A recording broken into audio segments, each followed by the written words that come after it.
Your Majesty. Okay, your father has refused to work for me. I called you here to seek for your support. Your Majesty, I am at your service. What do you want me to do?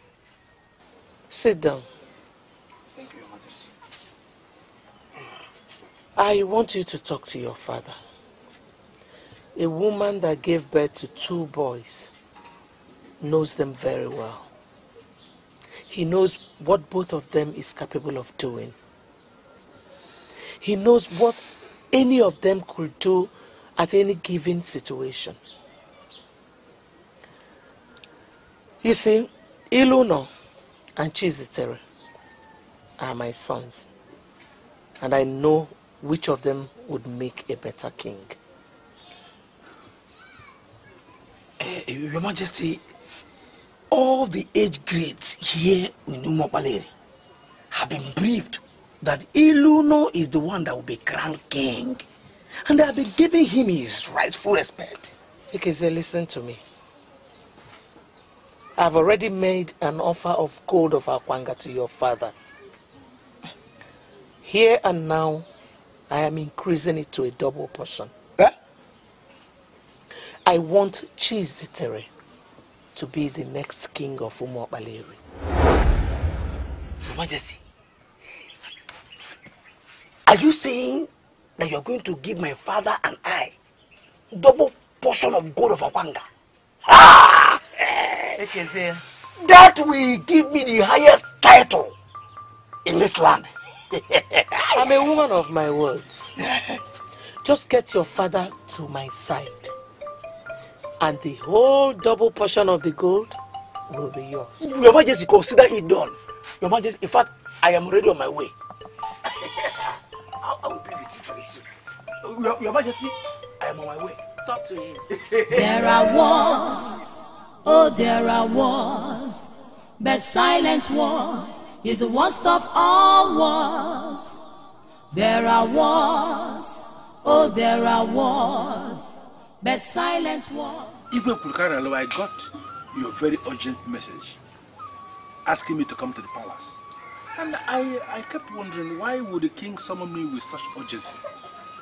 Oyane Kutelo, blessings and curses flow from the crown.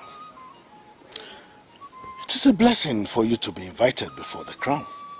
I agree, Your Majesty. You know you can always count on me. And that is because I want to be on the right part of history. Right side of history. That is the right side of peace. That is the side of stability and progress. That is the noble side. That is the side of honor. Your Majesty, please, why did you ask me to come before the crown? Okay. You are the Prime Minister of Umokbaleri because you are a born leader. I called you here to ask you for one favor. Okay. That as you discharge your duties as a Prime Minister of Umokbaleri, always live above board. Your Majesty, I am one man of this kingdom that is committed to the protection of the cultural heritage of this land. You know it yourself that I am committed to the protection of our kingdom. Because this kingdom of Umokbaleri is the only kingdom we can conveniently call our own. And therefore, I am committed to the protection of the tradition, the culture, and the customs of this land at all times. Oyane Kutelu, this is heartwarming to hear. I am actually encouraged by the noble assurance that comes from you. But I'd like you to note one thing. That a time may come in the future when you will be asked to compromise yourself on the altar of filthy gains. Forces that are committed to the destruction of this kingdom will arise and buy men of class who are in positions of authority. Oh no, refuse to be bought. Stand between the devil and the deep blue sea and ensure that the traditions of our people are maintained. Your Majesty, why are you talking this way? because I am the king. Remain on the right side of history. Refuse to be bought. Should I go back and tell her that you are ready to work for her?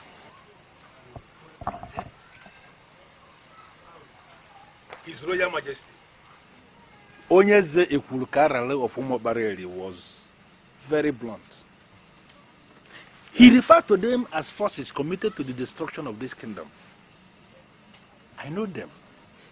I know who they are. And I am not going to soil my hands with petty gains. I am sorry, Father, but we cannot continue like this. The queen has offered us double portion of gold of Akwanga. We cannot simply rely on what a dead man said to turn down such gift.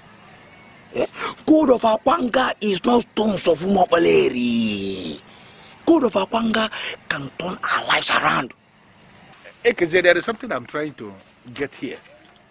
Are you telling me to my face that you value the said gift of Akwanga more than the tradition of this kingdom? Father, it is not about what I value or what I don't value. I am concerned with what can better my life. The queen did not ask you to crown a stranger. He asked us to support a bona fide son of this land. But the very son of this land that she's asking us to support is not the one that was made the crown prince by the king. Ezeonu is the one that was made the crown prince by the king. And he is the one that must emerge the next king of this land. Everybody, including you, must have to support him. Don't just include me. I am not included. I am just excluded. What? Okay. Now show me what you have gained from your blind support of Ezeonu. Listen to me, Ekeze. I don't need to gain anything physically for you to understand that I've gained something. I don't need to gain anything for me to pursue something that we work for the protection of the cultural heritage of this kingdom. My conscience is intact. I am a man of integrity, protecting the cultural heritage of the kingdom. That should be what must be in the center of your mind, not any stupid physical thing you are going to gain from anybody. Be very careful. Something that can be very careful. The highest title in this land. Be very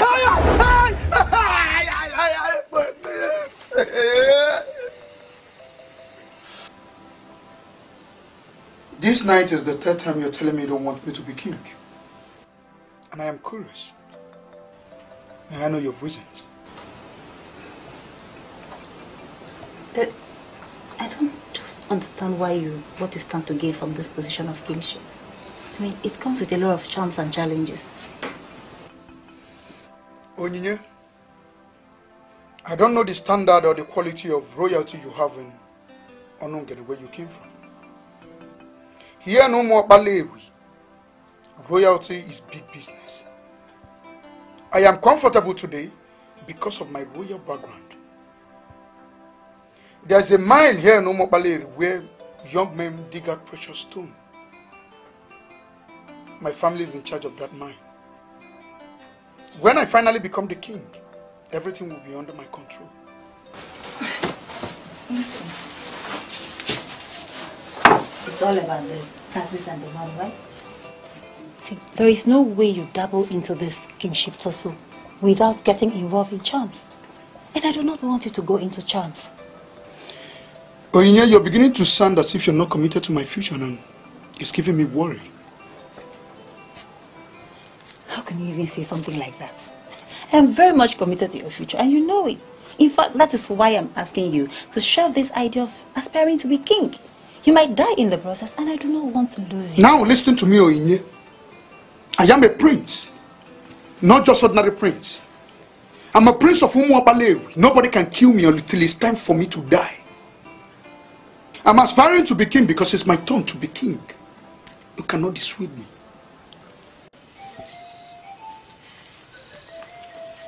What's the meaning of this? Why are you embarrassing me? Onye, let me ask you one simple question. What do you think that you have that we don't have? Huh? Why are you always parading yourself as if you are better than anybody here? Do you know you're not making one tiny bit of sense to me, Adolisa? Now, what do you even mean by parading myself? What's the meaning of that? It is possible that some people told you that you can seduce him into an unpopular marriage by throwing your cheap self at him. I'm warning you. I know Chizitere more than you do.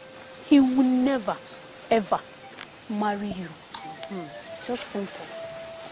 Please, can you just tell her that she is insulting me? No, Onye. She is not insulting you. Listen, we listened to everything you were saying back then. And it's high time we reminded you that we are here to make money as maidens attached to the prince and not to throw ourselves at anyone. Do not deviate from the original plan, you hear me? I hope you both know that the prince will be highly disappointed to hear what you're saying about him. And what gives you the impression that I'm throwing myself at him? Oh, shut up! Shut your dirty mouth up. See, we are only talking to you in private because we believe that you would listen. If you refuse to listen, then forget it. When all your fingers are burnt out, you will have just one person to blame. Yourself. Just yourself. Stupid girl. What nonsense.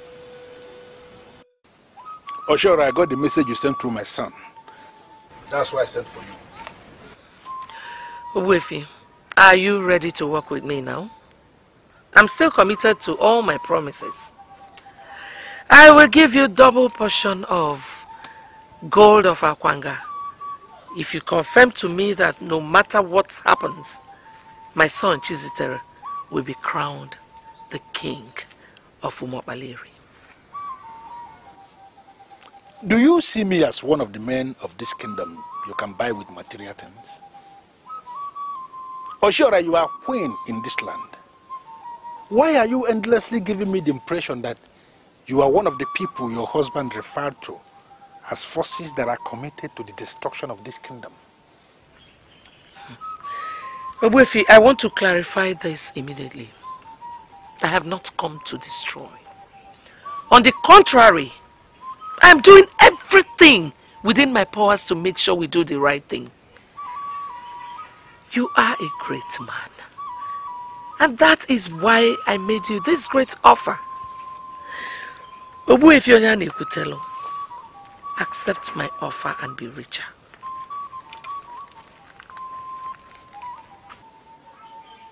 Do you know why your son, Ezeonu, survived that crash when he crashed from the mountain top the day the mountain erupted? An eruption that killed practically all the people around the mountain that day. Do you know why? He survived because he has the mark of the king. The truth of the matter is that he cannot die before his time because he is the crown prince of this kingdom. No, hold on. Why are you trying to deny him his right? Obuefi, why are you bringing strange beliefs into this? Can't you be objective for once? Oh sure, I am being very objective. He did not die that day because it has been confirmed that he is the crown prince of this kingdom. And I am telling you he cannot be king. Why do you think I am opposing him? You think I'm opposing him for nothing? Okay, may I know why you are opposing the decision of your late husband? Why? Some people came into their families by act of nature. Those I call sons. Some other ones came into their different families by act of mistake. Those I call intruders. As a great man, you are the great prime minister of Umobaleri. Do not let mistake prevail over nature. Sincerely, I don't know what you mean by that. But what I know is that Ezeonu, your son, is the crown prince of this kingdom, and he is the one we are going to crown the next king. Your strange lecture on mistake and nature and intruders and whatever cannot change that. Great is your majesty. Your Majesty, I want you to increase the offer. My father here will consider it when you increase the amount. In your life, do not ever attempt to speak for me again. Sorry. Don't! Well, the offer has been increased. In addition to getting gold, double portion of gold of Akwanga, I will ensure that you get 10% of all taxes in the palace. Yeah? But Obuefi Onyane will tell you, you have to promise me one thing. You have to give me an assurance that my son, Chizitere, will be crowned as the king when the time comes.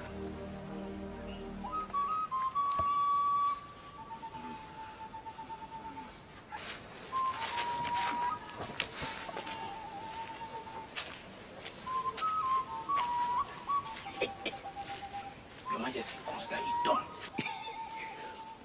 Just go. We leave now. I will send you words from the Prime Minister. You said 10%? 10%? Yeah. Consider it done. Forget about it. I will go through it. I don't understand what is going on. Can you tell me what the attitude you're putting up is all about? Well, it's simple. We just want to know your impression about us. I don't understand. What do you mean my impression? Okay. If you were asked to make a choice amongst us, tell me, who would you choose? You are well-paid millions in this palace to serve the prince. I don't understand what you mean by I should make a choice. Choice of what? Okay, let me say this in clear terms. Onye here told us that you made marriage proposals to her. We see it as an abuse to royal procedures because the prince is not expected to make marriage proposals in secret. And why didn't you tell us anything about it? Exactly.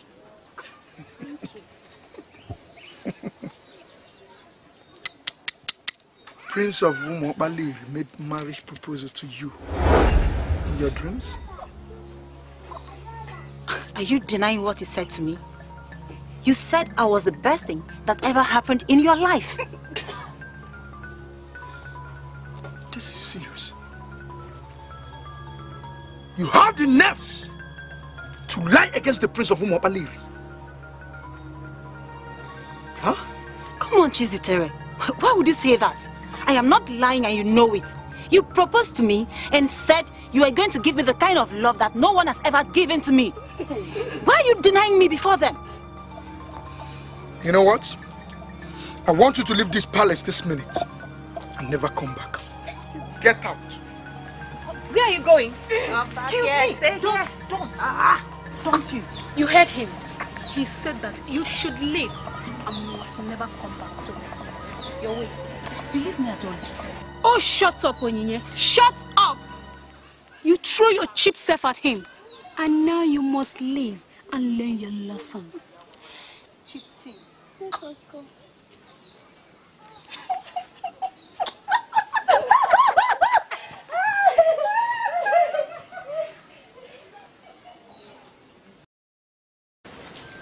I am sorry, but the way you're sounding lays credence to what he is saying.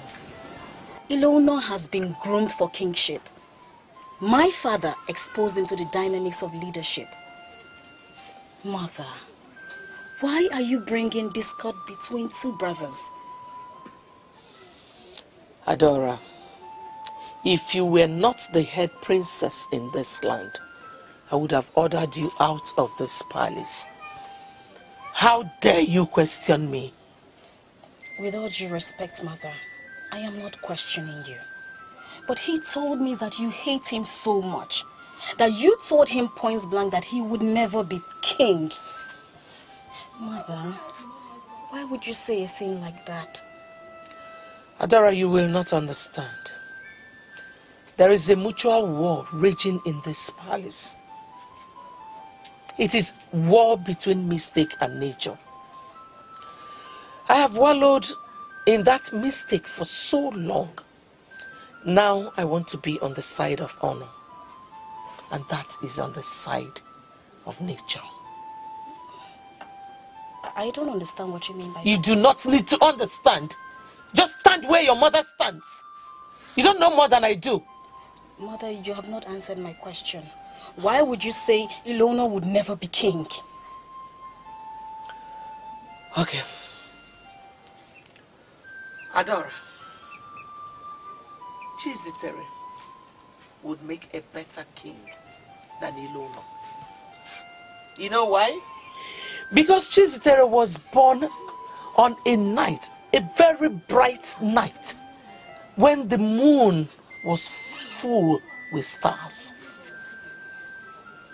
There's absolutely no way you can compare him with Ezeonu, who was born on a very dark, barren night when all the stars and moon were leaving the sky.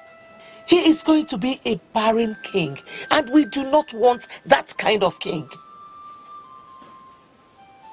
Mother, is that something you're not telling me? Adora, we are talking about succession here. Just stay where your mother stays. Huh? You don't know more than I do. What is it? Mother, do you have a personal problem with Ezeonu? I do not have any problem with anybody. Adora, go back to your husband and continue loving him. And leave me to do what I have to do in this palace. I am the queen of this kingdom, and I am trusted to do what is right. There is a war between nature and mystic, and I will never allow mystic to win over nature.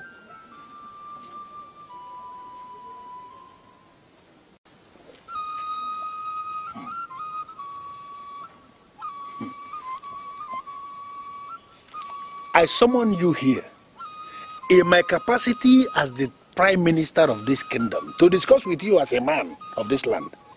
Why have you arrived with strangers? They may look like strangers to you, but they are not strangers to me. They are my mates. And suffice it to say, they are part of the new Umobaleri kingdom. Well, I'm not going to dabble into that, for I don't even know what that means. But what I want to discuss with you borders on the very existence of this kingdom, and there is no way I will proceed when strangers are looking at me. We are waiting outside. Good.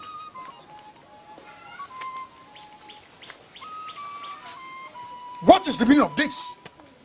Why did you dismiss the maidens? How am I sure you're not planning anything sinister?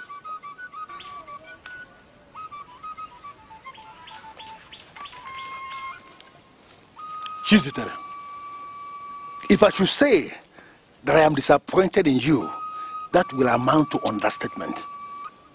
The truth is that you are a big disgrace to royalty. You invited me here to insult me. I invited you here to give you elderly advice. And who is ready to listen to your advice? You are part of problems we have in this kingdom. I am not ready to listen to a man like you. Do you know what? You are entitled to your opinion. They have nothing to do with me whatsoever. We know who is going to emerge as the next king of this kingdom. You are not that person. Now go back to your mother and ask her to stop parading you as the crown prince of this kingdom. You are not the crown prince, and you will never be. You know, I'm beginning to have this feeling that Chizitere is beginning to see us as girls that are permanently available for exuberance. I don't understand. He brought us before his traditional prime minister and introduced us as his maid. First, I cannot be his maid, and secondly, he cannot take me for granted. I think it's high time we call him to order. You really think you can call him to order? If he continues like this, I am going to walk out on both of you someday. I will. Please go, please go.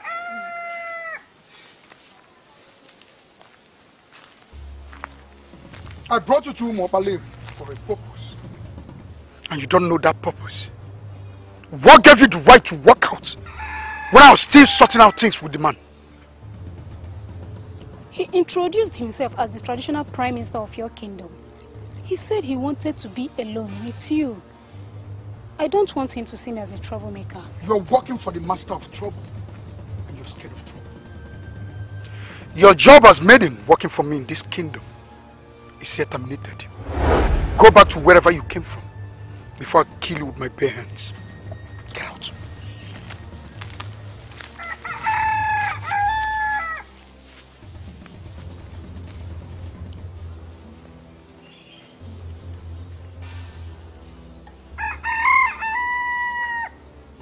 I want to believe you listened to all he said. Is there anything in him that suggests he understands what being a king means? I am not looking at his life.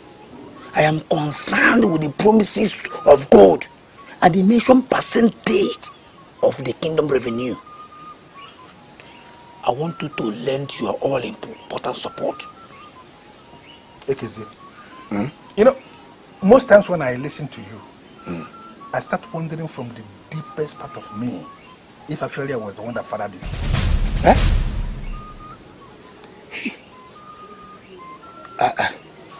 Are you saying that I'm not your son? If you are sure you are my son, then you have to behave and speak like someone I could bear. The integrity of a man is mightier than gold. In fact, the integrity of a man is superior to all the treasures on planet Earth. Are you not aware? I'm sorry, Father.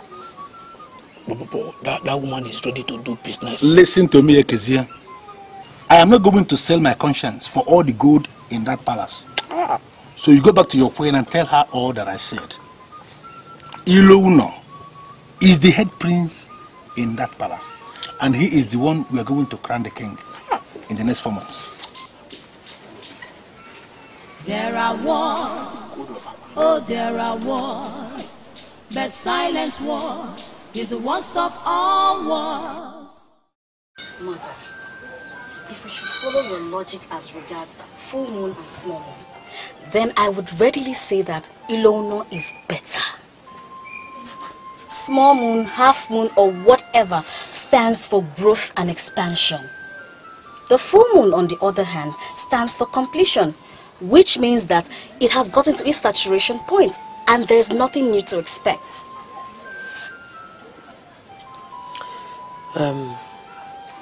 Adora, what are you trying to say with your cheap explanation? Mother, I am drawing my conclusions based on what you said. Ezeonu would make a better king because he has room to grow. I mean, he has all the qualities that would lead to expansion. Chizitere, on the other hand, depicts saturation and stagnation, complete standstill. I mean, he already shows it in his level of pomposity. Mother, there's nothing you would do that would make me support Chizitere to be crowned king. Nothing. You have overstayed your welcome, Adora. You have to go back to your husband's house. Mother. My queen, you shall live long. Yay! Her Royal Majesty, the Queen of Umuopaleri Kingdom, I greet you. Princess Adora, the Princess of Umuopaleri. Who is this? Oh, her name is Mbanugo, the maiden from Onungene. I employed her personally to serve me. She has so many things she does for me. A whole lot. Once again, Your Majesty, I have been summoned to appear alone before the crown. Is anything the matter, Your Majesty?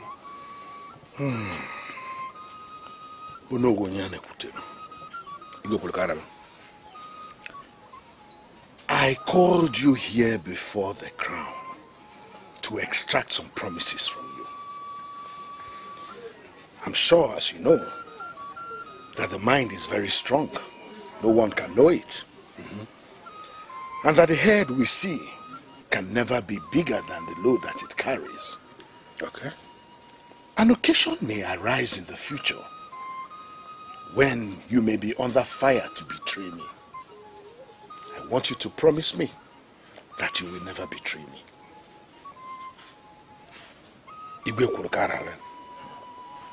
Even my enemies will give it to me readily that I cannot betray anybody.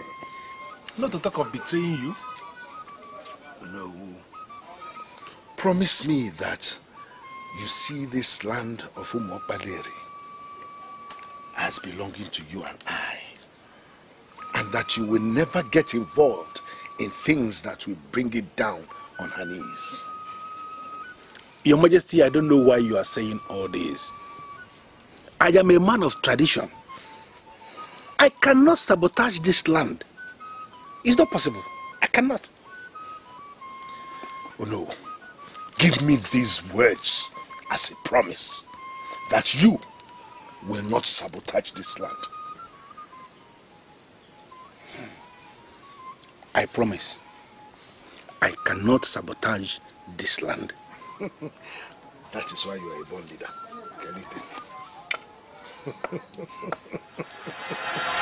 Onyeze kwuru ka arala.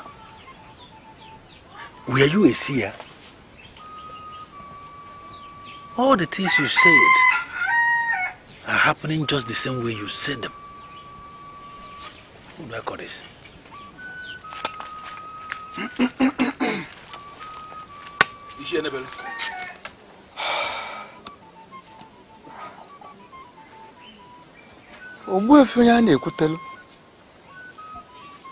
You look worried. Is anything the matter? You may sit.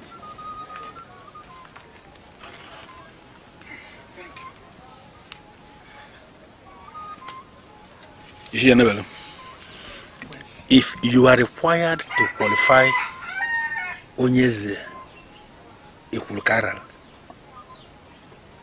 would you call him a seer?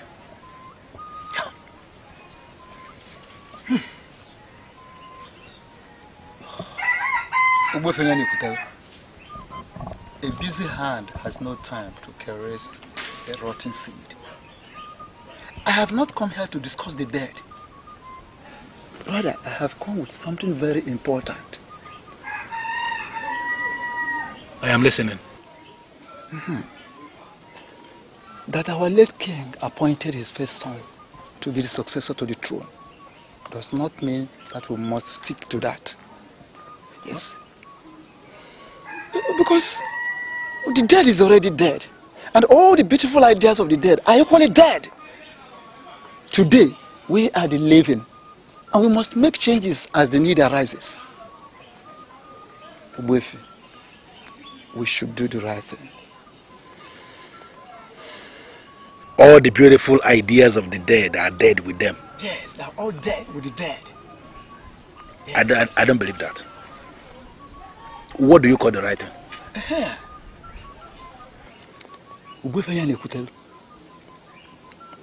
There are two princes in this land. One was born during the full moon, and one was born when the moon was tender. You know, it will be so natural that we crown the one born during the full moon as the king, because his birth symbolizes maturity. And we must be mature enough to get him crowned as the king. That is it. So that is the right thing. Ezeonu, I want you to come out clear and speak like a man in authority. What are you saying? I mean, what do you want?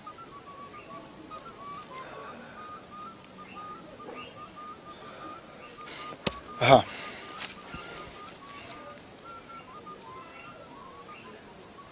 Ezeonu was born during half moon, when the moon was tender.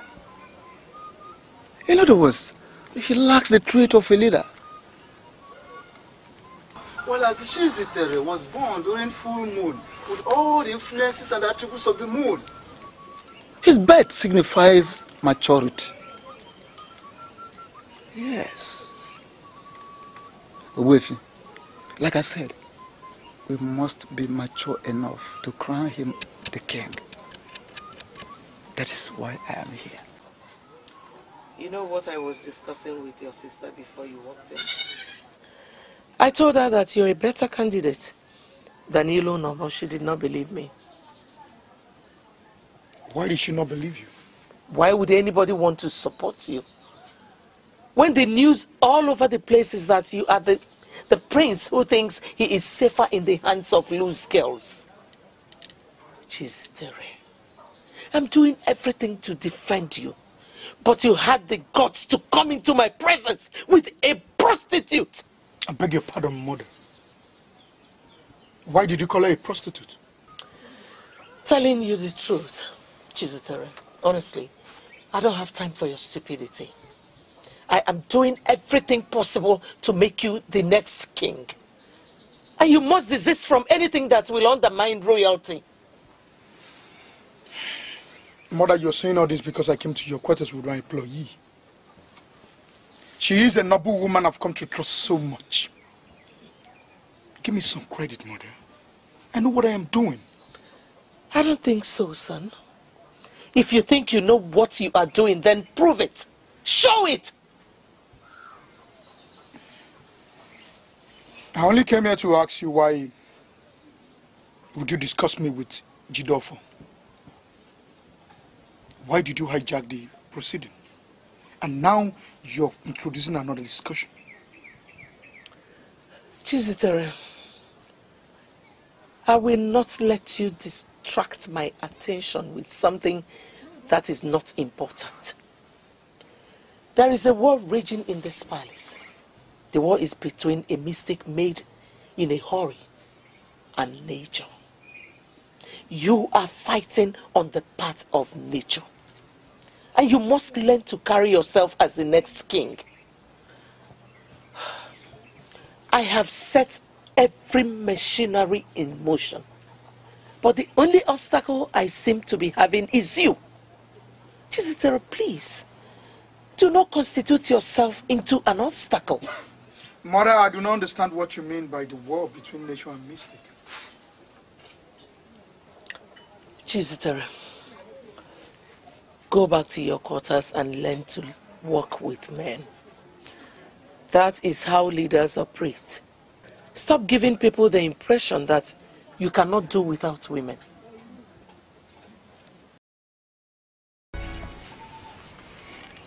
You hear, Nebelu? Are you speaking on your own from the deepest part of your heart, or were you sent by some people to come and speak on their behalf?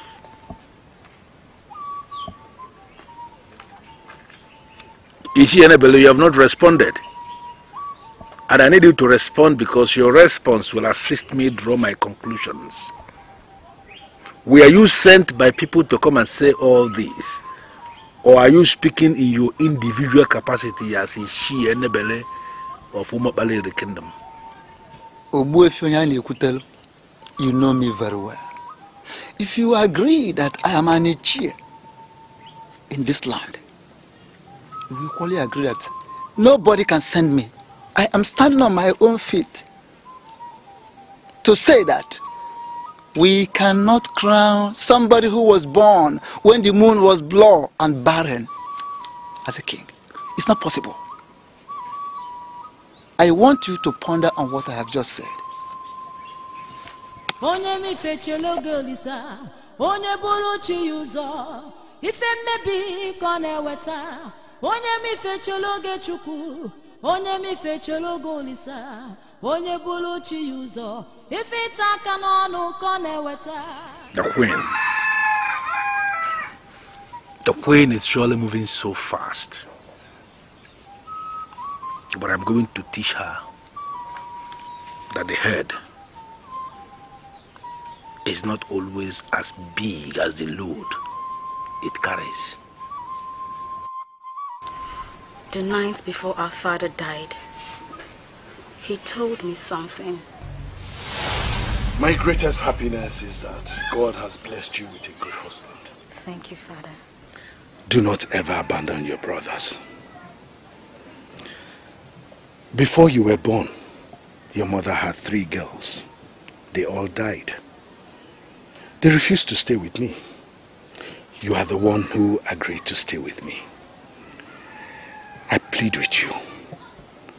Do not behave like other women that when they are married, they forget their families. Always stand in defense of what is noble and honorable. Don't ever play to the gallery. Whenever you are faced with any situation, ponder, think.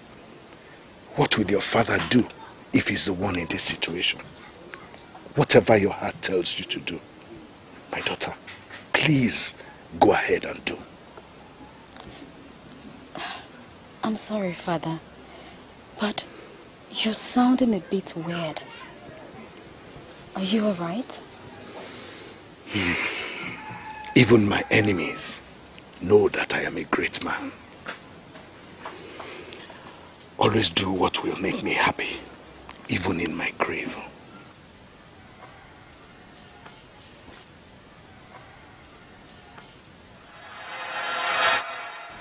If our father finds himself in that kind of situation, he would go to that very person that is trying to deny him his rights and entitlement and ask him why.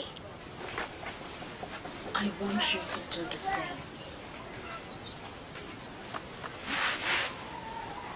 I have gone to our mother countless number of times to beg, but she wouldn't listen to me. I want you to continue begging.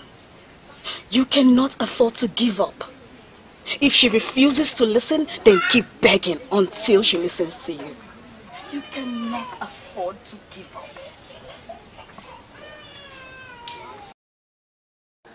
Why are you undermining me? I don't know how I've undermined you, but if you came with this charm you brought from Ire, you will never get to be king in Umobaleri. You still have the right and the nerves to repeat the same blasphemy before me. Who do you think you are? I am a woman you met by chance. Whatever we've done so far, we did it by chance.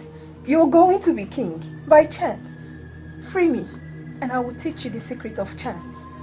I am the Lord of Otibo Lubo Confraternity. I've lost count of the people I've killed in life. This charm is telling me you've become so dangerous. Why? Speak! Before I feed your flesh to the vultures. It's unfortunate that you still don't know me, because my life is hidden where your eyes cannot reach. Free me, or I will free myself. And when that happens, you will not like it. You are going to open your mouth and tell me all that you know. That is the only way to leave this place alive.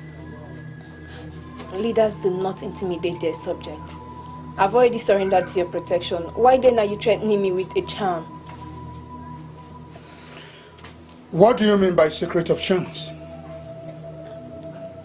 Chance is one word that many undermine, but it remains the strongest word in the ladder of success. More than 90% of men who succeeded did that by chance. Mbanugo, I swear by the gods of this land, if you try anything stupid, I will end your life here and now. Chizitere, can you call yourself a leader if you harm a defenseless woman with the charm that you made for your personal defense? I've done you no wrong. Why then do you want to kill a woman who has shown you nothing but love?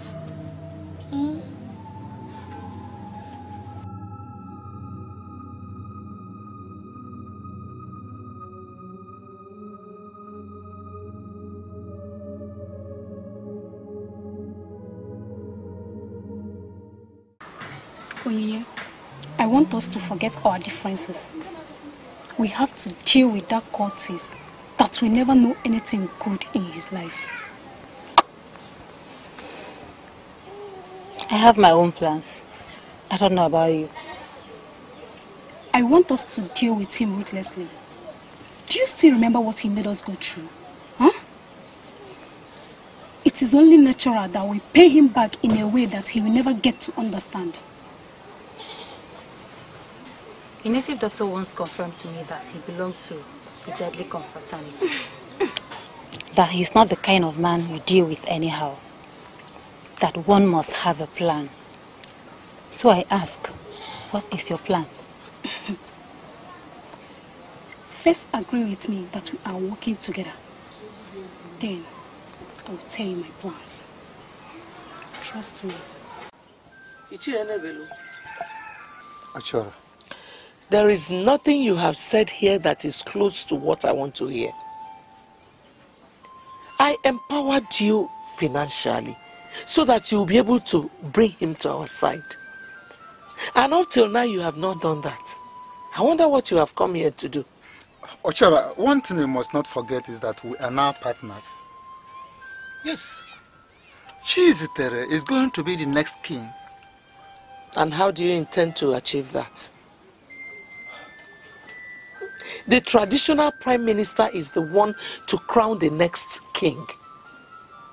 Up till now, he still sees Ezeonu as the crown prince and the heir apparent to the throne. You've not been able to discourage him. I don't know why you call yourself my partner. Ochora, I just want you to give me your word that you want Chizitere there at all costs, by every means possible. Yes. Ichienebelu. Ochora. I want Chizitere to be the next king at all costs. I don't understand what you mean by all means possible. Oh. There is only one way Chizitere will become the next king. I'm listening. We have to delete Ezeonu from the scene. Yes, we have to delete him. And when we do that, Onya na Ekutelu will be left with only one choice. And that one choice will be no other person than Chizitere. That is it. Ichienebelu, you don't talk like an Ichie at all. You don't. But sure. How do Ichies talk? I am an Ichie, and you know it. If you're sure you are an Ichie, you should know that it is practically impossible to delete Ezeonu from the scene. You should also know that no crown prince of Umuokpaleri can be killed. I don't believe that. I don't. When a human being is exposed to death, the person will surely die. Yes. You think Ezeonu cannot die because he has not been exposed to death? If he is exposed to death, he will die as well. Now that I have gotten your confirmation, just throw the bone out there for the dog and watch what happens between the dog and the spirits. Give me some time and help me.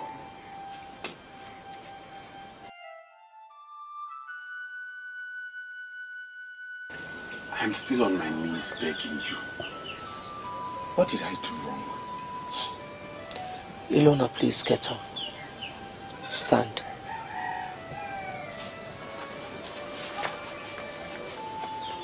You are my mother. I have no other. It is now obvious you don't want me to become king. And I do not know why you hate me so much. Did I do wrong anywhere? Ezeonu, I want to correct an impression. You are my son. I have never told anybody that I hate you. But you have never treated me as a mother would her son. My father was very emphatic about me emerging king after him. Even the elders know this. You are the only one who fights against it, and I want to know why. You can go to any renowned astronomer and verify. Any man that was born when the moon was full stands a chance of making a better king than the one who was born when the moon was tender. Chizitere was born when the moon was extremely full. I am concerned about the prosperity of this kingdom. Chizitere is the one I trust to make a better king. But my father knew the positions and sizes of the moon when we were both born. What you're saying now is not part of his instruction. Ezeonu, before he became your father, he was my husband. And I don't think you knew him better than I did. I called you here to give you specific instructions. My son here has been blessed with all the blessings from the throne. He is the one who will emerge as king after me. There may be objections. Some elders may join forces with those that will emerge to destroy this kingdom. Men from the ruling class may compromise themselves, but I expect you to stand out as the morning star. Do not ever join forces with those that will destroy this kingdom. When the time comes for you to bless as the Queen Mother, it is Ezeonu here that you must bless. My father was clear. He stated that he wanted me to become king after him. He gave me the blessings of the throne. Even the elders know this and they abide by it. They have not compromised themselves. My father gave me the blessings of the throne. Why are you fighting against it? Why don't you want it to happen? Ezeonu, please. You can ask for any other thing and it will be yours.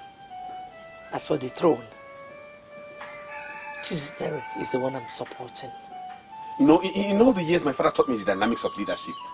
He never mentioned this dimension of full moon and half moon. I want to believe this is not part of our culture. Can you vouch with anything that you know the culture of this land? I was tutored by the king himself. He taught me everything I know. He brought me up. He once told me I had the potential of being a great man. I am begging you, mother. Please give me your support. I will never disappoint you.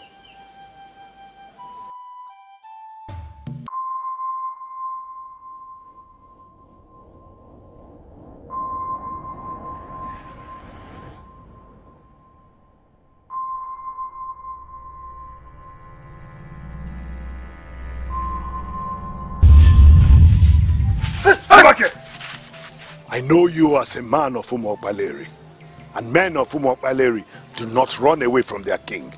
Why are you running? I'm sorry, Your Majesty. So that I was taken unawares. Take it. Take.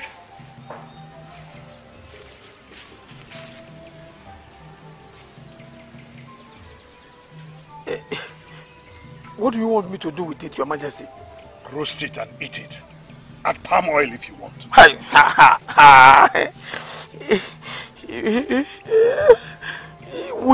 We don't eat lizards in Umokbaleri. Why are you asking me to eat, Your Majesty? Men of Umokbaleri do not eat lizards. That I know, and I agree with you. Let me also tell you that men of Umokbaleri do not sell their conscience and surrender themselves to be used for what will destroy the land.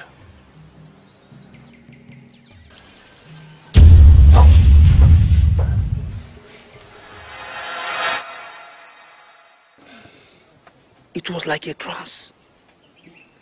He came purposely to warn me, and I got the message clearly. Ekezia, Father, I am very disappointed in you. Very disappointed in the sense that it took the appearance of the king for you to know that men of this kingdom do not sell their conscience. I was deceived by the offer she made. Whatever useless offer she made is not a justified reason for you to behave like a fool. Listen to me.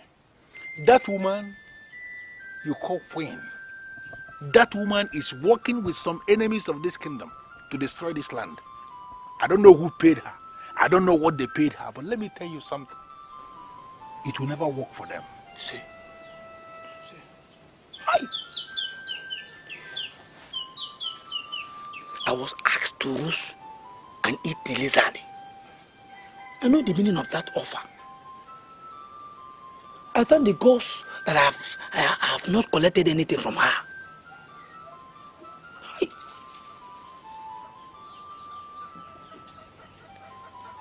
I am now working with you.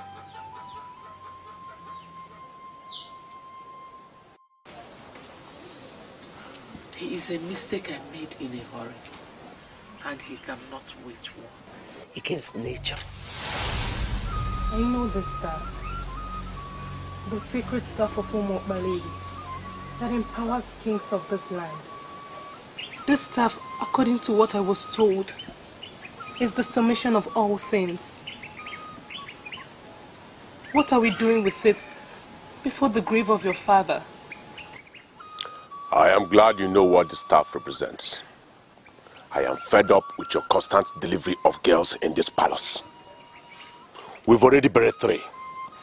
Adora is the 4th, and she's surviving because she's the last in your count of the 4 market days we have in Igbo land.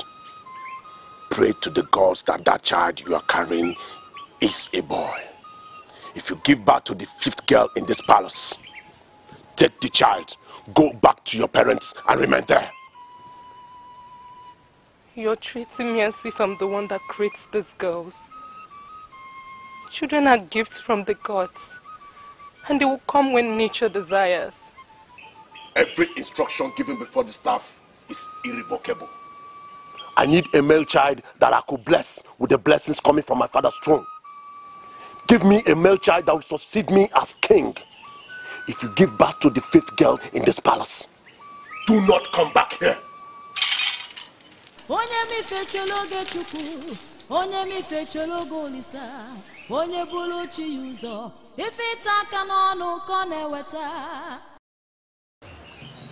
Igwe Ikwulukalaru of Umokbaleri is a man of many sides. He said I shouldn't return to the palace unless I have a male child. I humble myself under your fertile shadow. Please give me a male child. For this is what the king wants. Only then can I remain in the palace.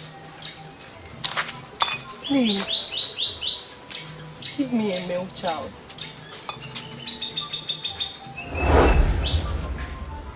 Why are you here asking for what you have? I don't understand. Who are you, please? Akwamma is the benevolent goddess of the forest of peace. She is the one that stands before you.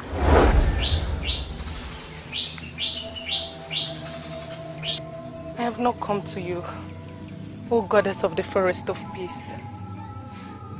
I came to Dalonyowa to ask for a male child. And I am telling you that you will have a male child when the time comes. Are you saying that what I'm carrying now is a male child? Do not rush yourself into confusion. Men can manipulate nature. I tell you the truth, men surely cannot cheat nature.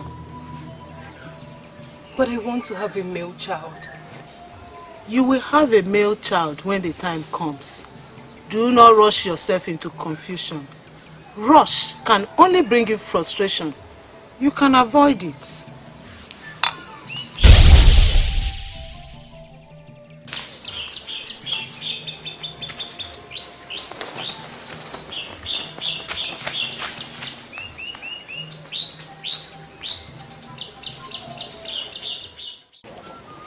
I was kneeling under the fertile shadow of Udalonyowa when Okwamma, the benevolent goddess of the forest of peace, appeared. I want to be very sincere with you. I don't have any business with Okwamma. All I need is a male child. She said that I will have a male child at the right time. You are the king of this land. You should listen to the voice of the gods and goddesses. All the gods and goddesses believe that I need a male child. Give me a male child or I'll throw you out of this palace.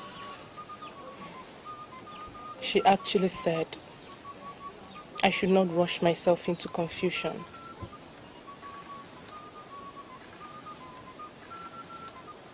I need peace around here. Do not send word to me. Do not return to this palace if you give birth to the 5th girl. If you give birth to a girl, take her to anywhere you like. All I need is a male child.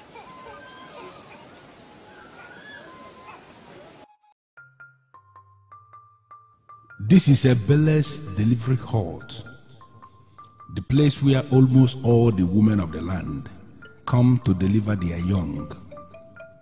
Ebele is said to be gifted by the gods for ever since she started as a traditional midwife, no woman or child has died in her hands.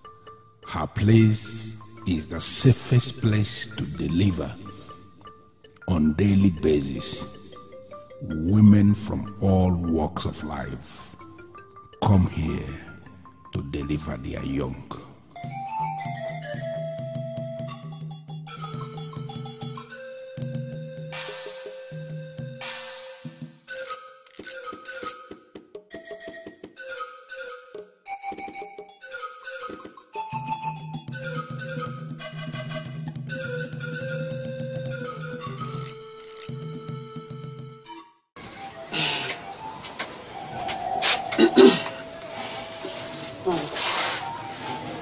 My second is dressing the child. She will hand her over to you shortly. Congratulations. Ebele, you qualified the baby with her. Does it mean my child is a girl?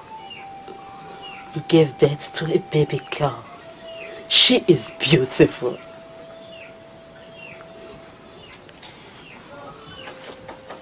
You're a woman of the gods.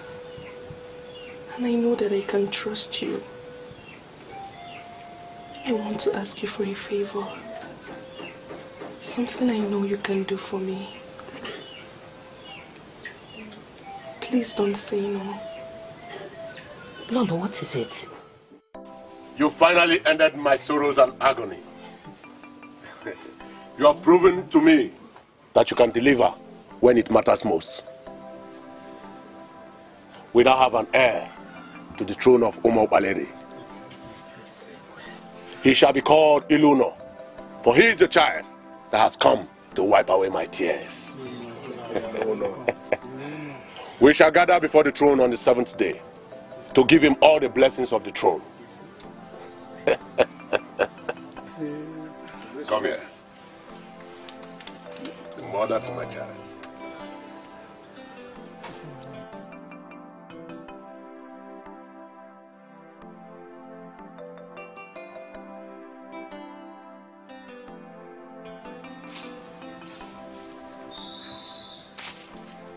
Your Majesty. I'm not happy with the message you sent. What do you want? I need more money. What do you mean by you need more money? Is this how we are going to continue? Didn't I pay you everything you asked for? Are you saying that what you paid me so far is the real value of the male child I stole for you? I went against the doctrine of Ajani to make you the mother of a male child. You should not be angry that I am asking you for more money. I hope you haven't opened up to anybody. I don't keep friends. I have not disclosed that secret to anyone, and so shall it remain. How much do you want me to pay you so you can end this endless request? Say it, so I can pay you once and for all. I believe you know what to do. I did a big thing for you. You should do a big thing for me too. All right. I'll bring something big to your place tonight. That's my grandmother. Let our secret remain our secret. That's my queen. Goodbye, my queen. She will never pay me enough. I saved her and saved her marriage. I gave her another woman's son. She will continue to pay me for that son until I die. Where is the money?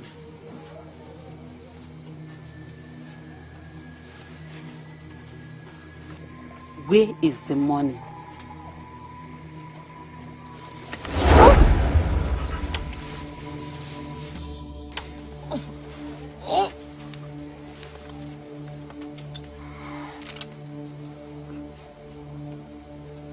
I have a son that has been confirmed as the heir apparent to the throne. The secret as regards his emergence must be kept forever.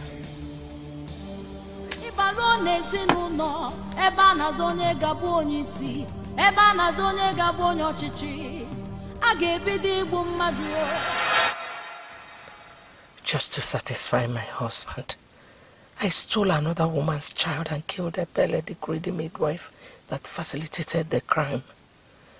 I settled down in the palace to enjoy my new status as the mother of the crown prince. It wasn't up to 2 years and I got pregnant again. You will definitely save the best for the last. 2 straight princes from the same woman that has been giving me girls. I am so delighted. He shall be called Chizitere. He shall be a pillar of support to his brother as he reigns after me.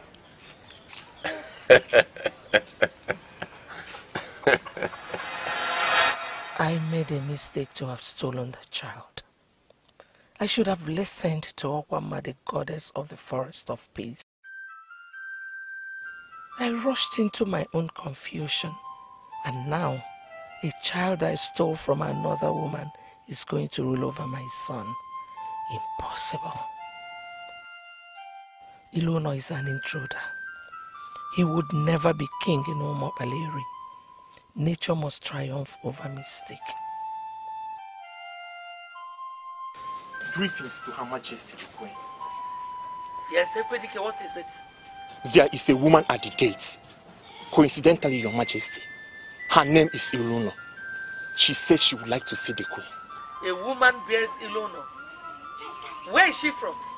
She says she's from Ezeonu, Your Majesty. Wait a minute, Ekwedike.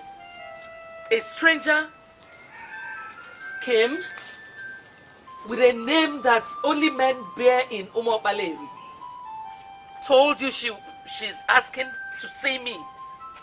And you did not dismiss her at the gate? I'm sorry, Your Majesty. Significantly, Your Majesty, she talks like you. She has all the traits of women of Umobaleri. That is why I decided to let her come and see you, Your Majesty. You're talking as if you regard me as a native doctor. I wonder where you got that information from. Wanyolo, I am sorry. I'm not regarding you as a native doctor. But I have come to you because I know you are a woman that controls powers. I have money. That is something I want you to do for me. What do you want me to do for you? There is somebody I want you to kill for me.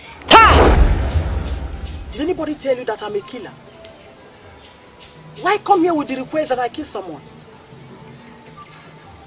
Wanyolo, the man I want you to kill does not deserve to live.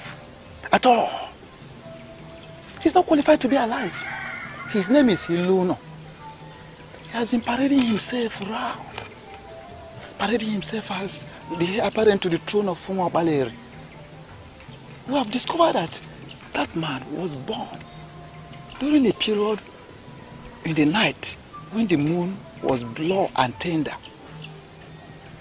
Such man can never rule our kingdom. So please, Wanyolu, I just want you to tell me, what will it cost? Tell me, I will pay you. The money is there. So that you kill him, eliminate him, urgently. If you find out that a man who should not rule over your land is about ending up as a king, I expect you to do something. But why involve me? I'm involving you because I know you have all the powers to do whatever you want to do at any time. You can kill him without anybody suspecting anything. Yes. The man you seek to kill is blessed with the highest blessings in the kingdom you mentioned. I am not asking you to do this free of charge. I have the money. I will pay. I want you to blow death into the air so he breathes it in from any angle, and I know you can do that. Depart with your money. I'm not that kind of a woman that can be lured with money. This is something we all know about. I know that women love gold so much. I promise you, I am going to give you a sizable quantity of the gold of our Kwanga. But please, do this for me. Kill this man for me. Because I know you can do it. Please. This man you seek to kill is planning the resurrection of your land. I advise you not to cut the finger that could feed you. He is blessed, and you cannot bring him down. Are you telling me that you came all the way to this palace to tell me about your dreams? Did anyone tell you I'm a soothsayer? Before my birth, my father warned my mother never to return with the girl. And when she finally returned with me, the family was made too hot for her. How does it concern me? I'm not from Ezeonu. And honestly, I don't care about anything that happens there. My mother's name is Ngozi of Ezeonu. She asked me to come and see you. She said you will know me. Why? Why would she tell you to come and see me? I don't know you. Or have we met? We have not met. But that day you delivered at the ancient maternity home, where one Ebele was the midwife. Other women delivered that same day. My mother was one of them.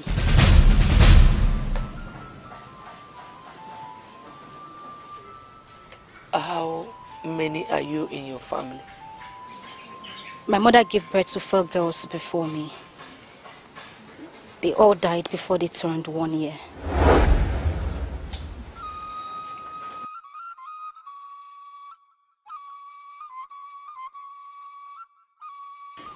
You remain the only elder that I can trust. I came to you because it's now obvious my mother doesn't want me to be king. So I ask, please let me know. Should I relinquish the position of kingship to my brother? The answer is instant no. Before your father died, he warned against some forces that will emerge to destroy this land. He referred to them as forces committed to the destruction of this land. Looking at your mother and the way she has been operating, it is very clear she is at the head of that force. So we're not going to please her and undermine the king. I have gone to her countless times to tell me what I've done wrong or where is it I've gone wrong. But she hasn't told me anything tangible. Should I tell you the truth? I am no longer bothered as to how the queen feels. In the next 1 month, we are going to crown you the king of this land. The queen is bringing in politics into this, and I'm going to teach her that politics do not mix with the tradition, customs, and culture of any people. So are you saying I should go ahead and simply ignore her? Ignore her, exactly. Ignore her completely and continue to ponder on those things you heard from your father. I still remember the things he told me in private. Continue pondering on those things. They are not going to undermine the king.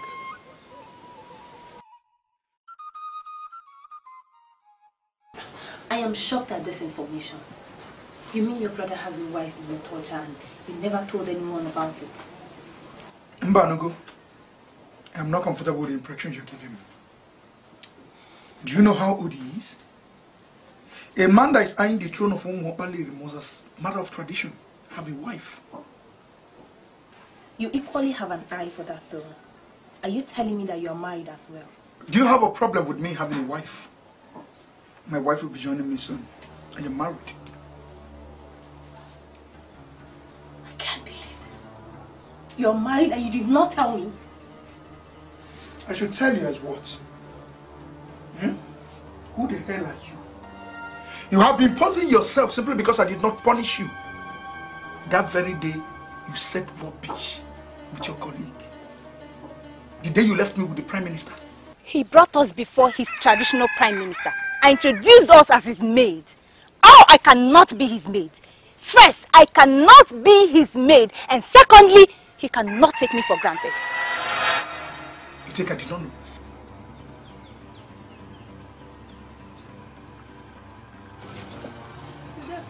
Hey, where are you girls going? The prince, my boss, said he doesn't want to see you girls again. And you people are walking in here majestically like you got an express order from the prince to visit. Did you even bother to ask him what we did to him? Who am I to ask my prince such a question? If you know what is good for you right now, just turn back and go, because you people didn't get a permission from me, neither from the prince. Anyway, that's not why we're here. Could you please give this to him?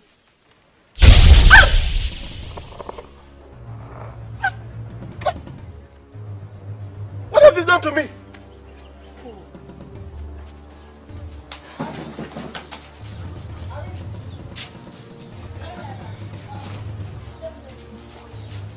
What is the meaning of this? What has come over you girls? How dare you enter my room without invitation or notice? Udoka! Udoka! Repeat that rubbish you kept saying about being the lord of Tipo confraternity. Repeat it. You have the nerves to enter my room with shams. Well, there are girls you can use and dump. We are certainly not part of them. Now listen to me. You are going to give us large quantity of gold here and now. Failure to do that, you won't live to see tomorrow. Exactly. Are you not asking for the impossible? What makes you think you can have gold for the mere word? Hey, Chizitere, shut that useless mouth of yours up! Fool. Are you ready to cooperate with us now? Or do you want us to execute our plans? Answer me! Oh, you came into the palace with a plan? Yes. Mbanogo, are you part of this assault on a prince? Oh, my dear Chizitere. The mere fact that you lied to me about you being married makes you a deceiver. So you will give us what we asked for. Now. I want to end this cheap drama. What? I am not giving you any piece of gold. You're not getting any part of it. Let me see that your useless plan. Let me see it. Really? Yeah.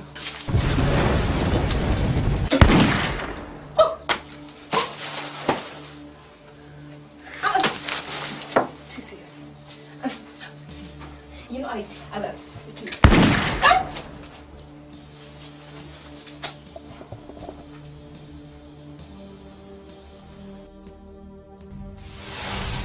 called you here to advise you as a son. I am your father, and you cannot say you know more than me. I notice that you are easily provoked, and you do horrible things when you are angry. I want to let you know that anger is not noble, and it is not part of royalty. Chizitere, I'm not at all impressed with the report I have received that you are engaging the freeborn of the land. Father, I am sorry. You were the ones that attacked me first. I was trying to explain things to them. They were shouting at me. I'm a prince of Umopalewi. Ordinary people should not shout me down. Chizitere, no matter what happens, no matter the provocation, a prince should not fight. I want you to understand that you're under a royal oath, and that you must not soil your hands with blood. Mortals cannot kill any prince of Umopalewi, even when surrounded. Always understand that you cannot be killed. You must not soak your hand in blood. You must not kill anyone in self-defense. For if that happens, the cloak of protection that is around you will vanish. And you cannot sit on this throne of Umopalewi, even when offered to you on a platter of gold. Get that into your head.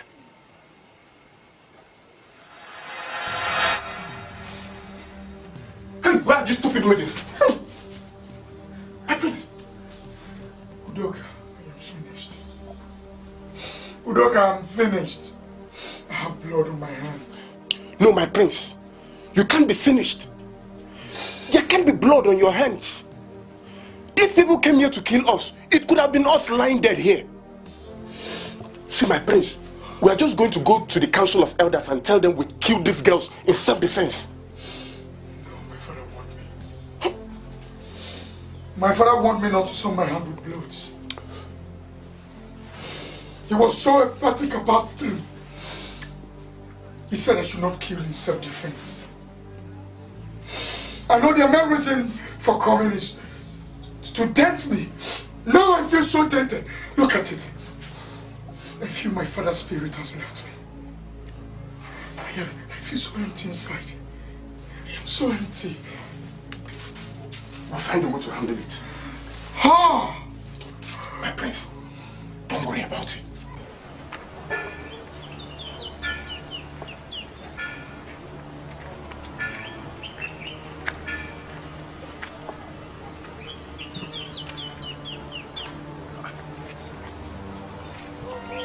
What's the meaning of this?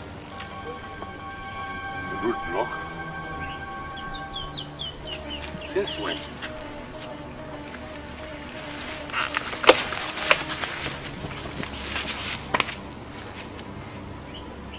Who are you?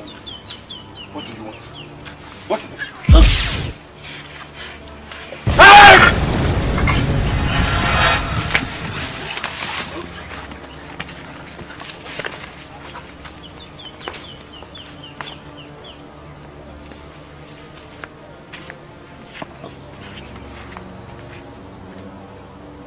There are wars, oh there are wars, but silent war is the worst of all wars.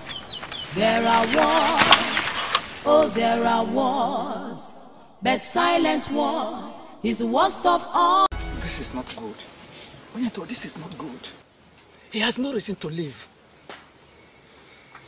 We sharpened our machetes all through the night, and our plan was to cut him into pieces. And that is what I want. Tear him into shreds beyond recognition. I mean, so that nobody recognizes him when he's seen. But it did not work out that way. Something inside of him resisted our force and made nonsense of our planned brutality. Our hands were suspended in the air until we left his presence before we regained ourselves. Why not rush him? You would have rushed him and strangled him to death with your bare hands. I told you I want him dead. If your cutlasses failed you, you would have devised another means to end his life. Yes. Listen. Onyeto, after all, I paid you to do this job. I paid you to do this job. Helbeli, I am Onyeto, a trained warrior of Anedo, and I believe in the powers of divination. I'm going back to find out if you have lured me into a war with someone under the wings of a deity, and pray it turns out negative. Because if it is positive, Onyeto, what are you doing? Walking out on me? Come back here quickly. Go now and start looking for where to hide, because I must surely come back. But how I will come back is something I don't know yet.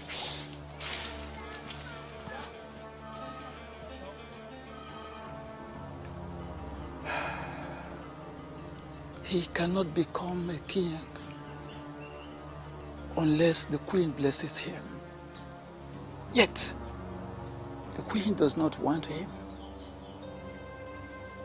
She must be shown a way out. Ngozi of Ezeonu. Why would she ask her daughter to come and see me?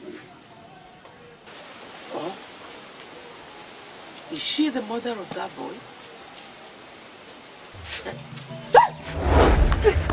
Please don't kill me. Please. I have not come to kill you, for I don't kill. When I came to you under the tree of fertility, as you prayed for a male child, I told you something. Men can manipulate nature, but men surely cannot cheat nature. I advised you not to rush yourself into confusion. You ignored me completely, went ahead and ran faster than your God. Are you not facing the confusion now? I apologize for not listening to you when it mattered most. My husband ordered me not to return with a baby girl. I did it to save my marriage. The woman of Ezeonu prayed for a male child, and God gave her a male child. You stole that male child, and that has made you a thief.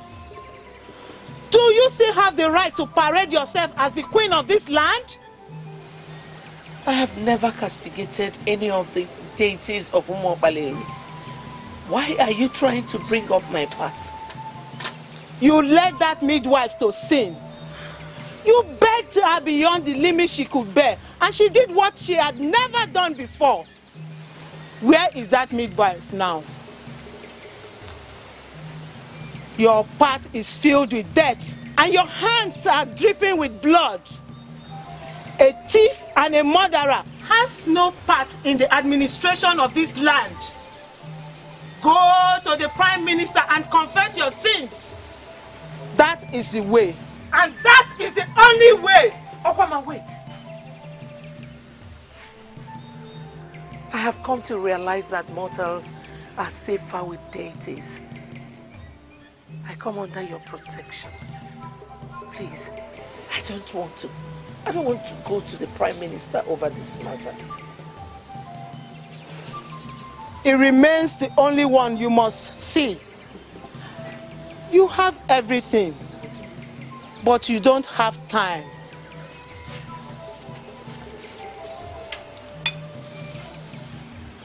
Hey. Hey.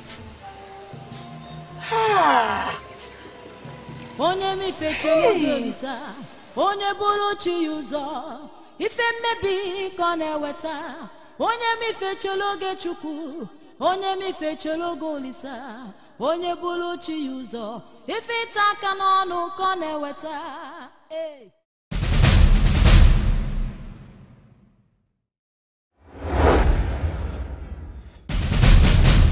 There are wars, oh there are wars, but silent war is the worst of all wars. Ibalo nezinuno, eba nazonye gabo onyisi, eba nazonye gabo onyochichi. Agebidi igbu mmadu o, ibalo nezinu. I call this meeting because it has become very imperative. People are now looking at us as if we are not united. I want us to correct that erroneous impression before it gains ground. We must task ourselves and send the right signal. We are royalty, and we must show the people that we are united. Adora, why are you always doing this? Why is it that you cannot concentrate on your husband? Why are you always coming around here to give us orders as if we know nothing? You know you have no right to talk to her like that. Why?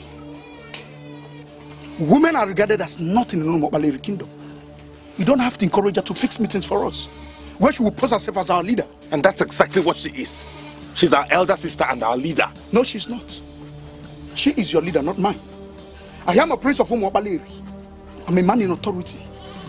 I cannot allow any woman to order me around. Chizitere, do you realize that you are talking to Her Royal Highness, the Princess of Umuopaleri? You know what? How dare you? How dare you address me with such reckless choice of words? How dare you? You know what? I am not cut out for this nonsense.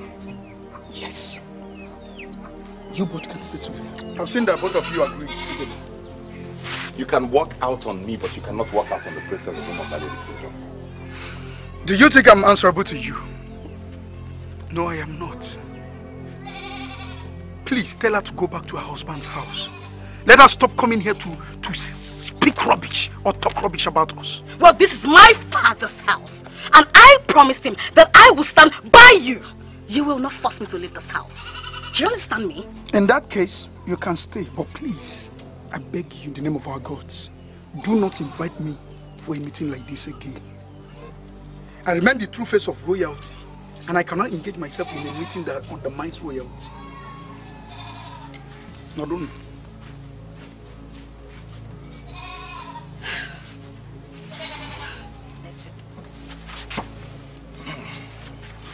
Don't worry yourself over nothing. He doesn't have the right to say who the true face of royalty is. The people of Umuopaleri are the ultimate judges. And the judgment will be in 3 weeks' time from today. Okay? I'm beginning to think it was him who sent those assassins after me. Like I said, you don't need to worry yourself. I can categorically tell you that Chizitere is suffering from what I call exuberance. He couldn't have sent assassins to you. He's your brother. Okay?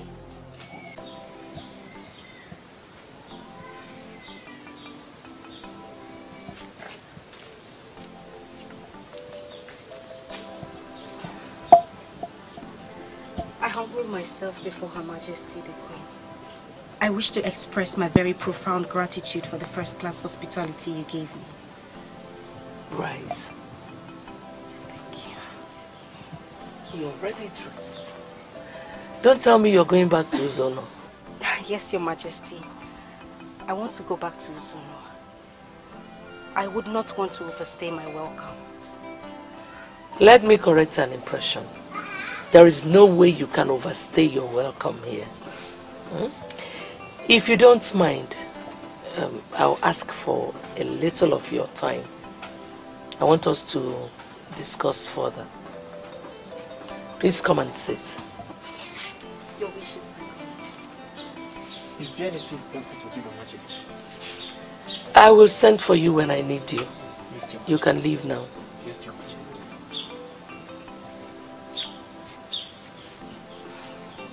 I hope you slept well. There was this satisfaction and fulfillment that descended on me when you asked me to spend the night here. For the very first time in years, I slept in peace. I slept like a baby, Your Majesty. Blood is the fluid of life. You cannot imagine a world without blood. What I have here is the blood of progress. We all have to drink from this cup to ensure that we are working for the progress of Umo Baleri.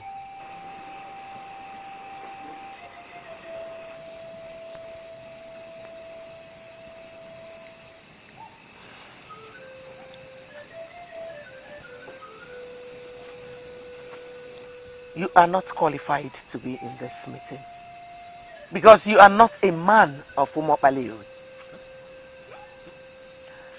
But I'll give you an opportunity tonight to redefine yourself. Drink from this cup and become a bona fide citizen of Umo Baleri. A man whom the king declared a citizen and gave all the blessings from the throne is extremely relevant. I will not drink this strange liquid to legalize what is already legal. I am a man of Umo Baleri and Will you shut up? You mistake I made in a hurry. But I will fix you. I will sort you out soon.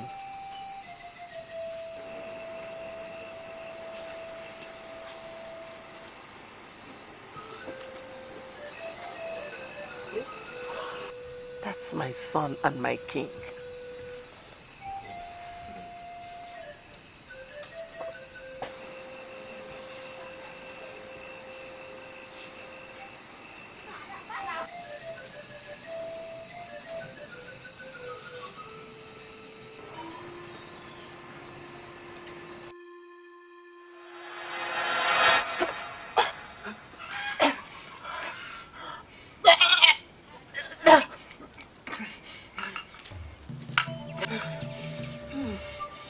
This is the kola nut I just broke.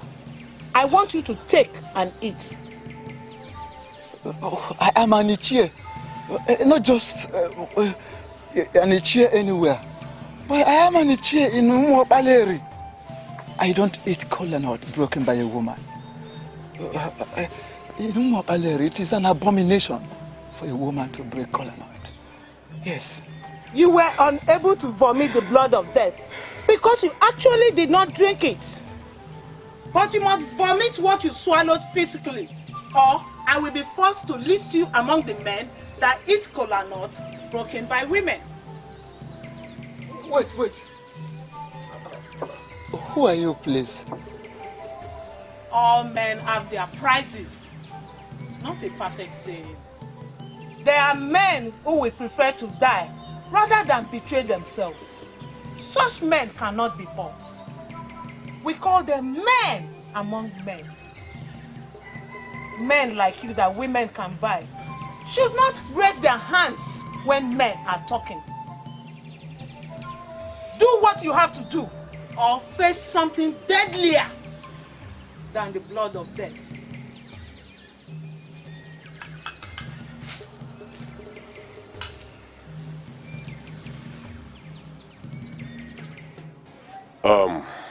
Next Teke is the 7th Teke after the Festival of Justice.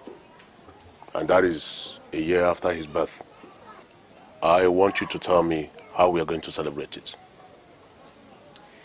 I want to mark his birthday when he's 3 years old. By then, he would know what is happening. And he would be able to enjoy it. First year celebration is a waste to me.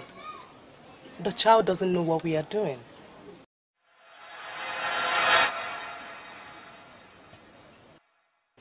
Your Majesty, is anything the problem? Some things are beginning to click, but I want to be sure. When exactly is your birthday? 7th Eke after the Festival of Justice. You share the same birthday with my first son. And coincidentally, you bear the same name. Oh. Your Majesty, my name is not Ezeonu. It's just the name I adopted when the guard asked me my name. He took me unawares and I simply said Ezeonu. So, what is your name? My name is Awili. What is going on? How do you mean, Your Majesty? Does the name remind you of anything? Forget the fact that they now call me Your Majesty and Ochiora. My name before I got married is Awele. You see, you're not going back to Ezeonu. I think you belong here. Your Majesty, I arrived with only this set of clothing. I cannot be here for too long. What you will wear shall not be a problem. You will have more than enough before the end of today. Thank you very much, Your Majesty. Ever before you were married into this palace, I was already a great man in Omopaleri. You cannot destroy me. Never! You cannot destroy me. You will never destroy me.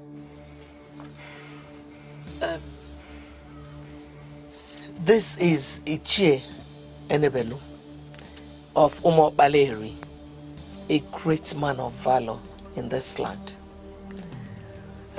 You will have to go back to your room. I want to be with him alone. That's okay, Your Majesty. Please excuse me. I greet you too.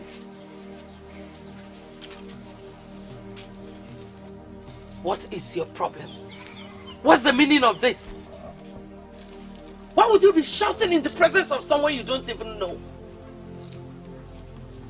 I paid some to Onyento, the deadliest assassin whom I brought from Anedo. They were unable to end him. Here, I have returned the remaining of what you paid to me. Look for someone else to continue from where I stopped. What is the meaning of this? Why are you blocking my way? A stranger will rule over you. I need a man like you to stop him. You are not qualified to be in this meeting because you are not a man of Omopaleri. But I will give you an opportunity tonight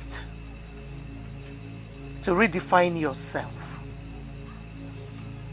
Drink from this cup and become a bona fide citizen of Omopaleri. What do you mean a stranger is going to rule over us? You will have to sit down so I can tell you why you cannot back out.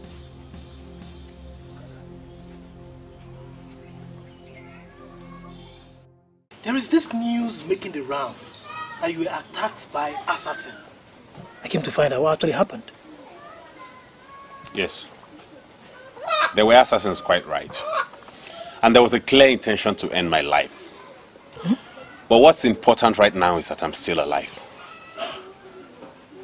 Yes. So what are you going to do to unmask the brains behind the crime? I have decided to put the past where it belongs. Tell me now, what plans do you have in place? Oh, we will... I came to have a private meeting with you. Am I obliged? Oh, yes, of course. I'll see you soon. Wanyolu, the eye that sees tomorrow. What do I offer you? I'm not one of those women who are moved by offers.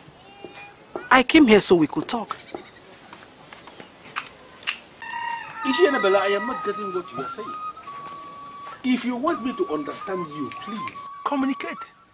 Speak clearly like a man that sits in authority in this kingdom. If Ezeonu is crowned the king of Umuokpaleri, you will be making the deadliest mistake in the history of this land. You are still not talking like an unbiased Ishie. The Ezeonu you are talking about is the crown prince of this kingdom. He is the one destined to be the next king of this land. So how do you mean if I crown him king, I should be making the deadliest of mistakes? Ezeonu is a man of Ezeonu. Yes. If you crown him the king, it all means that we are all being ruled by a stranger. That is what it means. I don't understand what you mean by that. Why are you calling our crown prince a man of Ezeonu?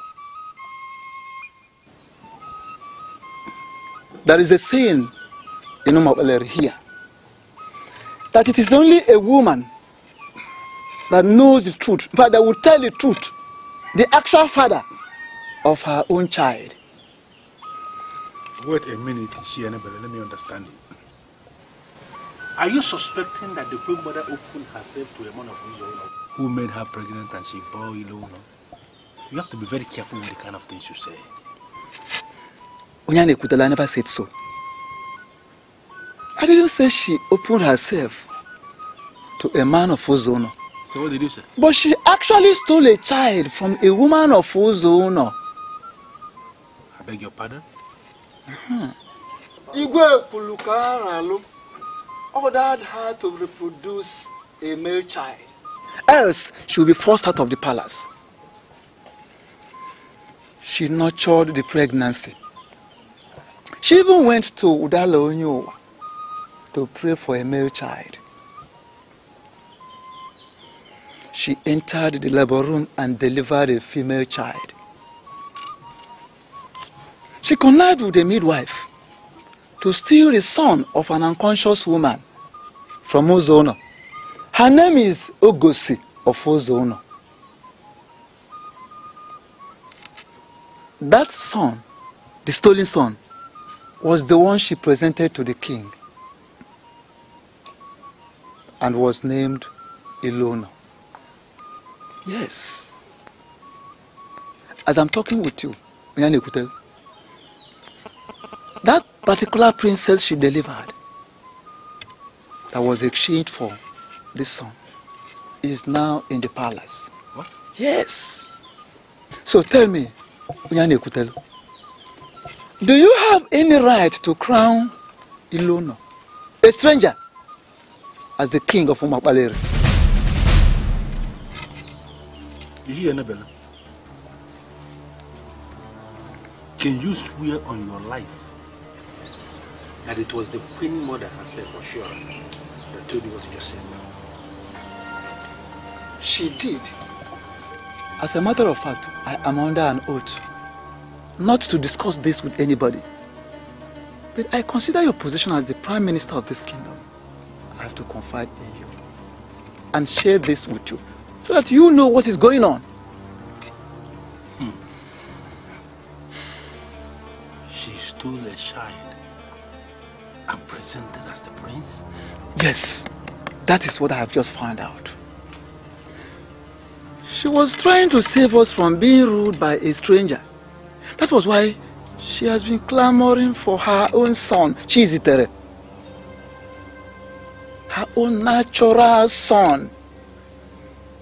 That is a true citizen of Umuokpaleri. This is complicated. Strangers do not rule in Umuokpaleri.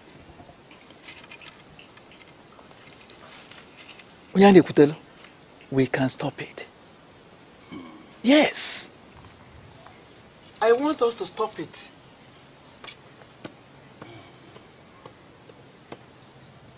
I do not understand you. You're going round and sincerely I'm confused. We know real men by the decisions they make. The conspiracy against you is large, and you must stand strong to survive. Can you please come out straight and tell me the people behind this conspiracy? Men will force you to suffer for a crime you did not commit. Do not look at them. Always stand by what the man you called your father told you.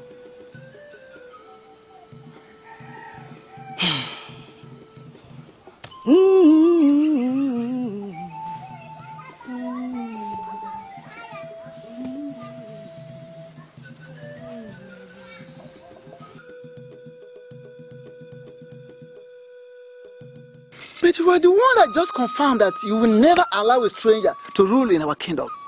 Why then are you refusing to go to the palace and confront the queen? I cannot go to the palace. I cannot go to the woman. She has to come to me. Yes, I agree with you. But that would have been under an ideal situation. What we are facing is no longer an ideal situation. So why not let us ignore protocols and ensure that a stranger doesn't become our king? I cannot ignore protocol. And I'm not going to undermine my position in this kingdom as the prime minister. I cannot go to confront a woman. Never. Go back to that palace and ask her to come and see me. Your path is filled with death, and your hands are dripping with blood. A thief and a murderer has no part in the administration of this land. Go to the Prime Minister and confess your sin. Wachora, I don't understand the look on your face. Why not go straight to the Prime Minister and tell him what happened? Because he is the competent authority to handle this matter. For reasons best known to me, I don't want to go to the Prime Minister. Why? Because he agrees that no stranger will rule this land. Of course he wouldn't act without you coming to him to tell him about the abomination directly. Yes. What do you mean by abomination? A man of Ezeonu was presented to the king as a prince. He was blessed and bestowed with blessings of the throne. That man of Ezeonu has been our crown prince for years, and that is an abomination. Hold on a minute. Who called it an abomination? Onyane Kutelu or you? Ochora, you are sounding as if you don't even know the gravity of the offense you committed. Hold on. Are you working for me or against me? That is not the issue now. I am neither working for you nor against you. I am an Ichie and I am working neutrally for the good of this land. Yes, I want you to go straight to the Prime Minister and confess. Never. I will never do such a thing. Let me tell you something. All you men that are in the ruling class that have refused to do what is right, I will force you to do it. Iluno is a mistake I made because I did not listen to the goddess who appeared to me and spoke to me. Chizitere is a son I bore naturally. There is a war between mistake and nature. And you men in the ruling class should never allow mistake to win. You put us into this mess, and you must stand up to clean up this mess. Leave my presence.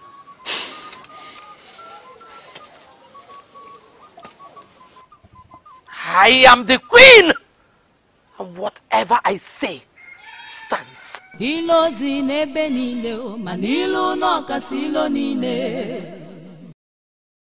It may be true that I am not a man of this land. It may also be true that the Queen Mother stole me from my mother the very day I was born. And that's the only conceivable reason why she treats me the way she does. But I want to let this council know that I am a man of Umotbaleri. I have given my soul to this kingdom. Igwe Kulukaralu called me his son. He gave me all the blessings of the throne and have represented this kingdom with nobility ever since. I beg you to punish me for any crime I have committed or anything I have done.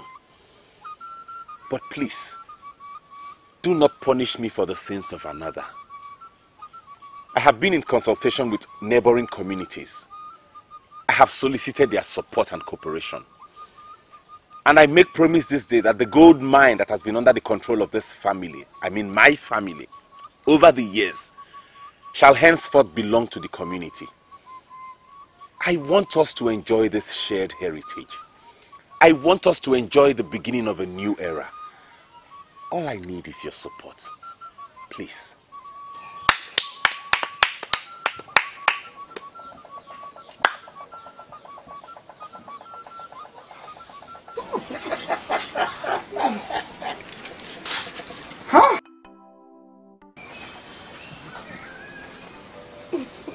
I am happy you came back to us.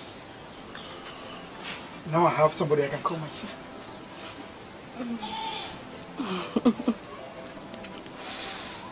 She's very different from Adora. Mother, she looks so much like you and she talks like you. You know what? I am going to make you part of the gold mine. In fact, I am going to give you the position Ezeonu is relinquishing. Are you going to kick him out of the family? Exactly, my daughter. He does not belong here. He is the son of Ngozi, of Ezeonu. As you have traced your mother, let him go and trace his mother. He made me feel very important. He talks to me like a brother. I like him as a brother. Awele, now you shut up! He is not your brother. You have just one brother. Chizitere. He is the only brother you have. I'm sorry to interrupt your majesties, but you need to see what is happening outside.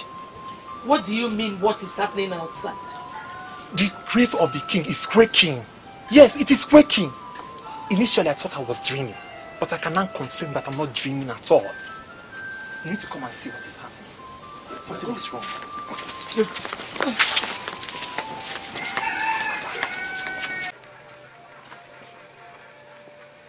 This is so unfair.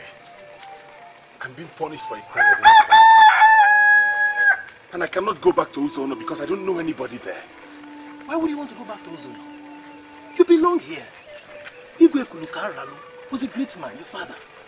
He declared you the crown prince because he sees you as that. So even if no one is seeing you as that, I will always see you as that. I feel like traveling to Akwanga to join my wife and avoid all this confusion associated with royalty. Don't ever think of that. You can't do that. You belong here. The people of Umokbaleri may denounce you, but the land has not denounced you. That's why I'm working on it.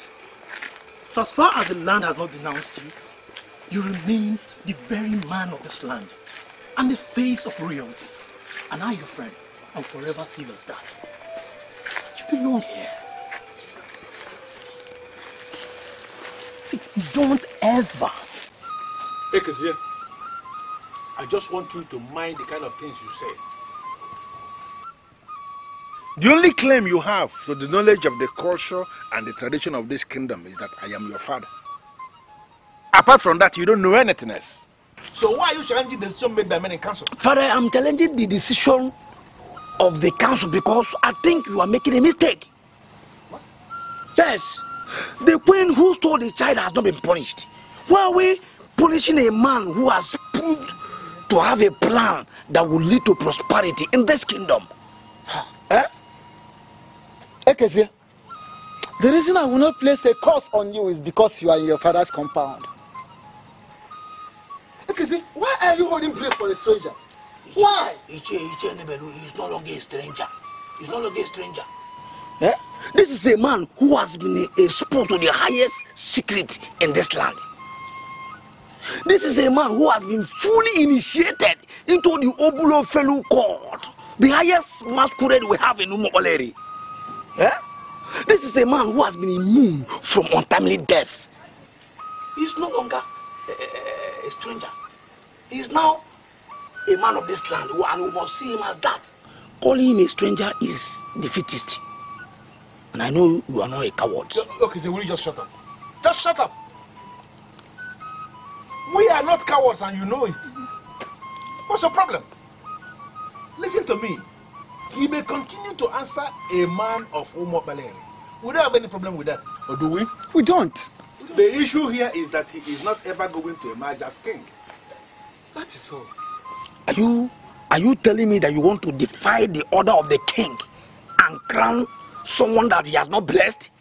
Okay. That will trigger a lot of setback for this kingdom. Ekize, shut up and speak what you know. When the king was blessing that child, he never knew the child was stolen. If he knew that was a stolen child, he wouldn't have given the blessing in the first place. At all. It follows therefore that the blessing was made in error. We cannot continue in error. Simple. Listen to me, Ekezie. Strangers can emerge kings in all lands. Yes. But here in Umuopaleri, a stranger can never emerge king. Just as simple as that. Never. I came here to assure you that I will forever regard you as my brother. But I'm only surprised you're already excluding yourself. I am not excluding myself. I have already been excluded by everybody. They see me as a stranger and you don't expect me to continue to present myself as a man of this land. I think I will go back to my mother. My heart is no longer here. Oh, no. Why would you say a thing like that?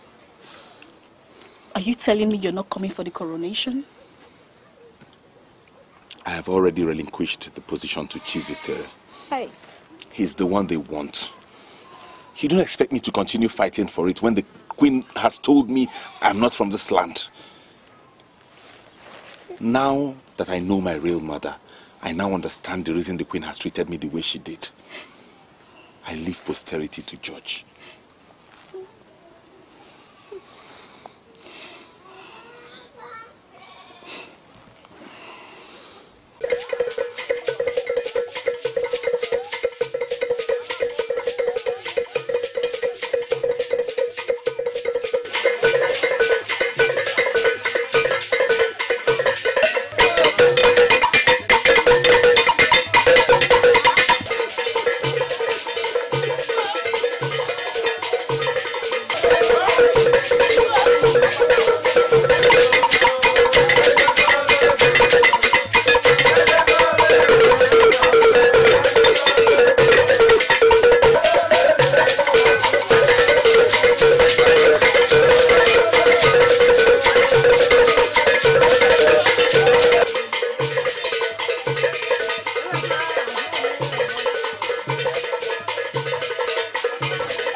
You can step forward.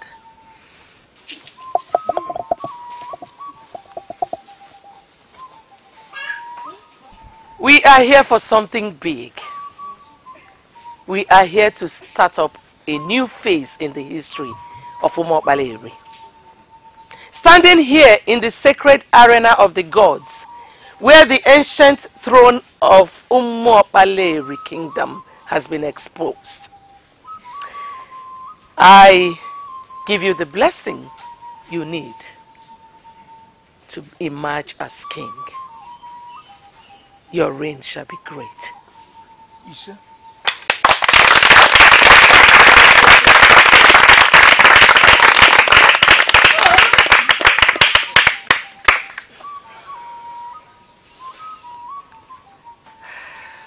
Please kneel.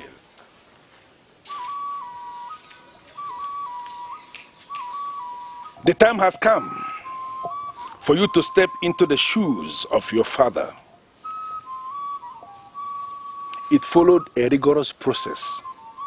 And that is for you to realize that nothing good comes easy. Standing here in the sacred arena of the gods, before the sacred tree of our people, and on behalf of the men in council, I hereby place the crown of Umokbaleri people on your head.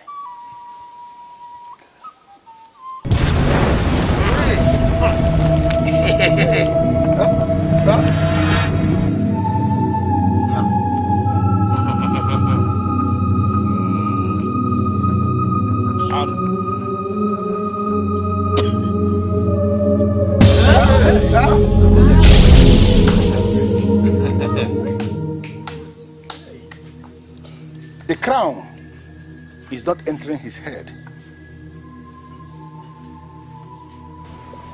You are judging a man that the gods have not judged. Place that crown on my son's head. He is the king. I sit on my throne to tell you that I acknowledge God as the ultimate judge. No matter what happens, never judge a man that the gods have not judged. Judge a man by what the oral testimony he has. Judge him based on what he does. Judge him on what you hear him say. Never judge a man based on what others say. Leadership has nothing to do with where you come from. A leader can come from anywhere. Master everything I have said to you today, and you will never make mistakes.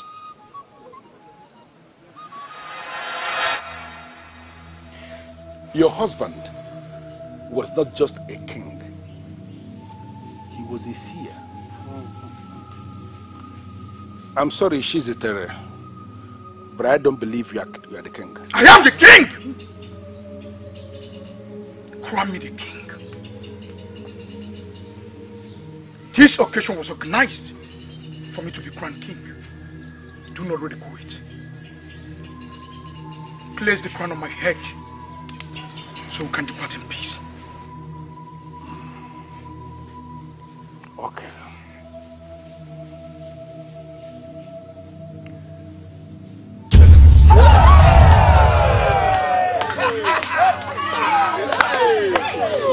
This is bad omen. It's like you don't want to do the right thing.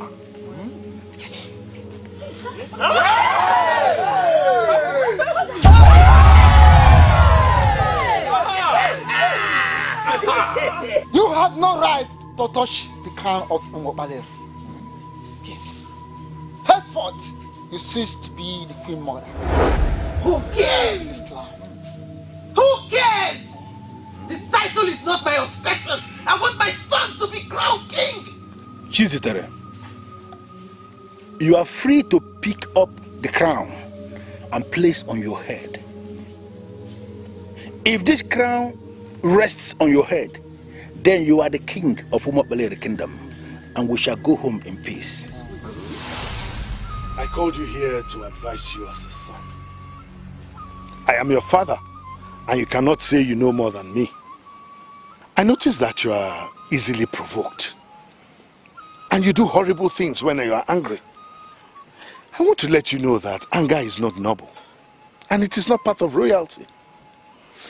Chizitere, I'm not at all impressed with the report I have received that you are engaging the freeborn of the land. Father, I am sorry. You were the ones that attacked me first. I was trying to explain things to them. They were shouting at me. I'm a prince of Umopalewi. Ordinary people should not shout me down. Chizitere, no matter what happens, no matter the provocation, a prince should not fight. I want you to understand that you're under a royal oath and that you must not soil your hands with blood. Mortals cannot kill any prince of Umopalewi, even when surrounded. Always understand that you cannot be killed. You must not soak your hand in blood. You must not kill anyone in self-defense. For if that happens, the cloak of protection that is around you will vanish. And you cannot sit on this throne of Umopalewi, even when offered to you on a platter of gold. Get that into your head.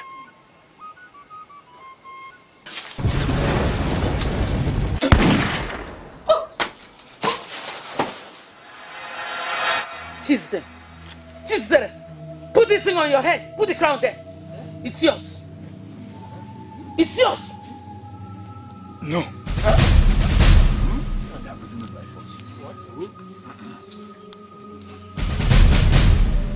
I cannot.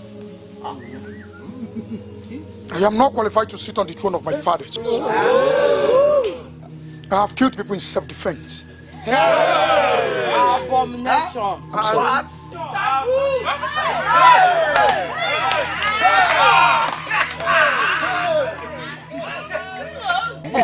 We shall see.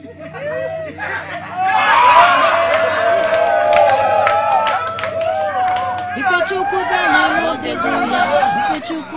no degoya. Ifechukupulu no kuoya.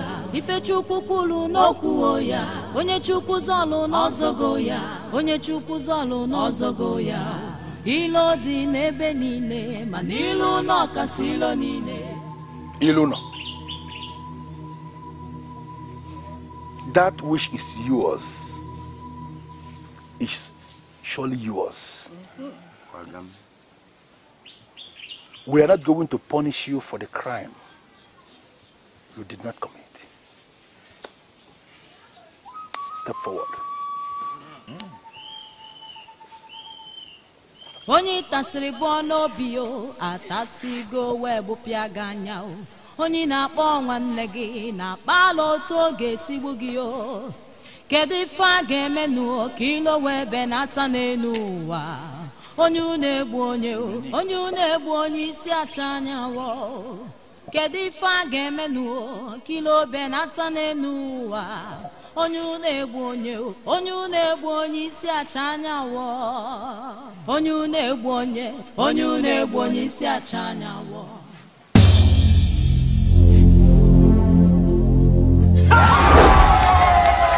Ifechukudelu no degoya. Ifechukudelu no degoya. Ifechukupulu no kuoya. Ifechukupulu no kuoya. Onye chukuzolu no zogoya. Onye chukuzolu no zogoya. Ilo di nebe nine. Manilu no kasilo nine. Ifechukudelu no degoya. Ifechukudelu no degoya. Ifechukupulu no kuoya. Ifechukupulu no kuoya. Onye chukuzolu no zogoya. Onye chukuzolu no zogoya. Ilo di nebe nine. Manilu no kasilo nine.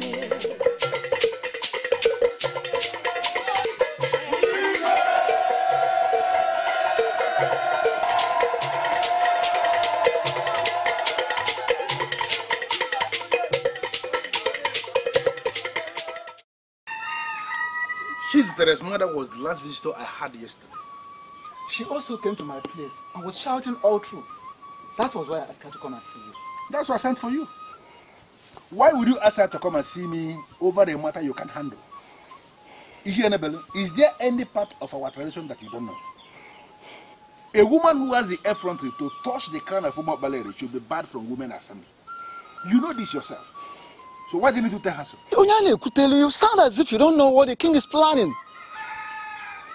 What is he planning? Your son has taken the center stage in the unpopular plan. And I think you should ask him. I am not going to ask a young man to explain what an Ishia can explain readily. I'm asking you, what is the king planning? As we speak, he has already brought back his mother into the palace. Is there anything wrong if the king has decided to bring his mother to live in the palace? I don't understand why you are complaining. The woman in question is his biological mother. If destiny has brought them back together, is there anything wrong in having her around permanently? That he brought his mother back to the palace is not the problem. What is the problem? His plans of imposing on us his mother as the queen mother of Umapaleri. That is the issue. You are joking with that, are you not? Of course I'm not joking. I'm telling you of the plans he has with other young men. Your son inclusive. I don't even know how the dethroned queen came to know about it. And she's not comfortable. A man of Ezeonu is already our king. And now a woman of Ezeonu is going to be the queen mother, the leader of our women. That's not possible. That is why I asked her to come here. And as much as we know the dethroned queen as being evil and overambitious, we will not take it away from her that she lost this kingdom. So, instead of crowning a stranger, I would prefer we pardon her and restore her to her position as the queen mother of Umuapaleri. After what she did in the interest of the kingdom. This is complicated. Very complicated. Why will Eluna allow that kind of thought to rise in his head in the first place? I'm sorry, Mother, but you have to accept that God moved ahead of us to bring me here.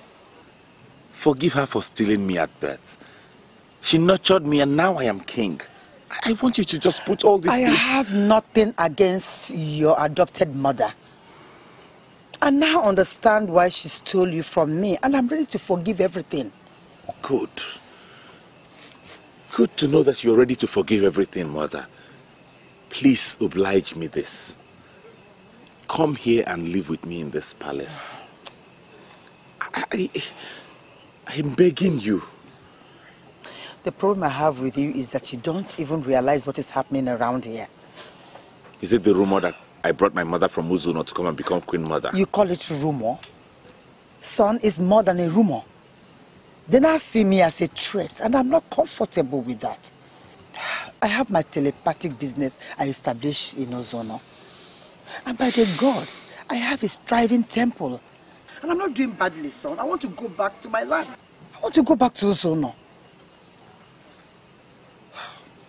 Mother, I'm sorry, but you have to give up whatever thriving business it is you have and what telepathic stuff you do.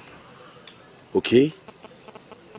You lost a son, and now the said son is here. He's not just a man, but a king. I don't get it. I just want you to come and stay around me. I will be a better king. I will have peace of mind knowing that you're here and safe. Your life is in the hands of the gods.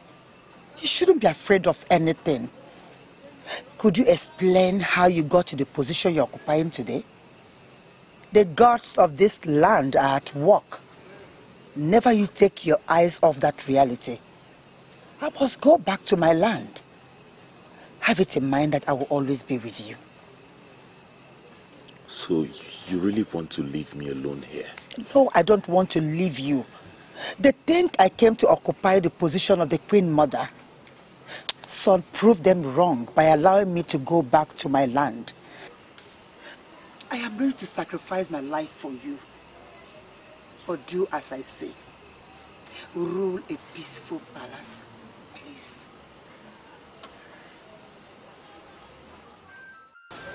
I'm sorry, Mother, but I don't understand why you're asking all these questions. Awele, one thing I do not want you to grow into is a problem like Adora. Because I will personally kill you if you do. Now tell me everything you know about Ngozi. Ngozi is a woman of Ezeonu. She has a temple where she reads the palms of people. She's very popular, for she doesn't take no for an answer. Men actually fear her. So how did she get to hear about me? As I said earlier, she reads the palms of people. She's a woman of many sides. Probably she got to hear about you from someone from here. So I wouldn't be wrong if I concluded that she's diabolical, right? No, mother, she's not diabolical. She's simply just a woman that anyone cannot intimidate. She's actually the reason I am still unmarried. She has a way that she treats men that makes them feel very inferior before her. Are you aware that she's in this palace? Yes, mother, I'm aware. I was with her before you sent for me. Really? And you're also aware that her son brought her to this palace to make her the queen mother and ridicule me, right? Mother, I would not want you to bother yourself over nothing. Ngozi is not here for the reason that you just said. She actually told me that she would be returning to Ezeonu. Are you telling me to my face that you believe her more than you believe me? I'm sorry, mother, but I am only telling you the truth. Even the king cannot think of such a thing. Ngozi is from Ezeonu, and it's very impossible for her to become the queen here in Umuokpaleri. Can I trust you? Yes, mother. You can always trust me. I want you to poison that woman. I don't want her to be alive. I'm sorry, mother, but why must we do that? She gave me life, mother. Shut up. I gave you life, not her. You are a princess of Umuokpaleri, not a woman from Ezeonu. Ezeonu brought her here to make her relevant in the kingdom politics. And I don't want that to ever happen. You are the one she trusts. And you are the one I trust. So, who do you value more? Your biological mother or your adopted mother? Can you still remember the exact message we got from Aligum that compelled us to seek elimination of Ngozi? Are you talking of Ngozi, your brother's wife? This is one thing I hate about you, Okudele. Why can't you ever answer questions directly? Do you know any other Ngozi? If you could recall, I wasn't there when the chief priest of Aligum gave the message. You were the one that told me what he said. And moreover, I didn't hear from him. Can you still remember what I told you that he said? You said he told you that Ngozi will give birth to a son who would rise to become great. And ultimately, the said son will be a powerful Lord to all our children, and even to us. And when I gave you that message, did you believe me from the innermost part of your heart? Of course I believe. That is why I gave you all the cooperation I gave that time. But oh no, why all these questions? The priest lied. That is impossible. A priest that sits before Aligum and ministers cannot lie. How could you say a thing like this? Maybe I was wrong to have said that he lied. Maybe I would have said that he gave invalid information that ultimately misled me. I'm still lost.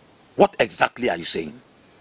When the priest said that Ngozi will give birth to a son, he was wrong.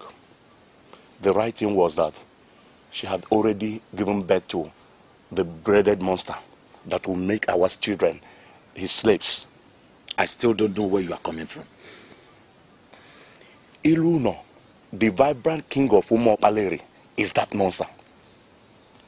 We forced August out of this family to prevent her from reproducing the monster. But unknown to us, she had already reproduced the monster. I don't understand. How can you say Ogusi reproduced the king of Umuokpaleri? That's a reckless word. I don't think I like getting involved in such a thing like this. She gave birth to a son, and the son was stolen.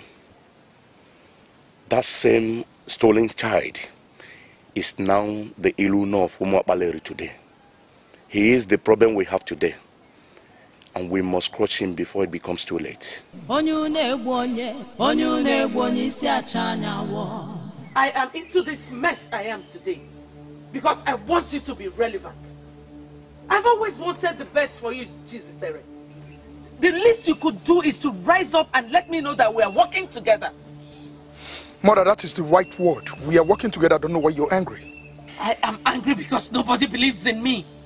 Adora does not believe in me. Awale does not believe in me. You must be the one who will believe in me. Mother, I don't know what you want me to believe in, but I've always believed in you. I don't know what your schedule is, but I want us to go to Ezeonu today. Mother, I cannot go to Ezeonu. Why? You did not even bother to know what we're going to Ezeonu to do. You cannot just say no without knowing the mission at hand. What is the mission? Ngozi, the cursed woman of Ezeonu, is planning to come to Umuokpaleri to assume position as the Queen Mother. Mother, who told you that? I'm aware she came to the palace, but she already left. What difference does it make? She was here for 2 weeks, planning on how to take over from me. Chizitere, I am your mother. By now you should have realized that ego counts. I am the Queen Mother, and I will not allow any woman, any stranger to come into this land to overshadow me. It is not possible. Why is Ilu not doing this? Why on earth will you ever not show the idea of bringing a strange woman to be the queen in this land? You have to arrange your things. If possible, arrange some of your friends, because we are going to Ezeonu, and it's not going to be a friendly visit. I don't know what you're doing here. Why don't you want to live with me in Umuokpaleri? I will be a better king when I have you around. I'm always around. I want to stay here in Ezeonu to retrieve every single thing that is seized from me. I have been reluctant about it all these years and allowed them to trample upon me because I thought that the gods abandoned me. I saw no reason to fight for any land since I had no son.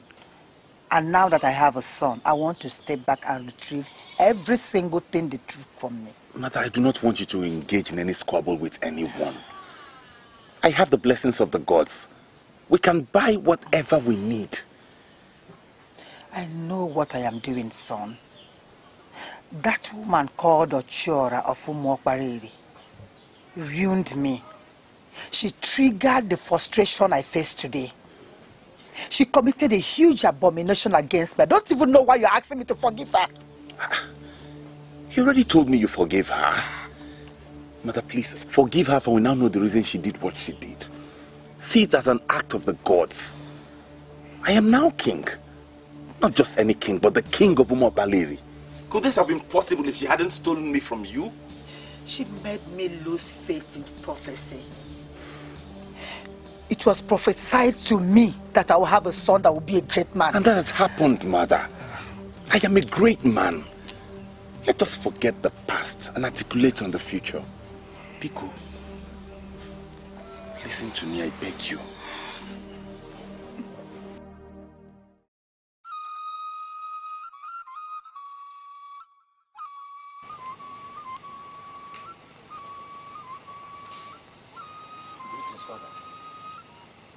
Sit down.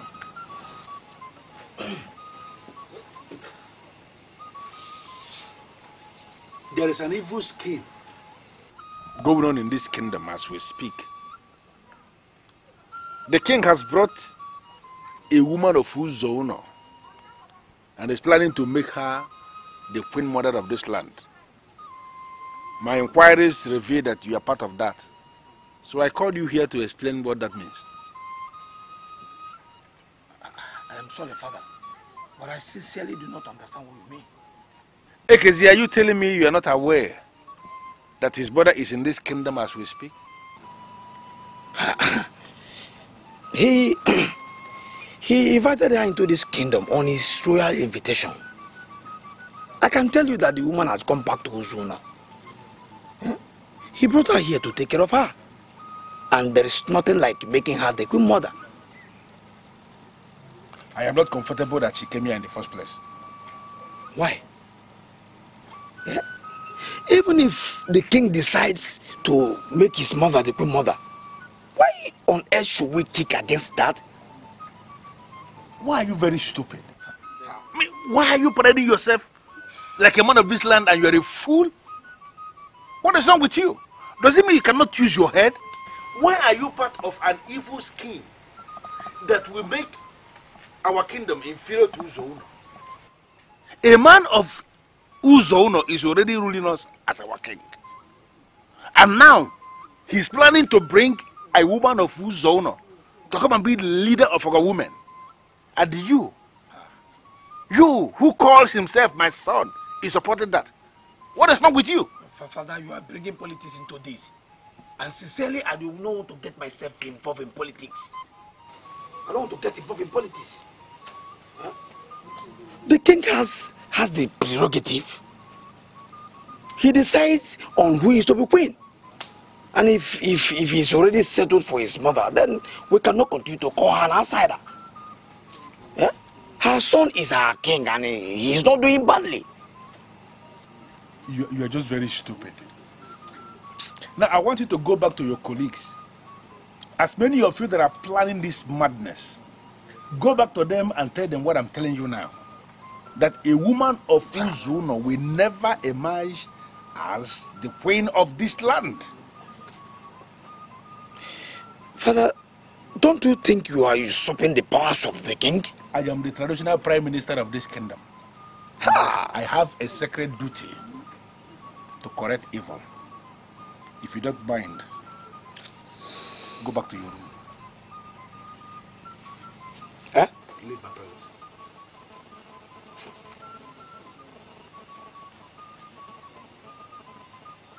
Tell them what I said. To all your colleagues. Useless bunch of people.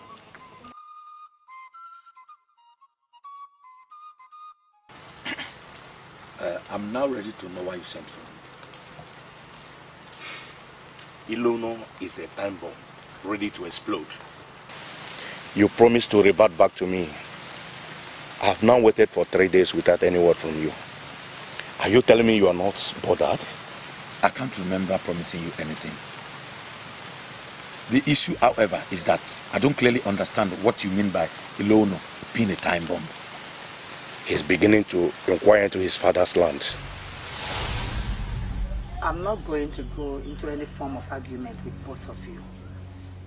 I am now a widow. And before my husband passed on, he asked me never to get involved in any form of land dispute. If your family have decided that they want the land, they have my full consent.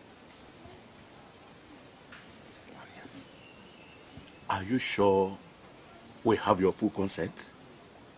You said the family decided. Who am I to oppose the family decision? My offense is that I didn't have a son. And my young daughter does not have any inheritance here. I cannot oppose the family decision.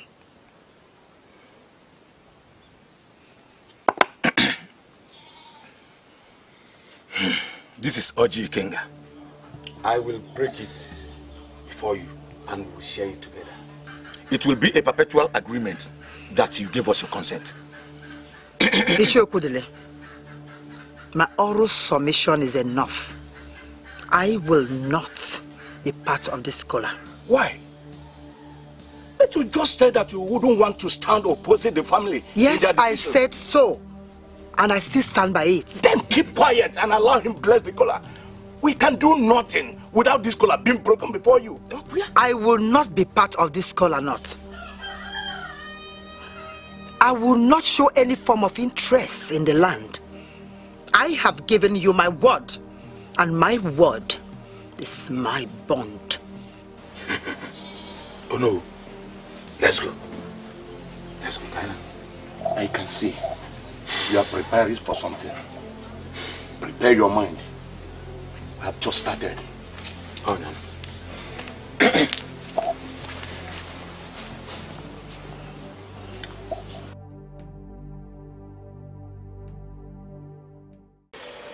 Going to break down.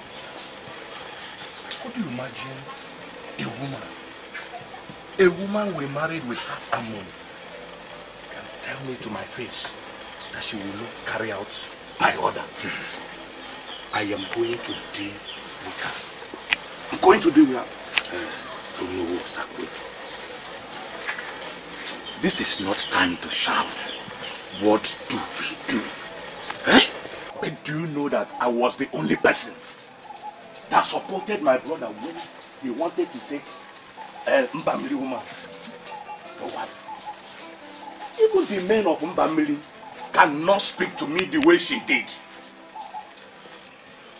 Listen, let me tell you. I swear on the land upon which we stand, I am going to deal ruthlessly with that woman. I am going to deal with that witch. Believe me when I said it.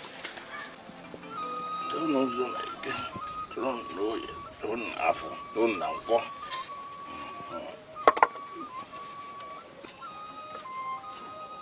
Eke, Ori, Afo, Info,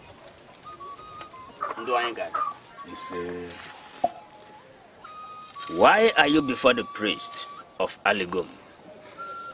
When we are confused on issues that border on customs and traditions of our people, we come to inquire from you. The priest is waiting to hear what confuses you. When a woman is married to a family, she belongs to that family. Is that not correct? If the said woman is married properly to the said family, yes. Has she got any right under the traditional laws of our land to stand opposing the family in all their decisions? It all depends on the decision. If the family is wrong in their decisions, you know, many families err in their decisions, then the woman has the right to say no and stand opposite the wrong decision. A woman of Mbamili named Ngozi, my late brother's widow, is challenging my decisions. I am the head of the family, and she has no right under the traditional laws of our land to challenge or argue with me over anything I said. I have come to inform you. I will deal with her. The paramount priest of Aligom does not have any business with whom you decide to deal with. But I must remind you that Aligom, the god of our land, is the god of equity and justice. He will rise against you if you trample upon the widow unjustly. Can you just give me one reason? You find it difficult to believe me when I say that Ngozi is evil.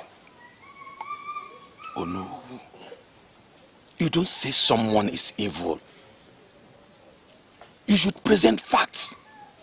I mean cogent and verifiable facts. Listen to me, Okudele.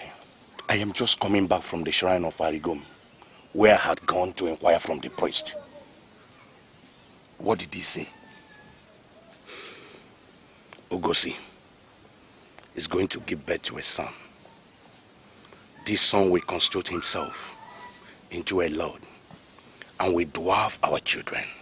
And they will always go to him begging for things. Impossible. That cannot happen. Okudiri, hold on, I have not finished.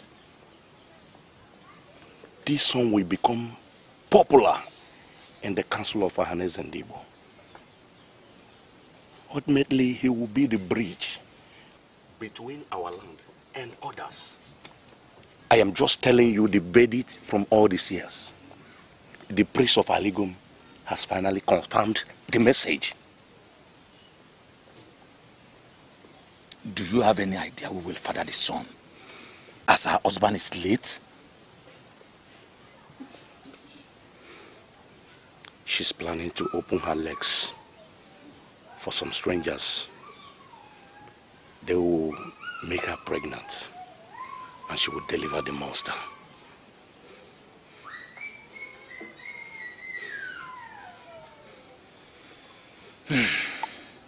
Well, if you are sure of what you are telling me, then we must call her to order.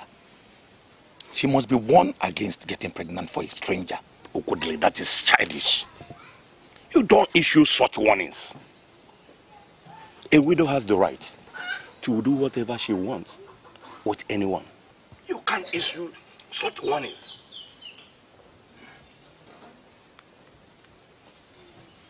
So what are you saying? You want her to deliver the child?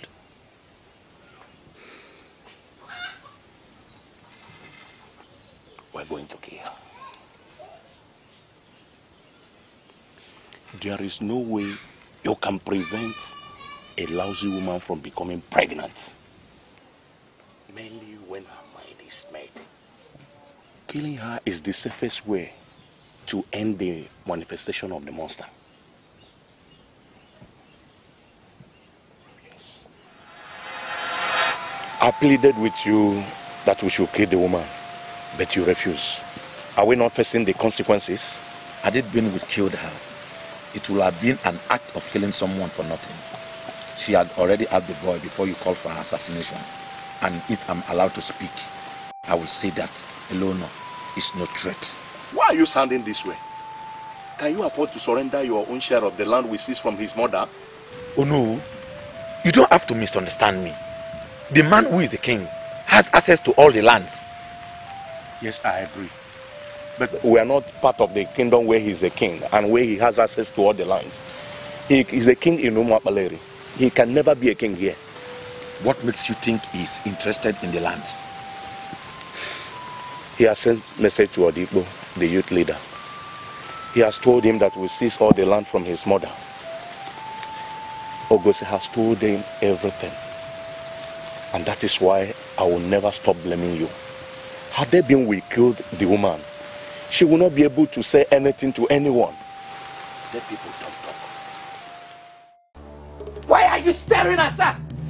Kill her! Kill her! Let me see how she will become a queen mother in my land. When I look at you, I wonder what makes you think that you can silence me with that thing you're holding called gun. Will you shut up your mouth? Do you realize you're talking to my mother? Aman. What?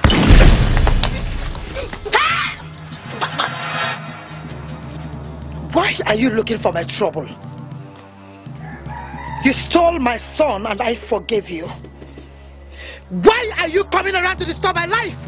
One more move you make, I will use this very weapon that you have already fortified with poisonous pieces of iron. Leave! Come back here, you troublemaker. My son told me that you gave him life and that he loves you as his mother. He pleaded with me not to harm you. It was based on that very plea that I forgave you. Do not make me lose my temper. By the gods, I am a woman that controls unseen powers. Even men fear me. I will assume that you never came here to fight me. But if this repeats itself again, I will show you that I am Ngozi of Ezeonu. I am a woman that you can never take it for granted. Get out! Come back here! You want us to leave without the gun? I will send back the gun to you before sunset. Now you must leave. Now you come back here! Hey! He that kills by the gun dies by the gun. Never you ever step your foot back here again. Look at this. Get out! Out!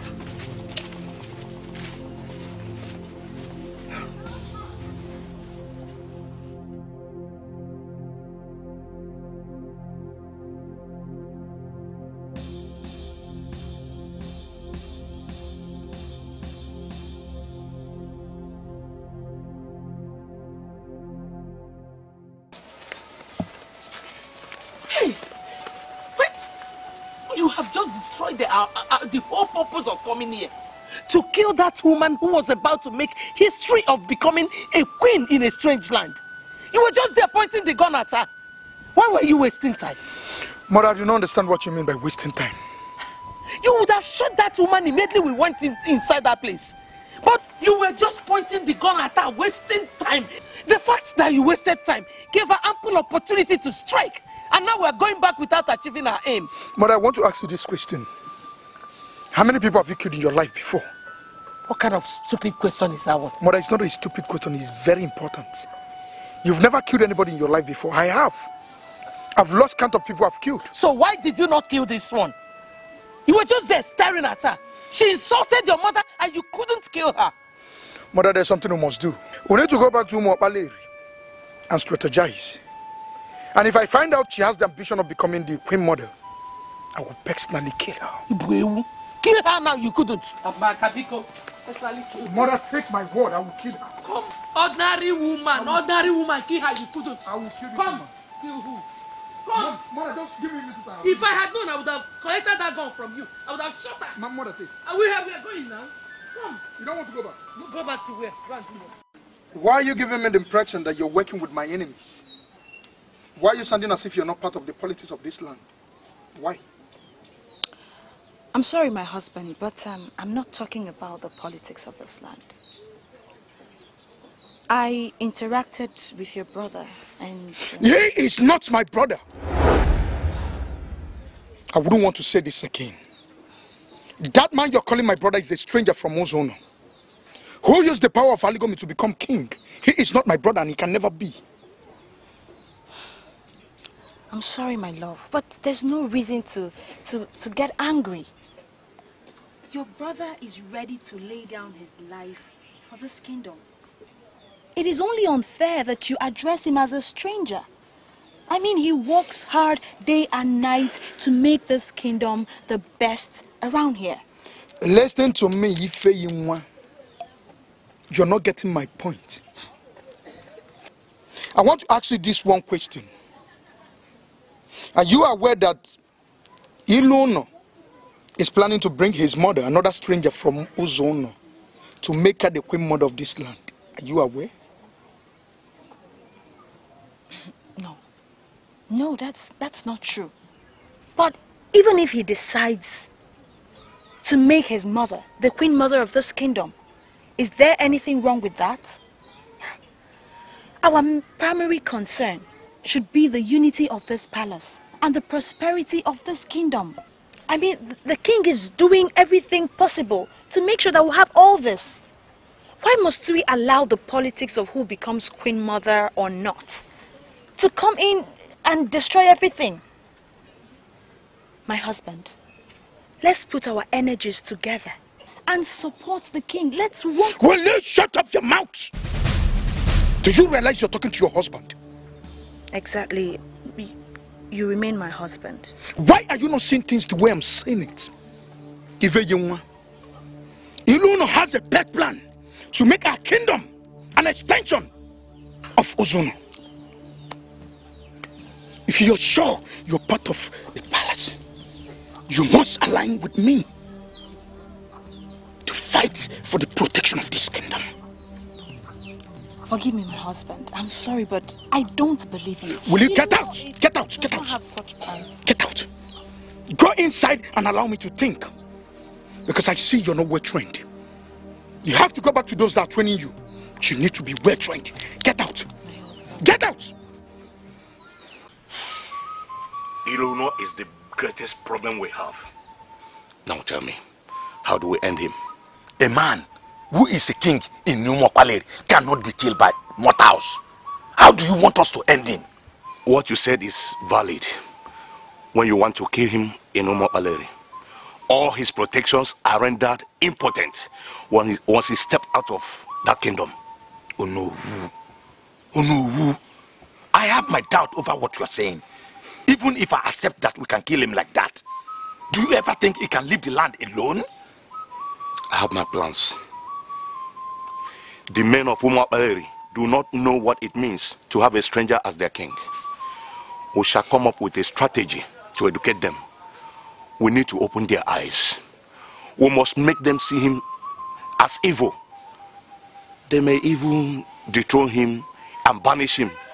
When he comes to this place, we'll kill him. Do you think it will be possible? Everything is possible. Remember what the soothsayer says. Even the priest of Aligom ultimately confirmed it. He will become so big and become uncontrollable. The best way forward is to kill him before it becomes too late. Why are you giving me the impression that you value Yan more than me? Mother, I value the both of you. You are my mother. But she it was that nurtured me. She was actually the one that directed me to come and meet you. Mother, she has done a lot for me. I cannot kill her. You just told me now that she prevented you from getting married. Why are you trying to defend a witch? Mother, she is not a witch. I did not call her a witch because she is not one. Yes, she has a problem, but she's still a good woman. Awele, you will not like what I will do to you if you refuse to work for me. I have been making all kinds of plans to get you a husband. That's the greatest honor any woman can have. I am your mother. That is why I am trying to honor you. Learn to work with me. One more thing. Let whatever thing we have discussed be between us. Consider yourself dead if I hear it outside.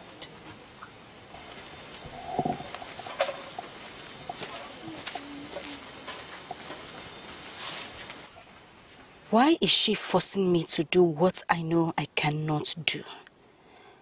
Why on earth would I kill a woman that gave me life? I am standing on my feet to address this body because of the importance of the matter under discussion. Rules are made for men and not men for rules. I have discussed with other elders, and we have arrived at the conclusion that we have to suspend the enthronement placed upon Ochora. She is Teresa's mother. The devil we know is better than the angel we don't know. She has to resume her duties as the queen mother of Umuokpaleri. Eh? Yes. Your Highness, do you have any objection to that? I was made to understand she committed an abomination when she touched the crown. I was told a woman does not touch the crown of Umuokpaleri kingdom. And based on that, She was declared incompetent to continue as queen. And it has remained so ever since. And you need an assurance from you. Is this decision in line with the traditions of our people? Your Majesty, I want to register myself with what Ishi and Ebeli said already. Rules are made for men and not the other way around. We, the men in council, we have discussed extensively. And we found out that the woman in question acted in her quest to salvage this kingdom. She didn't touch the crown for any selfish reason. And we, the men in council, we have decided that the dethronement order placed on her should be cancelled immediately. That she must be allowed to continue performing her duties as the queen mother of this land. This is the decision of men in council, Your Majesty, and the king is under obligation to key in.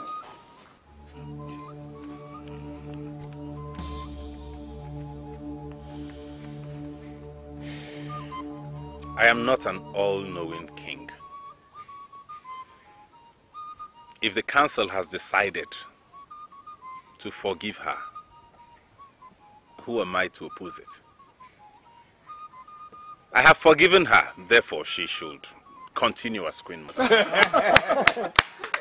Your Highness, I want to be part of the council that does the right thing. And what do you mean by the right thing, Ishiesi Kogu?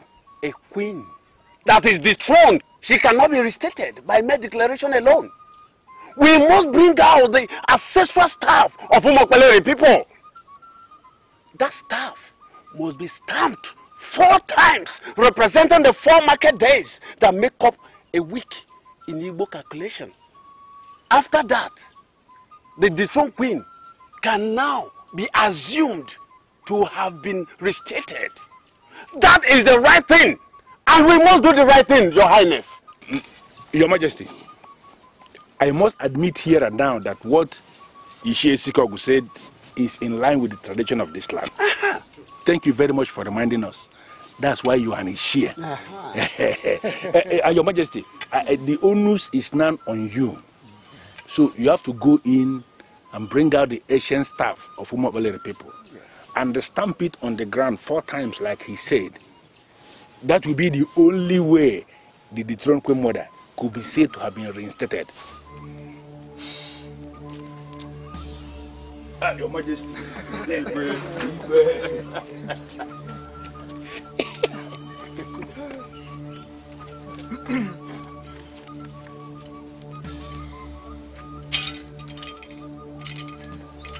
Wait!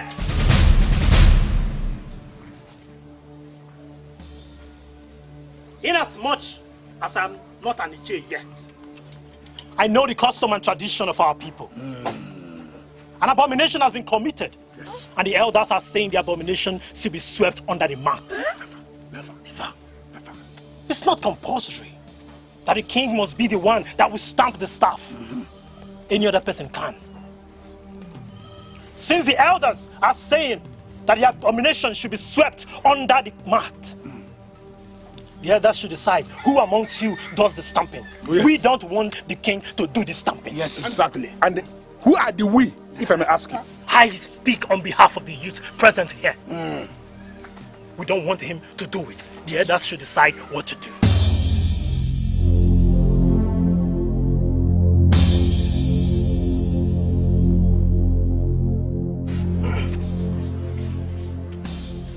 The conclusion here is that we don't have queen mother. Yes. The meeting shall reconvene when the elders volunteer who shall stamp the staff. Oh, yes. Then a decision shall be taken. Oh, yes. Yes. You told me that you would be attending the meeting. Why didn't you go again? I changed my mind. Do you have a problem with that? Why would you change your mind when they are discussing the progress of this kingdom? Chizitere, that is not fair. What we are facing is bigger than fairness. The youth of this community have decided to align with Uluno to frustrate me. I am not going to play into their hands. There are this war coming. I wouldn't want to be the loser. Are you the one that wants to start this war? I am asking because Ezeonu is not thinking of war. I am sorry, Awele, but I wouldn't want to believe what our mother said is the truth. How do you mean? She said you're not ready to work on our side, that you're more attached to Ezeonu. And I wondered if you know you don't have a biological relationship with him. A biological relationship is simply not the only thing we have. We have seen brothers and sisters killing themselves. I value true love. Ezeonu represents that. Sincerely, I would not want to do anything that would undermine his peace initiatives. You're working for him? I am working for the progress of the family. I am not working for any one individual. Ezeonu is now king and he is doing extremely well. And I would advise that you do everything to support him. Get out. Are you talking to me? Yes, I am talking to you. Any day you run into troubled waters, don't come to me. Are you telling me all this simply because I told you the truth? As long as you're emotionally attached to somebody who doesn't share blood relationship with you, at the detriment of your own blood brother, it means you don't know the meaning of the words, truth. If you don't mind, I would like to be left alone. Get out. Ifechukwu delu no dego ya, Ifechukwu delu no dego ya, Ifechukwu kwulu no kwuo ya, Ifechukwu kwulu no kwuo ya, Onye Chukwu zolu no zogo ya, Onye Chukwu zolu no zogo ya. Ilo di n'ebe niile, mana ilu n'ọkasị ilo niile. Ifechukwu delu no dego ya, Ifechukwu delu no dego ya. I have this weird feeling that the elders have been bought over. They're planning my downfall. To be very sincere with you, the elders have not been bought. Whatever they are doing boils down to ego, and we must give them some credit. So how do you explain what just happened now? They knew I was going to collapse and die if I stamped that staff to atone for all the sins the dethroned Queen Mother committed. And they were encouraging and pushing me to do it. I think they are sabotaging me. The Queen Mother told them that you are bringing your mother to become the Queen Mother, and they believed her. But I have no such plans. That's not true. Listen, I have been separated from my mother since birth. This is the first time I am being with her. I just want to bring her close so I could show her all the love and care I never did all my life. Why would Ochora read meanings into this? Your Highness, there is a question I want to ask you. Is there anything wrong in you making your wife the Queen Mother of this land? I believe that Ochora will not have a problem with it if your wife is declared as the Queen Mother of this kingdom. I do not want to bring my wife into the kingdom politics. That is why I kept her out of the picture.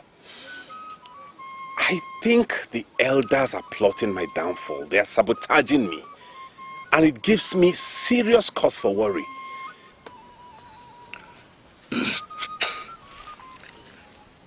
If you will listen to me, I want to say that we should allow this matter to rest. I already told my father that you are not trying to bring your mother to become the Queen Mother. Concern yourself with the development of this land. Continue to secure grassroots support. And there's nothing anyone can do to silence a popular king. Yes. She is planning to kill that woman, and I know she must be stopped. You don't have to worry yourself about that. The Ngozi I saw is not the kind of woman that would be intimidated by our mother. Adora, it has gone beyond the desire to intimidate. She is out to kill. Already she asked me to go and poison that woman, and I said I won't do it. And now she's very angry with me. Awele, like I said earlier on, you don't have to worry yourself. Mother doesn't treat me like a daughter because she doesn't see me as a strong woman. She tells whoever wants to hear her that I am not a strong woman. I don't know if her definition of being strong is being wicked and inconsiderate. Look, do you know that Mother went as far as telling me once that she regrets me being alive? that she would have been happy if I was dead like the others. My goodness. Listen to me. Do not involve yourself with Mother. Whatever she asks you to do, do not do it. Mother is not a noble woman, and it's not possible for her to be. You don't have to cry. Just tired. I have to go now. Please come see me off. I'm just so confused. You don't have to be confused. You don't have to be confused. Okay?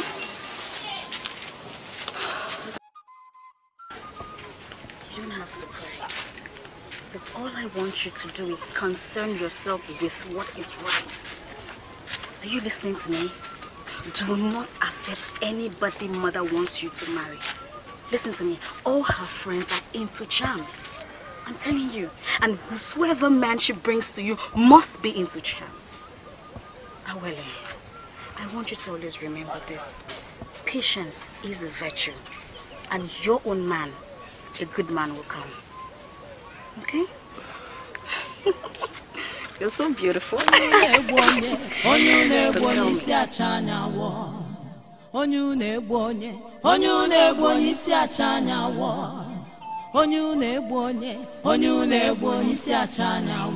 Mother, you're here already. When did you come back?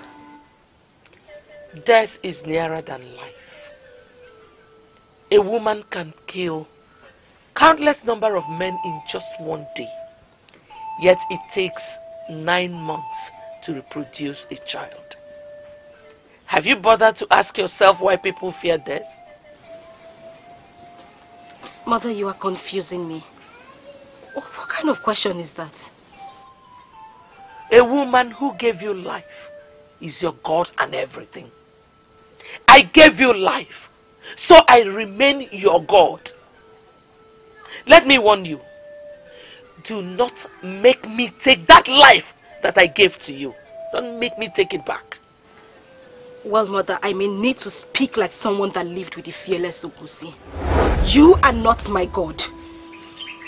I beg your pardon. You sold me at birth because you never valued me.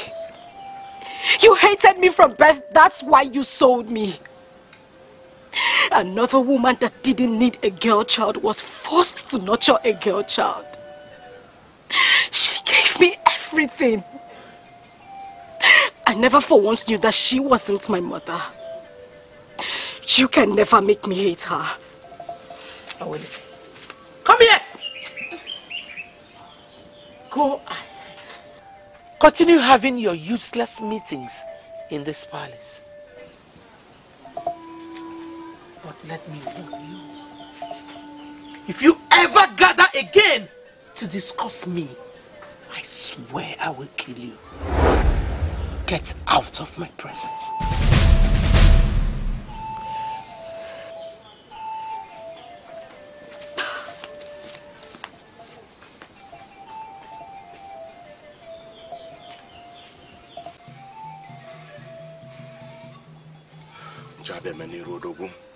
It is a taboo. It is a taboo that Ezeonu, an evil child that was stolen at birth, has risen to become this great. He has been protected with all the protections of Umo Baleri. That is why it has become impossible for me to kill him. I am asking you to go through the wind and bring him down to Ezeonu, where I can kill him. I want him dead.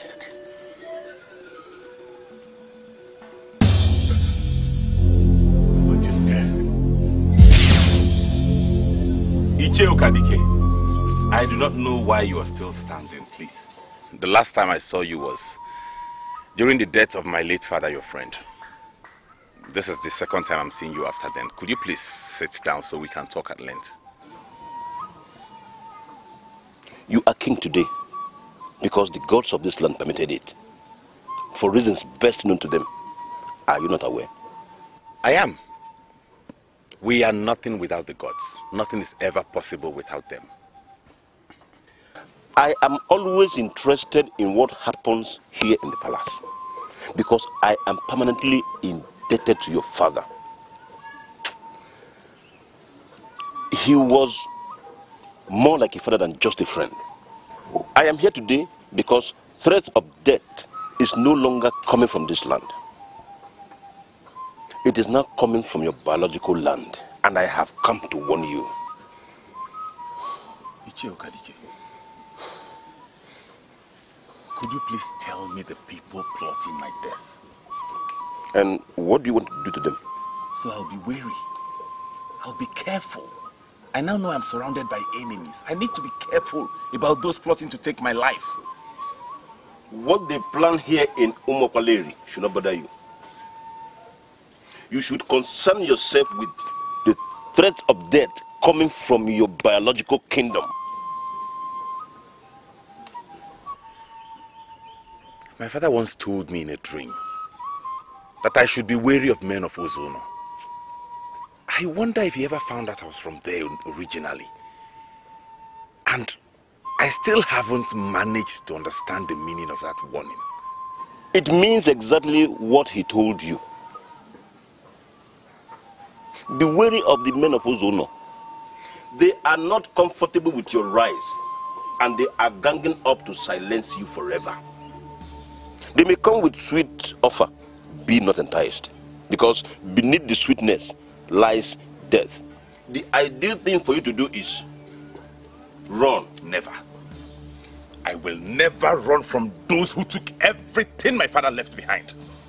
After my father's death, they took the land, they took everything and left my mother in penury. I will retrieve every single thing they have taken from us. That is where discretion comes in. That is where discretion comes in. I am not asking you to develop into a coward that doesn't fight for his right. Fight for your right, but be wary of men who can pay for your termination. They never liked your face, and they can pay heavily to have you wiped off the face of the earth. You are now king. Walk like a king. I will see you when I will. Onye tasiri bono bio atasigo webu piaganya o. Onye na-akpọ nwanne gị na-akpala otu oge sigbu gị o. Kedu ife a ga-emenu ka ilo wee benata n'elu ụwa? Why is Okadike poking into the politics of this land? What is his business? Kilo benata n'elu ụwa. Onye na-egbu onye isi acha anya wo. The only thing I have understood so far is that your name is Ekezi. And you are the only son of the traditional prime minister. How does this concern me? I am not part of the politics in this land. I did not come here to discuss politics. You are coming back to Umopaleri. It's an act of the gods. Because they knew you belong here. And the ultimate reason is for you to be married here. I present myself as that man. Please accept to be my wife. This is very funny. I mean, tonight is the very first night we are talking. Apart from the things you told me about yourself already, I know nothing else about you. How could you be talking about marriage? We have a pattern here. We are different from men of Ezeonu, where you spend all your life. Here we go straight to the point. That's why I open up immediately. Accept to marry me and we can start the process tomorrow. Remember, it is the gods that planned this. They brought you back as a single woman because they know you belong here. Just say yes to me.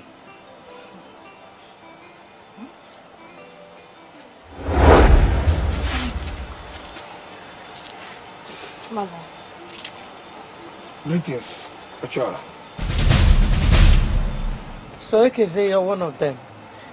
You now find it very difficult to bow before the queen. I don't know why you should say that. You know that it is no longer permitted for anyone to bow before you as the queen. Doing so may ignite the anger of the gods. I don't want to die untimely. I am sincerely sorry. What is going on here? Mother, he said he wants me to be his wife. That is not how I said it. I said that it was the God that prevented you from marrying Ezeonu. That's why they brought you back here to marry here. And I asked you to permit me to be the man. Then what is the difference in what you have just said and what I told my mother? You removed the angle where I mentioned the gods. That is the most important thing. Ekeze, I want to ask you. Did you come here on your own accord or you were sent by others?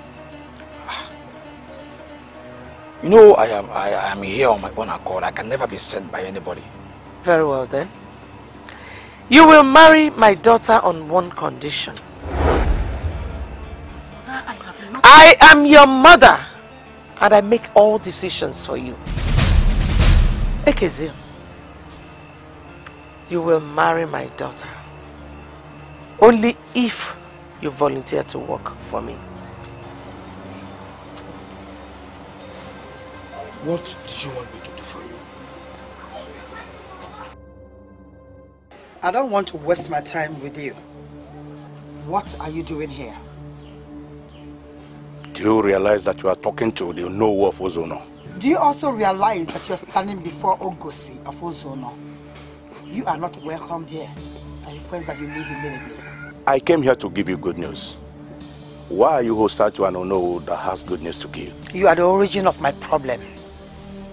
I'm not interested in that good news you came to give.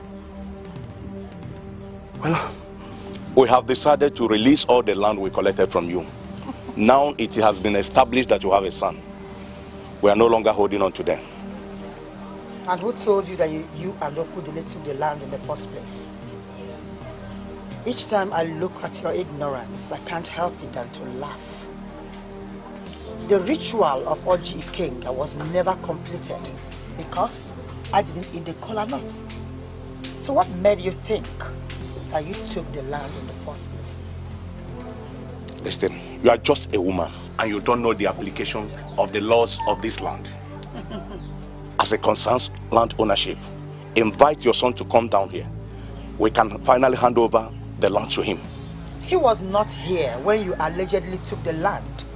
So you don't need his presence to release them. I am telling you what we have decided. Send for him. Without him, nothing happens. Osakwe, wait. I was naive before, but not anymore. I am now in charge of the telepathic art of Ezeonu. Be careful with your plot. The Ngozi you see now is different from that naive one that you used to control around.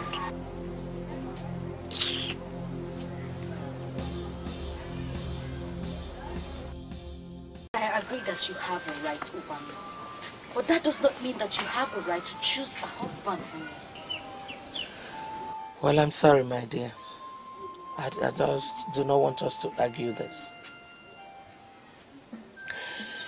You see, there are so many things you don't know about this kingdom. You need to calm down and learn from me. The young man that came to marry you, if you agree to marry him, that means we are beginning to get hold of the heart of the politics of this kingdom. Open your eyes and see. The politics of this kingdom is more important to you than how I feel? The politics of this kingdom is the most important thing. Every other thing revolves around it. The young man that just proposed to you is one of the few young men who can make things happen in this kingdom. If you agree to marry him, that means the gods are beginning to answer my prayers. And I wouldn't want you to ruin my plan. Mother, I have a blacksmith from Oka. A man that produces all categories of guns that will come and marry me after the New Yam festival. Awele, send word to him. Tell him to look for somebody else. That you already have somebody. Or are you not concerned that your mother, who you met as Her Royal Majesty, Ochora of Umopaleri, has been stripped of her title? Your major concern here, my dear, should be how to get that title back. Ekeze is our hook. Mother, I am sorry, but I will not marry Ekeze. I have gone too far already with the blacksmith. Mother, we are engaged. We shall see.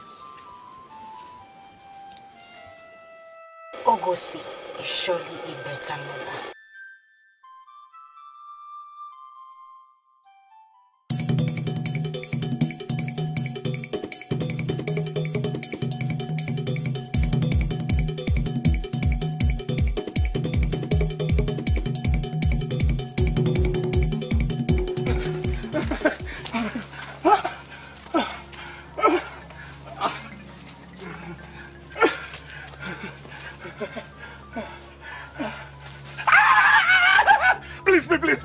Please don't kill me. I'm a man that sits in the position of authority. Please, I can influence things in this kingdom. Please tell me what you want. Just tell me what you want and you have it. Please don't kill me. The time shall surely come when men that live right at the bank of an ever-flowing river will be dying of thirst. They will be looking at water, but guilt will not allow them to fetch. Why do you want to make yourself one of them? Why? I don't live in the bank of any water. Why do you seek the destruction of the star that will bring water? I don't understand what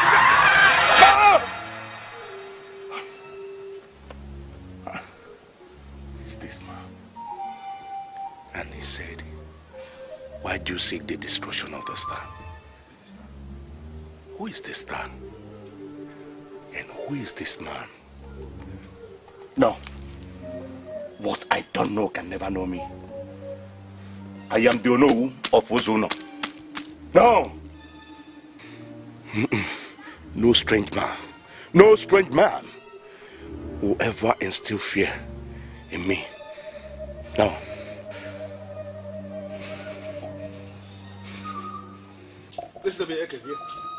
I am not going to waste time discussing this nonsense with you. You started the process without me. Continue without me. Don't get me involved. Are you not overreacting, Father? I have not done anything. I just mainly proposed to her. Why would you propose to her in the first place? That is the question. I am the one who has been asking you to get married. And I decided to surprise you. Huh? I left all the girls and ladies that are ranked as basic and ordinary. I went for a princess. Why are you not happy that I'm going to bring a princess here? Let me educate you on something you don't know. Ekezia, there is a difference between the Awele that came back from Ezeonu and all the princesses we know. Yes, she was born by a queen, naturally. But then she was sold into slavery by that same queen. That she managed to trace her way back to her root has not changed the fact that she is indeed a slave. Oh, come on, Father. Why are you making reckless statements? What? Yeah? Awele is a bona fide citizen of this kingdom. She is not a slave. And I'm not going to sit down here and watch you call her a slave. Let me tell you something. In case if you have forgotten, I am the traditional prime minister of this kingdom. You are my son. That makes you a free-born citizen of this kingdom. There is no way I will ever allow you make a fool of yourself by getting married to a slave. Okay? This may be the beginning of our misunderstanding. I am going to marry that maiden. I must marry that maiden. I can see you want to dare me. Let me tell you something, Ekezie. Here in Baleri, men do not flog the masquerade that is leading the way. That is on the understanding that the masquerade knows where he is going. If the lead masquerade should try to lead us out of line, we will flog him back to line immediately.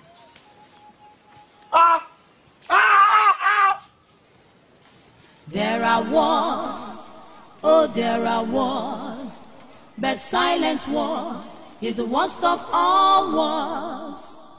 There are wars, oh there are wars, but silent war is the worst of all wars. Adora, will you explain to me in black and white what you're talking about? If the gold mine is your problem, well, I came here to tell you that Ezeonu is ready to give it to you. He wants peace to reign. He wouldn't want you to be a stumbling block in the peace process. Are you by chance calling me a troublemaker or what? Our father left a legacy. That must be protected. And you think Ezeonu is part of that legacy? Chiziteri, you should apply some sense of intelligence whenever you speak. A man that is now a king in his land is as well the head of the kingdom. Nothing happens without him. Stop seeing him as a stranger. He has proved worthy to be a brother to you. Why don't you reciprocate? Adora, you're forcing me to give some instructions, and when I do, you're not going to like it. And what instructions are you talking about? If you continue to sound like an enemy, I'll be forced to tell the guards to prevent you from entering this palace. That I can do. And what do you think you are doing? What are you trying to do? Oh, you want to walk out on me? Do you realize that I am still the head princess of this land? I still have my powers. Do not make me make use of them. Don't.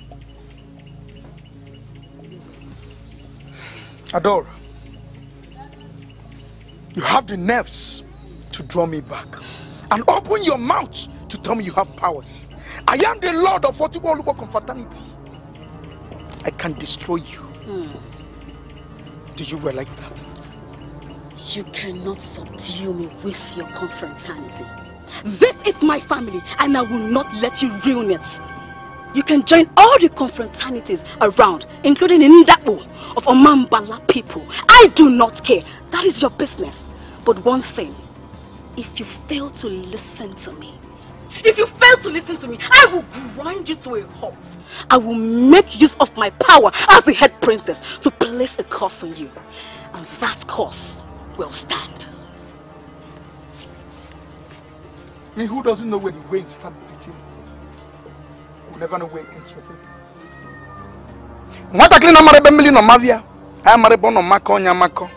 If not for one thing, we will get the nanny in Azada. You talk like someone that knows me very well. But I am surprised. I don't know you. Someone told you that a soothsayer said that a man from amongst you will become great. And I ask you, is anything wrong with anyone from your midst becoming great?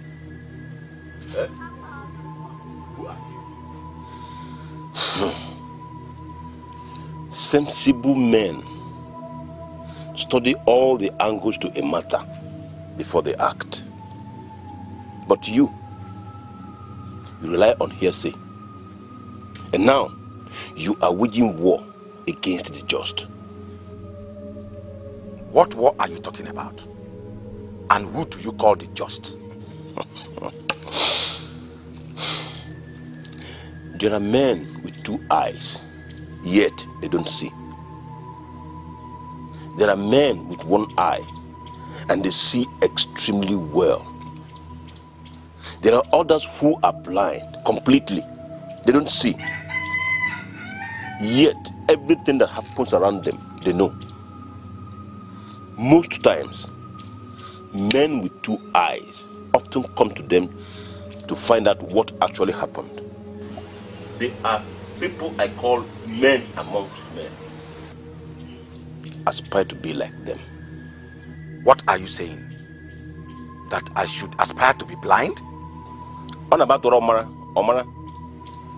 Adorofeke, Ufuyi Sinofia. Men like you with two eyes are blind. And those that are blind, they see extremely well. Aspire to be blind so you could see. I will come back to you when you need me. Until then, I leave you with this. Men cannot cover the moon. You didn't tell me your name.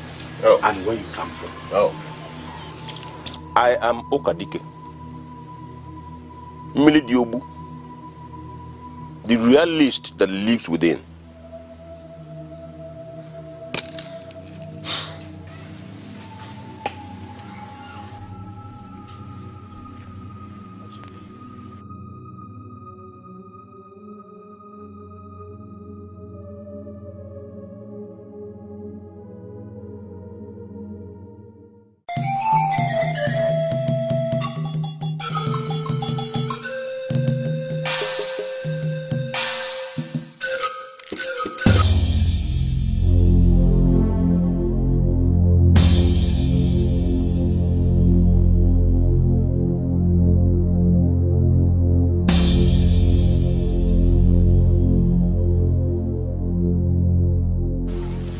Excuse me, please.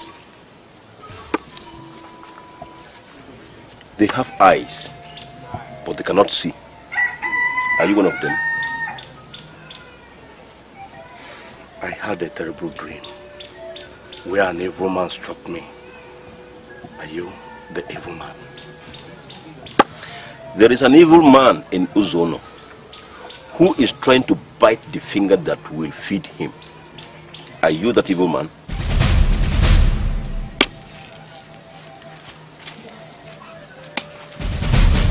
He just left my place.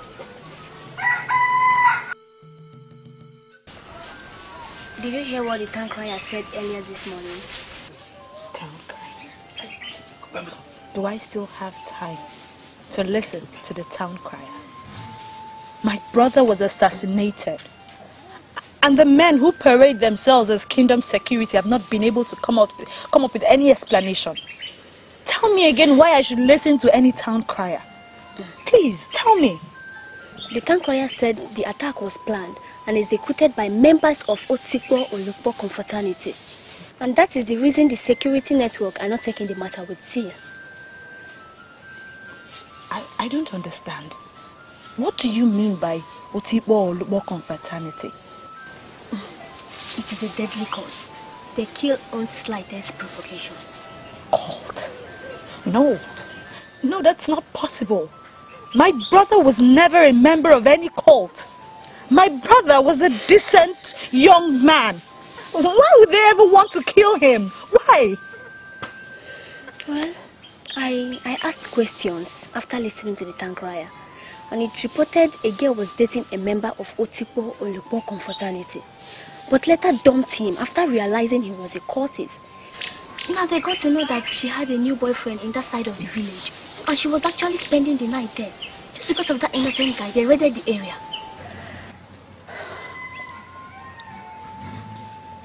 Are they that wicked? How can they kill countless number of people because of one girl? They killed my brother because of the story you just told me. How is it possible? It's to see how wicked they could be. And I don't think that the kingdom security will do anything about it. No! No! How can my brother die because, oh my God, I can't. It's okay.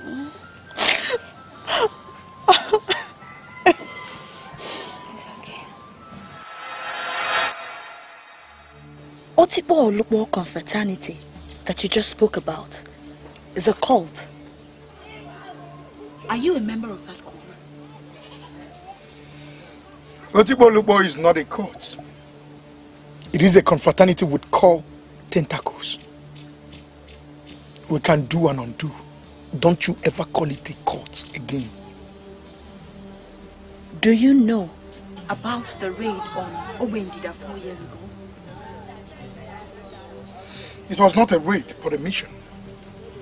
Any woman who has slept with a member of Otikpo Olukpo confraternity has tested the zenith of ecstasy. She has no right to desire another man. A woman was engaged with a member of that fraternity, woke up one morning and decided to end that engagement. Then went to Obendida to sleep with one idiot who decided to make a statement. That statement has remained evergreen. No woman will mess around with us anymore. Were you with them that night at Obendida? The day of the raid? Were you there? You are asking a nonsense question. I am the Lord of Otikpo Olukpo confraternity. We started it and nurtured it into greatness. Do you sincerely think anything can happen without me? No. I remember how that imbecile was crawling, begging for us to spare him. We did not, because we don't spare people's life.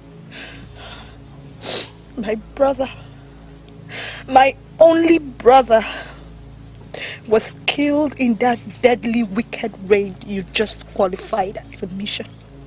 My only brother. It's quite unfortunate. He was at the wrong place at the wrong time. I am sorry. But you never told me that you're a member of a confraternity. You never told me that you're a cultist. Even you want, will not have you raise your voice at me. I wish to end this discussion right now.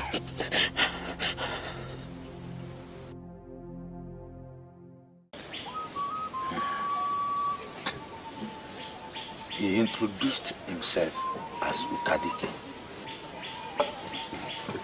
Milidiobu, the realist that lives within. And what are you making out of that baseless introduction? The man that attempted to kill me in my dream actually visited you, and you are not bothered. Okudele. Oh no, I am bothered. What I'm saying is that we should strive to get the meaning of all he said. He made strange statements to you, and equally made strange statements to me. He might not be from the West, like you said, but he said he lives within, and I think... Don't think, Okudili. Okudili, don't think. I am telling you what we are going to do. That man you call Okadike is Ilono's employee. He has hired him to instill fear in us. Can't you get that? And the best way to handle him is to end his master. When we end his master, he will no longer make any further appearances anywhere. Men like you with two eyes are blind. And those that are blind, they see extremely well. Aspire to be blind so you could see.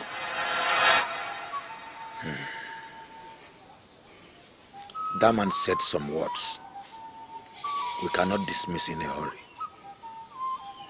Should I tell you the truth? We have reached a point where we can no longer go back.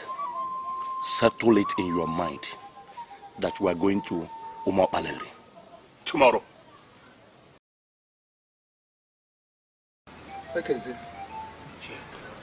If you want me to answer you these questions clearly, ask clearer questions. Then I will answer you. Ije, I don't think I could be clearer. Is it right for anyone to use the word slave to qualify any free citizen of this kingdom? And who is the one using the word slave in qualifying a free citizen of this kingdom? Ije, the identity of the person is not important. I am a man of Umo Paleri, and I've been doing everything possible to defend this land. Yes, I know that, and I agree with you. You are a son of the soil, a true son of the soil. And personally, I hold you in a very high esteem. I proposed to Awele, the princess that returned from Ezeonu.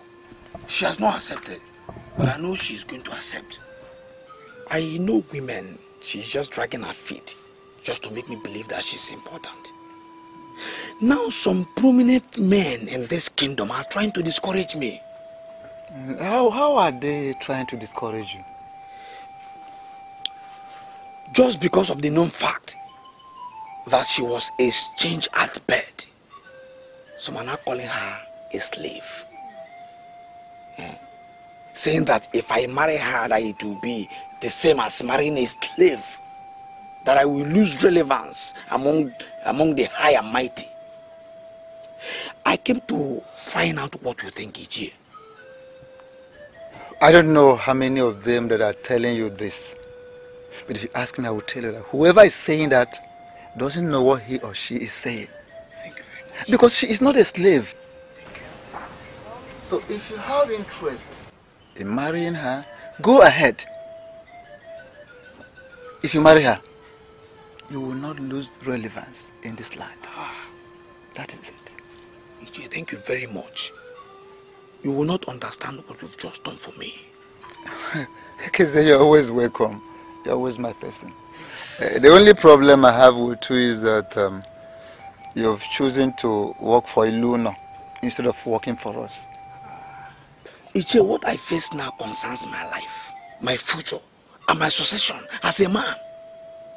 It is bigger than the subject of who becomes the queen and who does not. Ichi, thank you very much. I shall get back to you.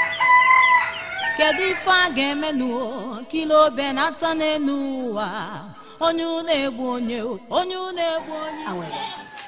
I don't want it to look like I'm poking into your personal life. But I want you to appreciate the fact that I am your sister. So tell me about the blacksmith from Oka. Well, his name is Omenka. I met him a year ago. He came into my life and gave me so much love. Even when he was told the circumstances surrounding my emergence in Ezeonu, he did not waver. I have committed myself to him and there is no going back. You're making a definite statement and you shouldn't be making such statements. We all want the best way forward. And I know the best way forward. Adora, please talk to mother. Let her allow me marry the man I want. I am no longer a child. Take a look at it. All my mates are married. I don't see any reason why mother would not allow me to choose my own husband. Why? Awele, to tell you the truth, I prefer Ekeze to the blacksmith from Oka. Oh, now you're talking like Ama. It goes beyond who is talking like who. Ekeze came on his own and not through mother. Ekeze is different and reliable than any man of Oka you met in Ezeonu. The gods brought you back here for a purpose. And that is to marry from here. Well, he said the same thing. But we just cannot verify Ekeze's seriousness. Well, he gained access to my presence. And the next thing he said he wants to marry me. How in this world would someone take such character serious? Awele, Ekeze has lived in this land for a long while. And we know him. Okay? So, if he has proposed to you, then I can tell you that he means well. Well, I am not going to forget Omenka just like that. Oh, come on. Here he comes. Ekeze, you're welcome. Thank you very much. How is your day going? Fine, and yours? Well, it has never been better. Ekeze, how is your father? He's fine. Okay. I was told that the princesses are here relaxing, and I said I should come and join. That is very thoughtful. Awele, we have a visitor, so he needs to have dinner. Oshora. Obuefi. The decision to dethrone you was not based on any political reason. A sacrilege was committed and the Ishiene responded accordingly. I am the traditional prime minister, quite right. But I cannot single-handedly reverse that decision. Reversal follows a very rigorous process, and that is what we are doing. Well, Obuefi, I did not come here to discuss the elders or whatever decisions they have taken. I came here because we have a way forward. And what is the way forward? Your son came to the palace and expressed his willingness to marry my second daughter. And my second daughter already told me in confidence that she has a man from Oka who wants to marry her. But I know you know the relevance, the political relevance of this marriage. So I said, let me come and talk business with you. I can actually cancel her engagement with the man from Oka. That is, if you will confirm it here and now that you work for me. Oshora, we have an age-long tradition here in Omopaleri. A freeborn must marry a freeborn. And a slave must marry a slave. My son is a freeborn of this kingdom, and there is no way I will ever allow him marry a slave. What are you talking about? Who are you calling a slave? You gave birth to a legitimate daughter of this kingdom. And then you sold her off into slavery. On her own, she traced her way back into this kingdom. And here you are, calling her a princess. That is fallacy. She neither received blessing from the king nor any member of the ruling council.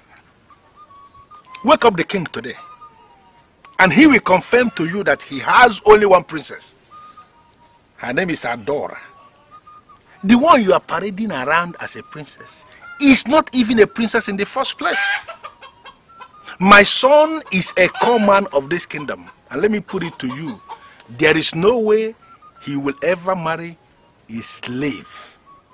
You dare call my daughter a slave? That is what she is. She is a slave. I want you to send words over to the man of Oka that you said is already engaged to your daughter. You people should continue immediately to finalize that marriage arrangement, because your daughter, your slave girl, will never end up with my son. Almost all your mates are married. Why are you not married? Well, I have remained unmarried because I have not seen anyone to marry. Oh. The truth is that we are destined for each other. That's why the moment I saw you, I know you are the woman. Please accept to be my wife and I will be the happiest man on earth. This is very tough for me. Really, I never wanted to end up here. Getting married to you will automatically make me a woman that will live in this kingdom all the rest of her life. I'm finding it difficult living with that. You are talking as if you've forgotten that we have good mind in Umabaleri. Yeah? We are making money and that is why we cannot go anywhere else. Eh? Just say yes to me and I will be the happiest man in this land. Please.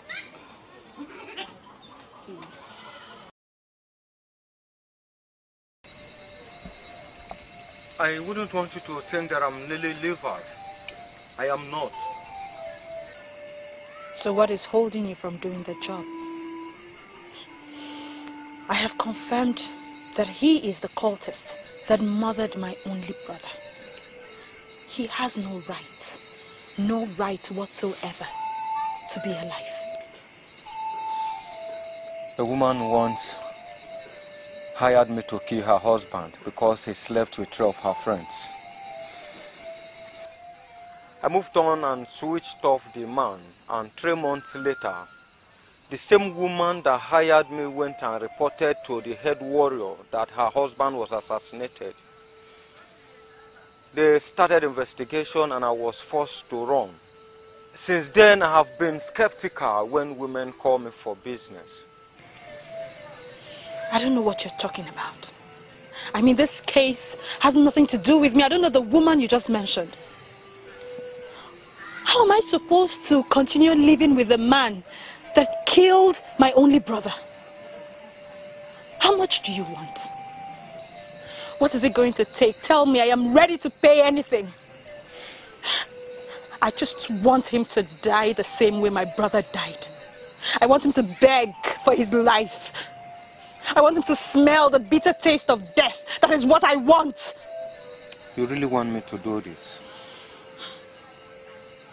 A man that couldn't get me pregnant after all these years, but yet killed my only brother.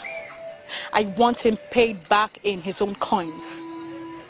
I owe him nothing. I want him dead and I want it done immediately. Is it true? Did you actually kill her brother? You don't know, will you shut up your mouth? I will not have you question me because I told you what happened around here. If anyone left, yes, I am happy. Because she was becoming a liability. I am happy she left. Why would you soak your hands in blood?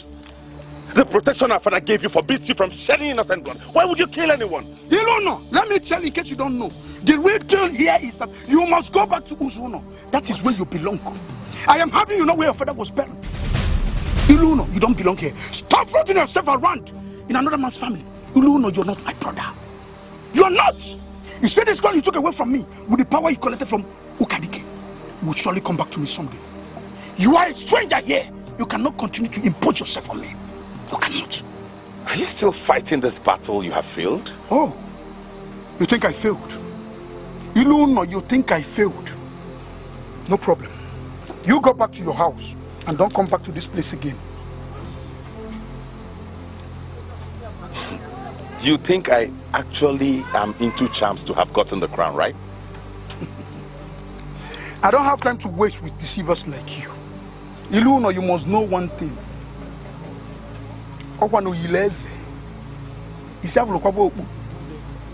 This crown must come back. Iluno, good. With time you will know. Mother, I don't like the look on your face. I have accepted his proposal. He completely threw me off my feet with his well-structured words. For once, I never knew that he was that romantic. Mother, are you listening to me? You gave birth to a legitimate daughter of this kingdom, and then you sold her off into slavery. On her own, she traced her way back into this kingdom. And here you are, calling her a princess. That is fallacy. She neither received blessing from the king, nor any member of the ruling council.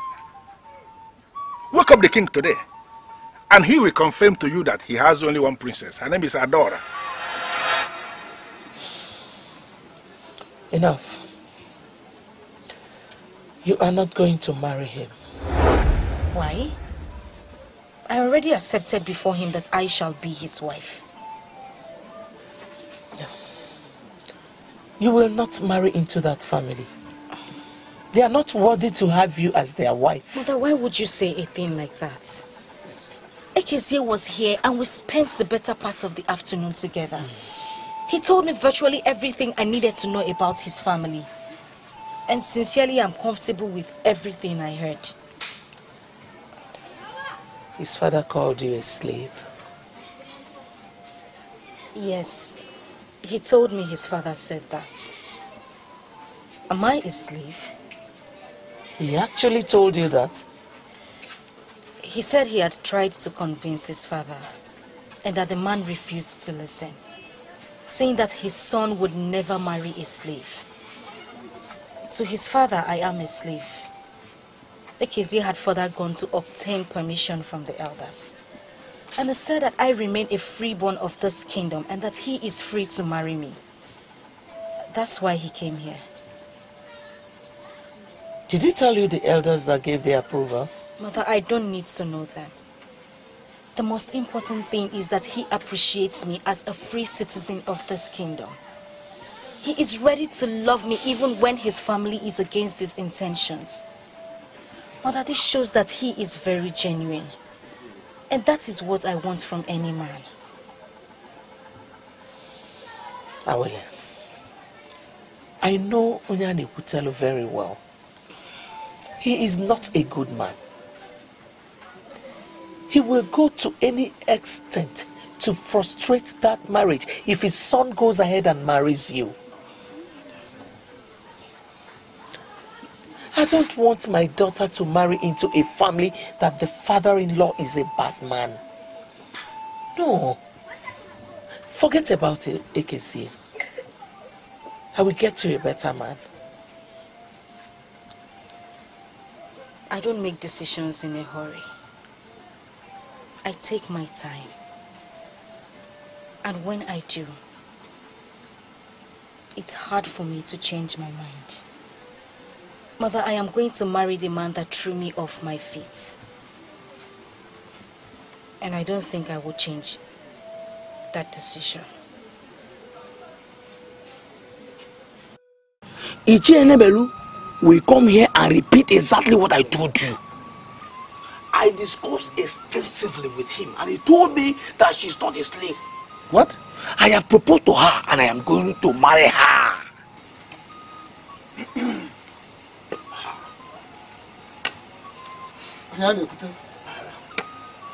You're welcome. I got your message, and I wonder what went wrong. Sit down. Thank you. My son here is planning to marry the slave girl that came back from Ezeonu. The same slave girl the throne queen mother is now parading as a princess. I asked him, and he said you are supporting him. I sent for you Ishi Enebele because I want to be looking into your face as I ask you why. Ekeze, you never told me the exact reason you were asking those questions. Now you know. The circumstances surrounding her exchange at birth is known to all. Yeah? We all know that Igwe Ekulukaralu was her father, and that the throne queen is her mother. Yeah? Can we legitimately call her a slave?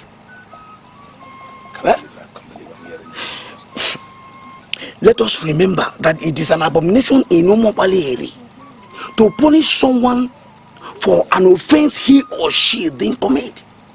She realized that she is not from Ezeonu, but from Omopaleri, and decided to identify herself with us. Can we legitimately call her a slave? Huh? She's not a slave. Oh. What did I hear you say? You heard me. She cannot be called a slave because she is not a slave. She is a citizen of this community. So, if your son has interest in making her his wife, let him go ahead. Let us lend our support. Ishienebele, there are some questions I want to ask you, and I want you to answer them sincerely. Was she blessed by the king? Was she blessed by anybody in the ruling class? Ezeonu, the current king, blessed her. Even made her part of royalty.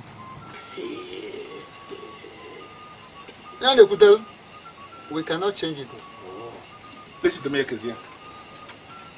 I want to advise you as a father. If you want to know what any woman will develop into, look at the mother of that woman. The mother of any woman will give you a picture of what a woman will turn into tomorrow. Now listen to me. I will never allow my son to marry the daughter of a mad woman who was raised by an evil woman, Ngozi of Ezeonu. So it would be right to say that her mothers are the problem, not her. Hey, listen to me. Don't put words in my mouth. I have taken a decision that must be respected. I am the traditional prime minister of this kingdom, and there is no way you will ever marry any woman without my approval. So let it sink into your thick skull. Do you really think what you're doing is the best thing? I came here to see my friend, who happens to be your wife. You have not answered my question as to your whereabouts. And here, we are sleeping together.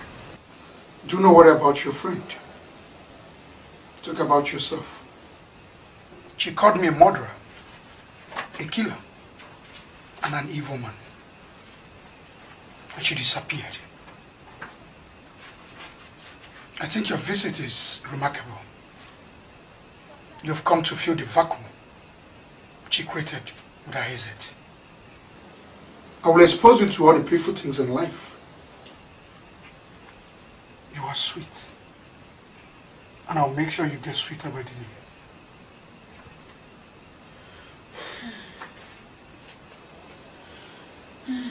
There must be a reason why she called you names and left.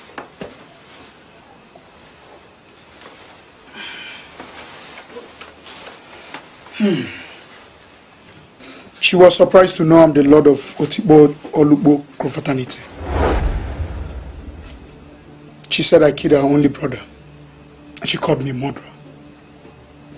Is she not insane? Who ended that bastard in Obendida a long time before I met Ifunanya. She cannot hold me responsible for my actions if I met her.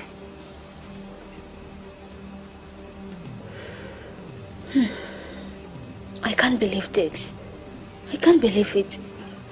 Are you telling me that you are among that group that killed the innocent people at Obendida? Udoka!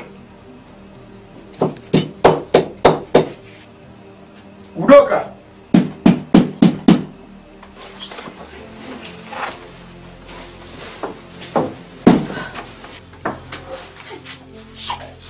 Wait.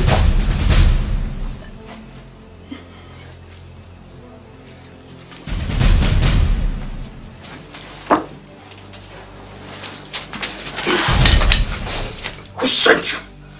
Who sent you? Calm down, just calm down. So who sent you?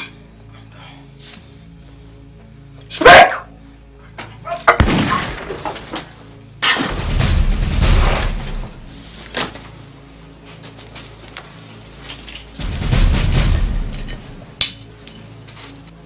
Stay here. Don't move. Do you understand me?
Ogana!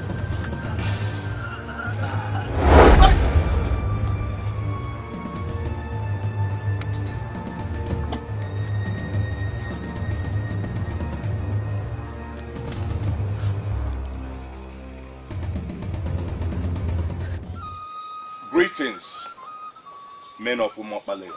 We greet you. Greetings to you. And my brothers from Ezeonu, I greet you. You are welcome. I am standing on my feet to address this gathering because of the importance of this mission. The men of Ezeonu are warriors, and this is known by all. And we all know that warriors cannot be caged in a strange land. The man of Ezeonu is today king in Umokbale. Still, Umokbale do not pay homage to Ezeonu, to us, as providers of their king. We have waited for a long time to see if this abnormality could be corrected. But it has now dawned on us that we are not even thinking about it. This is why we came. And we have two options on the table. You will either release our son, Iluno, to come and become king in our land. Or you will enter into a perpetual agreement with us that you are under us in political status. Yes. Yes. I'm sorry if these conditions are tough, but suffice it to say that they all were taught and they stand irrevocable. Yes. I raise my case for now.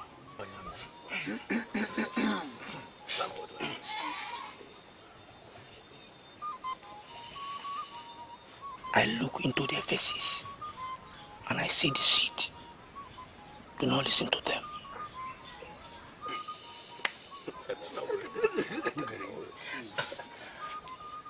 I am surprised that men of Umar Aleri are not willing to respond to our request. That means onye balonketi kwele ekwe.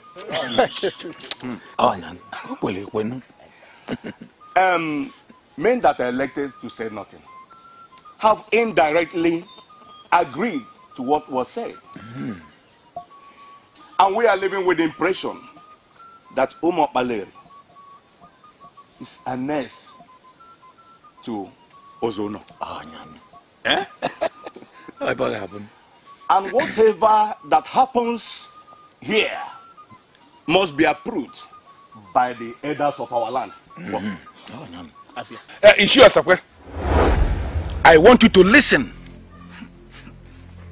That the people have refused to fight does not mean they don't know how to fight. Yes. You have insulted us enough. And I want you now not to push it beyond limit. Because if you do, you are not going to appreciate the way we are going to handle it. Oh, yes.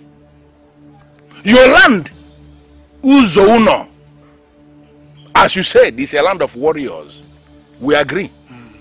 But I want you to equally agree that Umar Aleri is a land of greater warriors. Exactly. That's one. Be very careful. Be very careful. I am sorry, Nzonyane, but I've not insulted your land. I just spoke the mind of our elders. And I want to tell you what we want to do. We are going to live with our king. The men of Umar Aleri should provide a king for Umar Aleri. The present situation that a man of Ezeonu is a king in Umar Aleri is unacceptable to us. Yes. Is that not what you agree? I choose to stand to address this because I am the man in the center of it all. Already I have started the process of retrieving all you stole from my mother, Ngozi of Ezeonu. He who comes to equity must come with clean hands. Yes. But your hands are shrouded in evil and wickedness. And I wonder what makes you think you can represent Ezeonu anywhere. Are you talking to us? How dare you address us with such reckless choice of words? And I am not going to remind you that you are in Umar Aleri. Our king is standing and you have no right to cut into his statement again. Yes. Umar Aleri is an independent kingdom. And here we have one of the strongest political structures on earth. We can never, never surrender to the people of Ezeonu. Never. We can't. So if your mandate here is to come and provoke us, I'll gladly tell you that we shall refuse to be provoked. I am sorry, but you are not making any sense to me. Because you are a stranger in this land, you remember. And I know that men of Umar Aleri will not be naive to allow you to take decisions for them. You are following us back to Ezeonu. If they insist that you remain here as king, then this kingdom shall be considered as part of our kingdom. Yes. Should I not just kill this man? Let us know that he's dead. Ifewa, Why are you being angry for nothing? Were you the one that sent the bandits to storm the place? I'm ashamed of you. So you went to my place, and that idiot that paraded himself as my husband told you I was not at home. And you had the effrontery to spend the night with him. What kind of a woman are you? I am not going to go into that. Oh. If you happen to be the one that sent the killers, I wish to inform you that they are all dead. And they killed your man as well. But they made their Waterloo. I am not interested or impressed with your news. You know why? The news bearer is disgusting. Come on, Ify, what has come over you? Why are you calling me names? You know, the mere fact that you had the gods to sleep with my man gives you away as a very dangerous and evil person. And I don't want to ever see you again. Ever! Are you telling me off or what? Oh, yes. You leave my house this minute and you don't ever in your lifetime come back. And you know what? Keep your greetings to yourself. If you see me on the way, don't greet me. Oh, come on, Ify, you're taking this too strongly. Am I? You're taking it too strongly. And I wonder if you remember that I remain the only one to save you. For I know that you engaged those murderers. Oh, shut up! Shut up! When the kingdom securities starts going around asking questions, I am sure you'll be able to tell them how you killed the prince the one night that you spent exhibiting the zenith of your loose thighs. My beauty. Are you talking to me? Oh, how dare you talk to me like that? Next time you talk to me that way, you will not live to tell the tale. The people that came from Ezeonu are gone. And I believe this is the best time for us to tell ourselves the truth. Yes. Because it does not make sense waging an unnecessary war against the people that spoke the truth. I beg your pardon, Kutelu. I think you are deviating. How? Huh? What and what have they said that you are referring to as the truth? Oh. Eh? Huh? They came here to insult us. And I think we've just committed a blunder by allowing them to live without us breaking their legs. The only reason I am not going to place a curse on you for interrupting me rudely is because of your late father, who was a great man of this kingdom. I remember him vividly. The next time you will try this thing again, I am going to teach you that I am a man of many sides in this land. Now, going back to what I was saying before I was rudely interrupted by this one that is spreading himself as Ozugbo in our land. Iluna, it is only right for you to go back to Ezeonu where you belong because you are a man of Ezeonu. You cannot continue to function as a king here in our land, You have to go back to your land and assume position as king over them. I am sorry, father, but I'm going to resist you. Yes. With all those that share the same confusion with you. Oh, yes. Yes. You don't know he's our king and he's not going anywhere. Are you talking back at me? I am not going to keep quiet because you are not doing the right thing. Yes. A man who was blessed by the king and was declared a citizen can never be punished by the council of elders. Never. I am a man fully initiated into the masquerade of Umobaleri. I am going to resist the conspiracy. The end. Yes. His Royal Majesty, Ezeonu of Umobaleri, is not going anywhere. Yes. Did you wake up to breathe through your anus? You rule forever. You know what's up? The only reason I followed you here is to address you in your compound. So that all the spirits here will bear me witness that I spoke when it mattered most. Everything you said, Unumo Paleri, from beginning to the end, are all lies. In fact, you took us to that kingdom to insult our intelligence. I'm presently regretting following you there. Wait a minute, Mr. Zobian. Are you trying to tell me that you are comfortable with the fact that our son is a king in another land and we don't have king here? The young man in question is your nephew. By the act of the gods, he has become a king in another land. You should be happy for him. His subjects appreciate him. What is your problem? You now want to bring him back home to render him redundant. I am not part of that your plan. This land will bear me witness. I am not part of that your evil plan. Anakwam, No, Naba. Oh no, what I told you. Whatever you come out of this will be on your head. I'm not part of it. I told you. As big as is no heart of a man. Muke Kawan.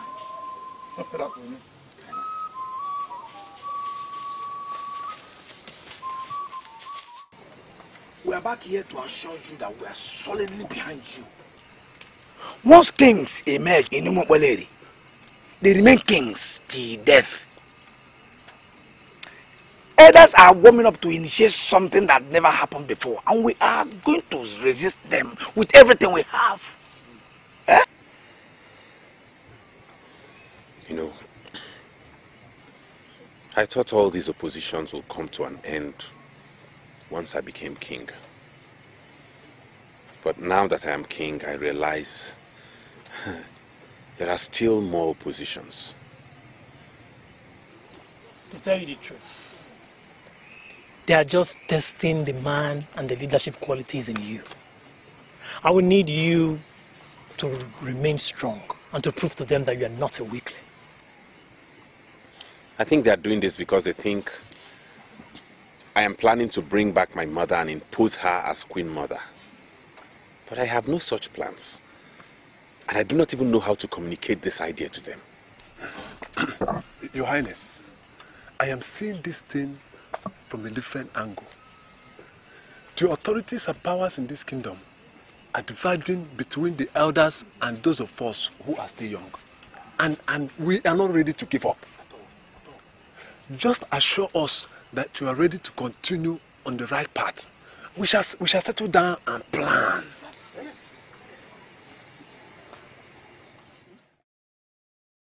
I have remained unmarried because I have not seen anyone to marry. The truth is that we are destined for each other. That's why the moment I saw you, I knew you were the woman. Please accept to be my wife and I will be the happiest man on earth.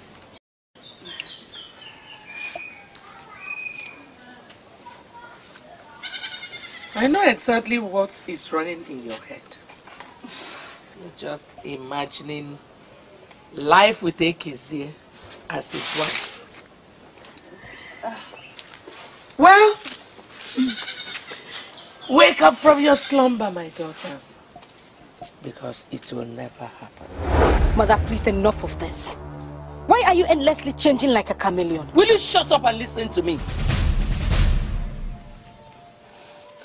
Some elders came from Ezeonu, requesting that Ezeonu should relinquish his present position as the king and go with them back to Ezeonu. Can you imagine that idiot, that fool Ekezi, that I'm doing everything to make sure he marries the most wonderful princess we have, was speaking against their mission? Huh? Now, will you tell me, how would you now marry a man who is openly fighting your mother? Mother, if you are sure that Ekezi actually squared up to these said elders, then it means that he is reliable. It means that he is the right man for me. Are you out of your senses?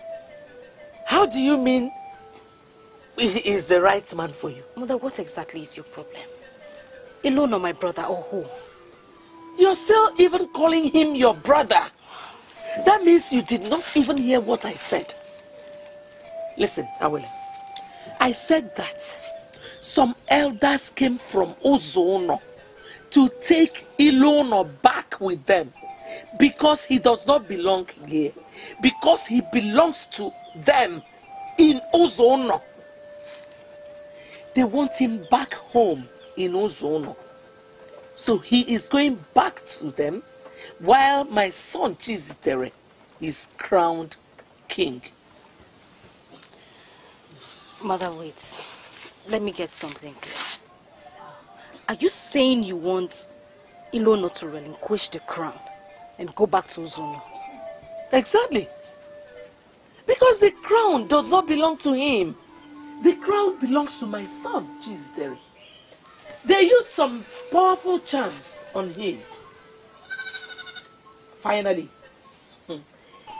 the mask is finding its way back to the original owner.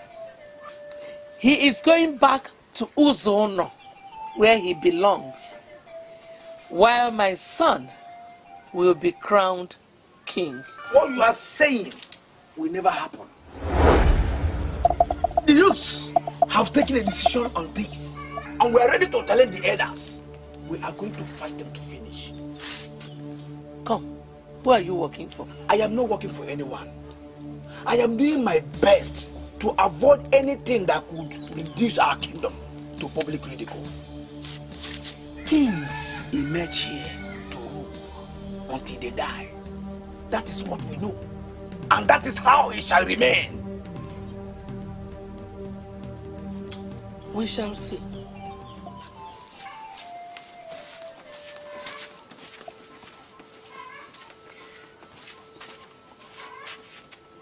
What is going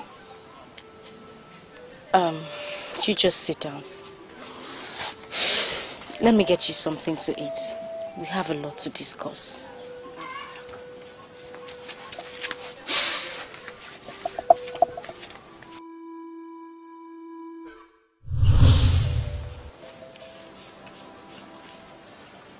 It is not very glaring.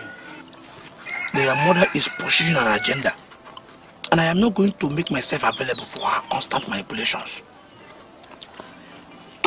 Will it be possible for us to get married without her consent?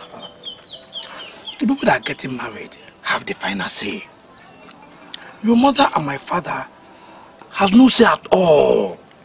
They are playing discordant tones. And the best way forward under these circumstances is to ignore them and proceed with our noble intentions. Do you mean you can actually disobey your father and marry me? The truth is that I have never agreed with him. And based on what I'm seeing so far, I am going to disagree with him again. I am now a prominent man of Umobaleri. I take credit for my achievements. And I blame no one when I make mistakes. You impress me every new day.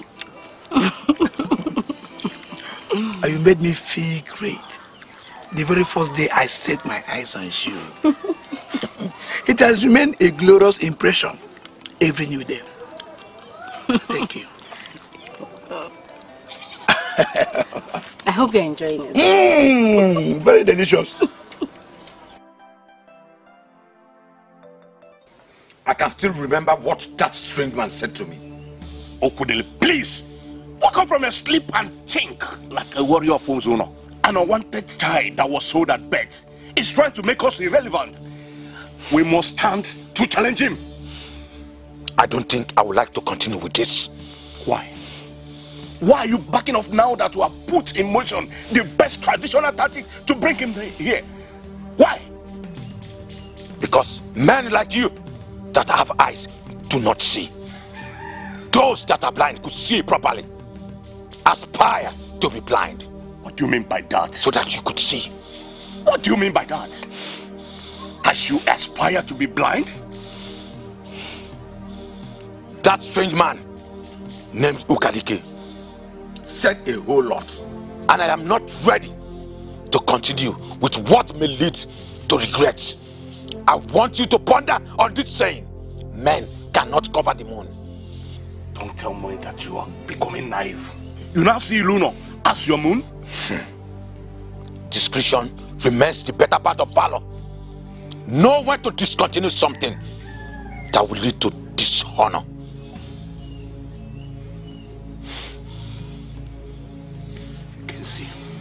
You're a coward. I regret even getting you involved in this for the first place. Coward.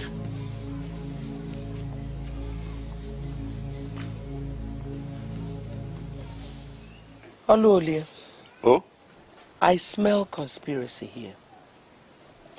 My son, who was at the verge of becoming king, was killed in his hut. And you men in charge of kingdom security are not doing anything to get his killers. It was your husband who mandated that every man that has bands of yam acquire a gun from Oka to watch over the bands. Yes.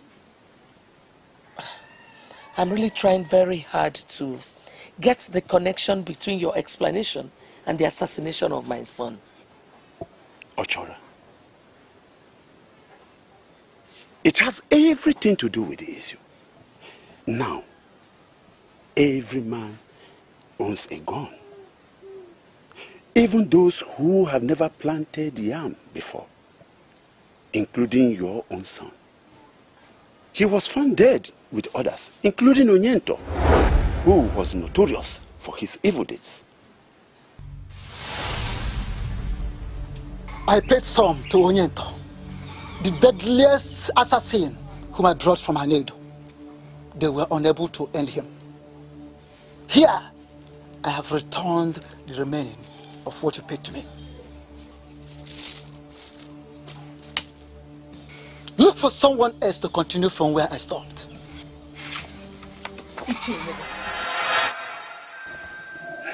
Did you say Onyento? Yes, Onyento. Do you know him? No, I've never really met him, but I've heard about him. Why would they kill my son?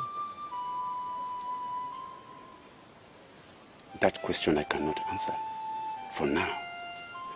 But later, you'll get the answer.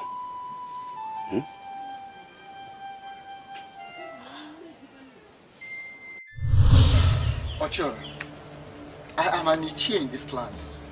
Sit down here and talk to you. Tell me what is eating you up. The youth of this land are in support of Ezeonu. Never mind. We have made it so clear to him that he has to be on his way back to Ezeonu. Ichie Nebelu, I have not come here to discuss Ezeonu or Ezeonu or whatever. I have come to ask you who paid you. Do I look like someone that can be bought with money? I don't understand what you mean by who paid me. Chizitere has been murdered. Yes. Huh? You heard me right. He was murdered with his housekeeper. Olole, the head of security in this kingdom, confirmed that it was the same Onyento that works for you that killed them. Why did you kill my son, Ichie? Honestly, I don't understand what you're talking about, Ochora. I didn't send anyone to kill your son. You think you can be silly with someone like me? I asked you to kill Ezeonu so that my biological son would become the king. You did not do it. Rather, you had the effrontery to kill my son. Ochora, why are you sounding this way? I didn't do anything. Onyento is a hired assassin. He kills the moment he's paid. Why not try and find out exactly who sent him? For me, I never did. I can swear on my life.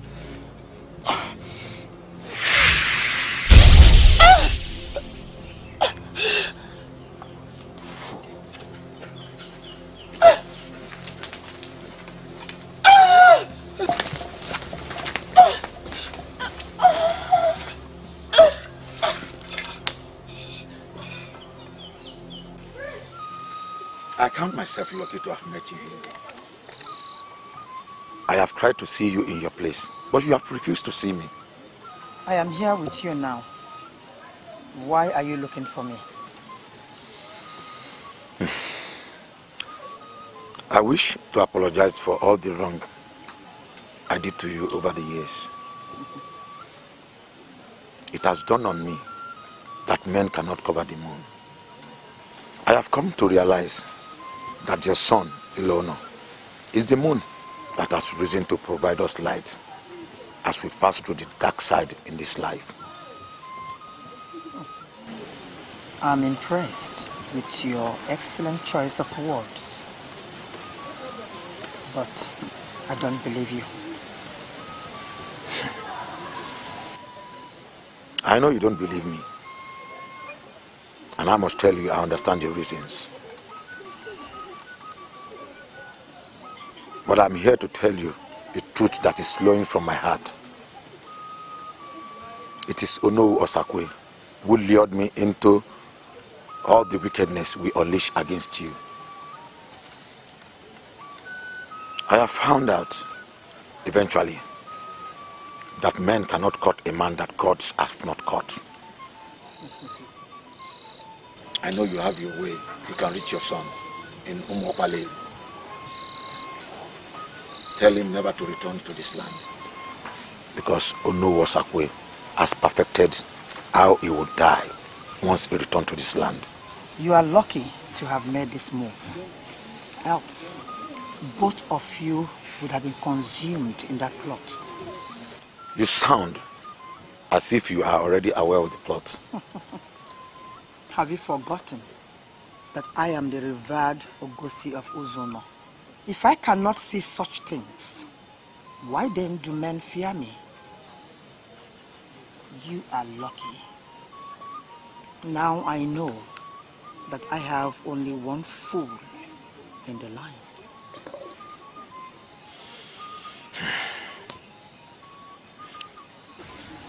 I'm now working on your side now.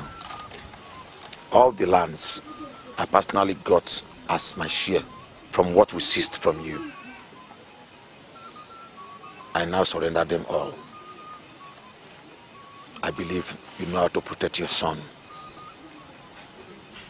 because the plan against him is massive. And his end shall be massive. I was planning to tell you. I didn't know he had told you already. Yes, he told me even before coming to you. And he has kept me posted every step of the way. You see, Ekeze is one of the men I hold above board in this community.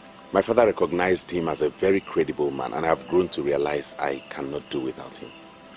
I'm really happy you like him. Mother changed her mind about him because he refused to do what she asked him to do. Yes, he told me, and that's the reason I'm here. I want her to clarify me on certain things. You know, the corporate existence of this community is being undermined. So I have come for her to give me some clarification. Mother came back this evening and went into her chambers. I greeted her and she didn't even respond. When I asked her what she wanted to eat, she said she was okay and wouldn't want to see anyone again. I was even talking to her and she was responding from inside. I really don't know what's troubling her. We are going to Ezeonu tomorrow, just the two of us. What are we going there to do again? I really don't like going to Ezeonu. No matter what has happened, I will forever be indebted to your mother for giving me life. And you should also be indebted to my mother. I want to go there and bring her back. I want her to abandon that telepathic temple that make people call her names. I'm not sure Mother will be happy that I was part of the process that brought your mother to this people. That is because she thinks I'm going to bring her to come and become Queen Mother here. No! I just want her to be close to me, to sleep and wake up in the same place with me. Is that too much for a son to ask for the mother?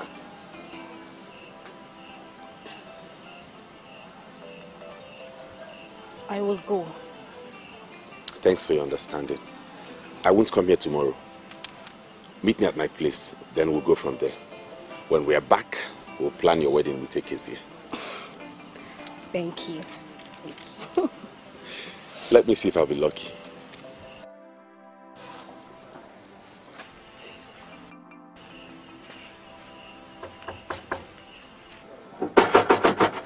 What do you want?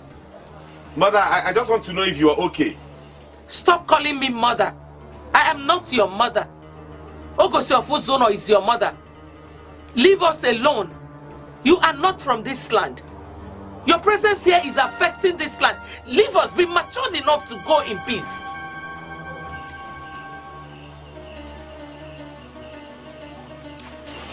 So the thing I don't think we should do tonight is just leave our body.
My princess, are you alright?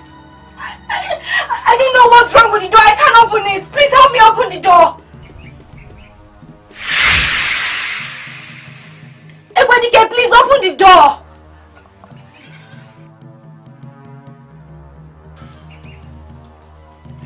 Please open the door for me, Ekwenike, please.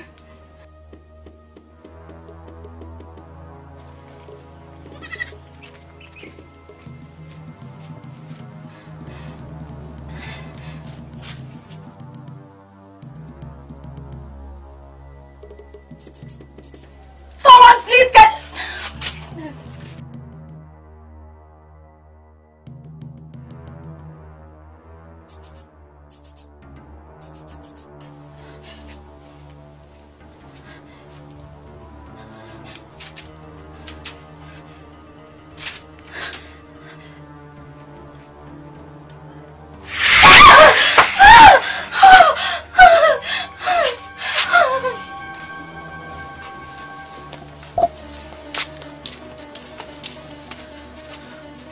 You were trying to open that door, right? Yes, my queen.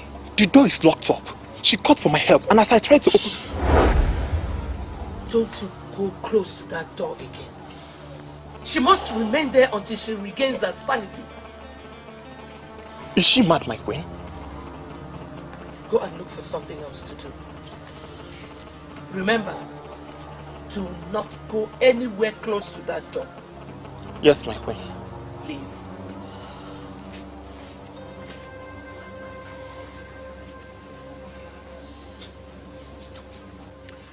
I was supposed to come with Awele, but I waited for her as we planned. She didn't show up, so I decided to come alone. Ichioku Dele approached me and warned me that you should not come to Ezeonu because of what Onowo Sakwe planned. Mother, I have not come here to discuss Onowo Sakwe or any other person. I have come here because of you.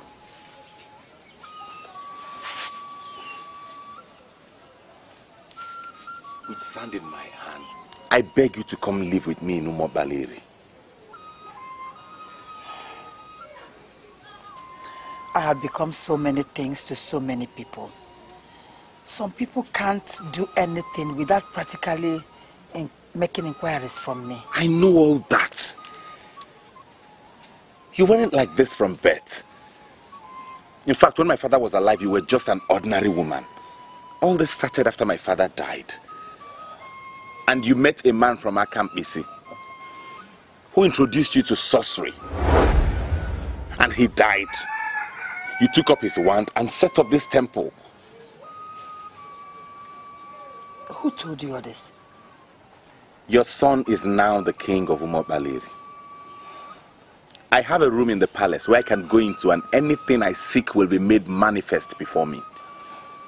Mother, I can authoritatively tell you that that wand you took from the man of Akampisi, that has made you the head of telepathic art, will one day become a problem for you. Get rid of it. Come and live with me in Umobaleri. Do not say no, for I won't take no for an answer. Go back to Umobaleri. I will be there before sunset, at dusk.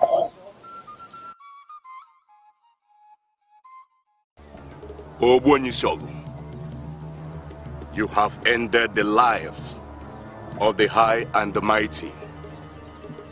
My enemy has entered in the den of lion, and I decreed that this day shall be his end on the earth.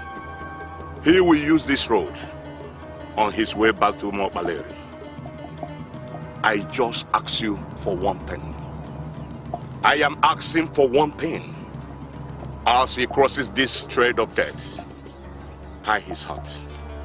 Let him die like a nobody. I want him to die with his mother. I have swallowed the land, and men who are men like me do not vomit what they have swallowed.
Ifechukwu delu no dego ya. Ifechukwu delu no dego ya. Ifechukwu kwulu no kwuo ya. Ifechukwu kwulu no kwuo ya. Onye Chukwu zolu no zogo ya. Onye Chukwu zolu no zogo ya. Ilo dị n'ebe niile, mana ilu n'ọkasị ilo niile. Ifechukwu delu n'odego ya, Ifechukwu delu n'odego ya, Ifechukwu kwulu n'okwuo ya, Ifechukwu kwulu n'okwuo ya. Onye Chukwu zolu n'ọzọwo ya, Onye Chukwu zolu n'ọzọwo ya. Why are you doing this to me? You're making me regret why I came back to Mokpaleri. Why? That is not my business. As a matter of fact, I have further secured this door, and in fact, all the walls around you with the shocking Mbajala of Umokpaleri. I will teach you the lesson of your life. You cannot escape it. And I'm asking you why.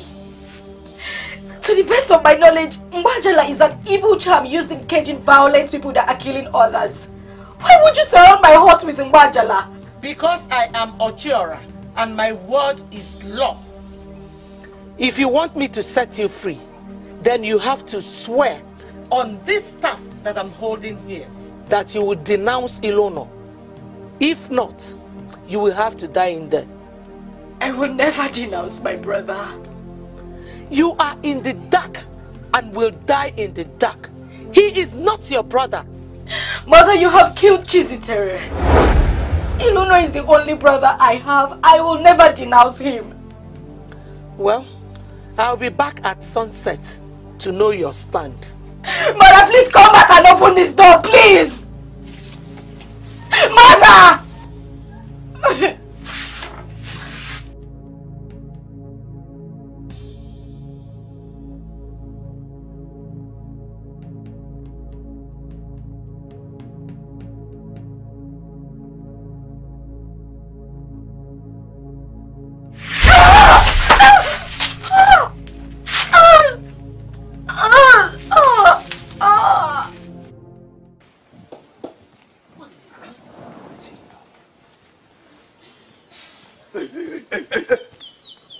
Break it down here.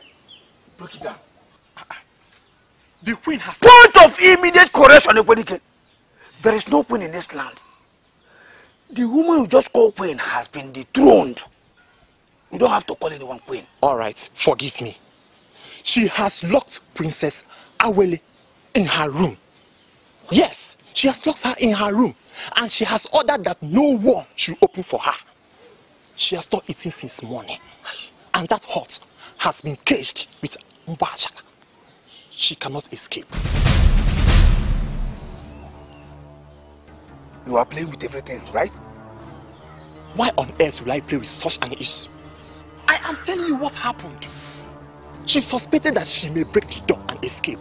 So she used Mbajala. She cannot escape. You know the way to her room. You can go there and see things for yourself. Yes. Mbajala is an instrument of the masquerade to cage violent people. Why will she touch Mbajala? If I were you, I will not be asking questions here. I will be thinking on how to free my woman. That is what you should be doing now. Think of how to free your woman. Yes, you should be thinking of that.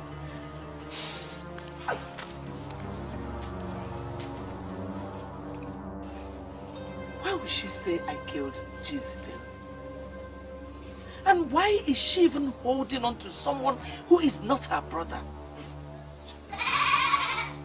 You have practically done all things and got away with all. But for you to touch Mbajala means you have reached your climax. Are you talking to me? Despite your ill behaviors and bad judgment, I continue to respect you because I kept hoping that you will change. But for you to finally defile the masquerade right of Umokpaleri by touching Mbajala means I was wrong. You wait for me here. I will hand you like a masquerade. There are wars, oh there are wars, but silent war is the worst of all wars. Men can change all things, men can create all things. What gave him the guts to talk to me in that manner? And what can he even do?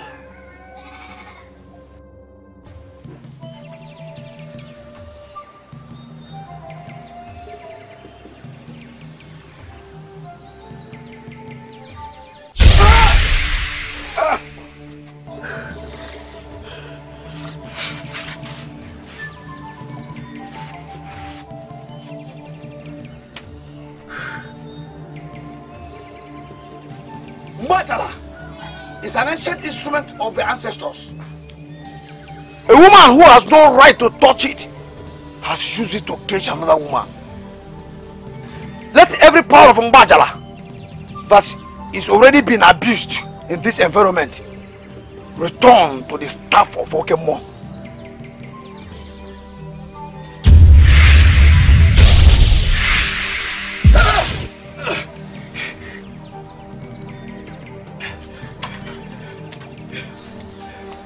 Who gave you the permission to come into this palace and do what you're doing?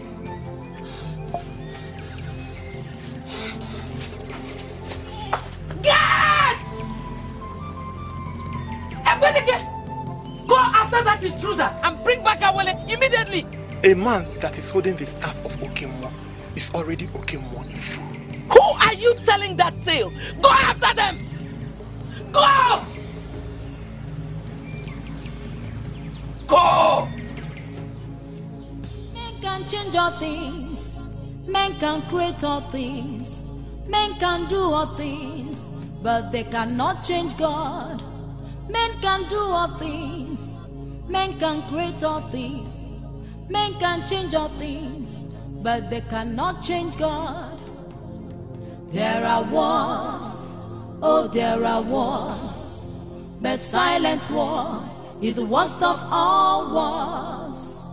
There are wars, oh there are wars, but silent war is the worst of all wars.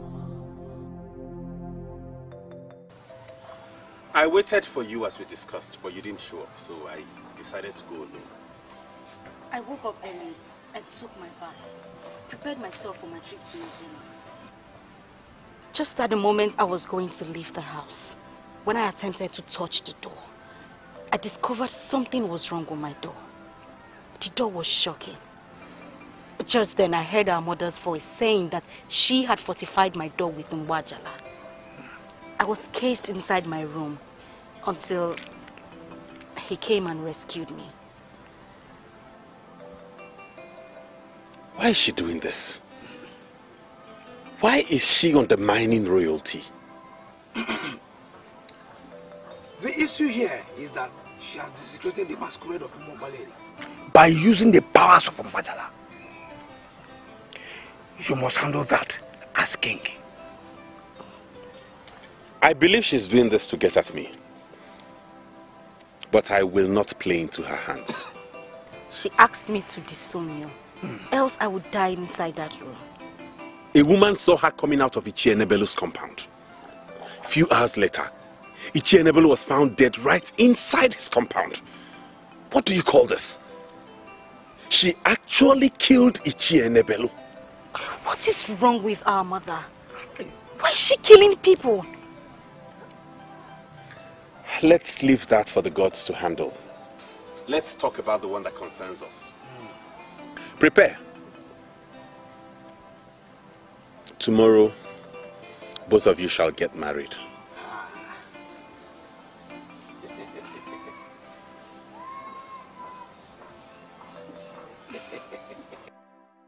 Oh, sure. I am not going to dabble into the madness of caging your daughter with the powers of Mbajala. The issue here... I thank the gods you said it is my daughter. So it is nobody's business what I do with her. It's not my business what you do with her or what you do to her. It's not my problem. The issue here is the act of desecrating the masquerade of this land. Why would you, a woman, involve Mbajala in any of your affairs? Why? Well, I have not come here for that at all. So why are you here? That fool that became your king and not my king, is planning to give out my daughter in marriage tomorrow. I have come to beg you to please help me grind him to a halt.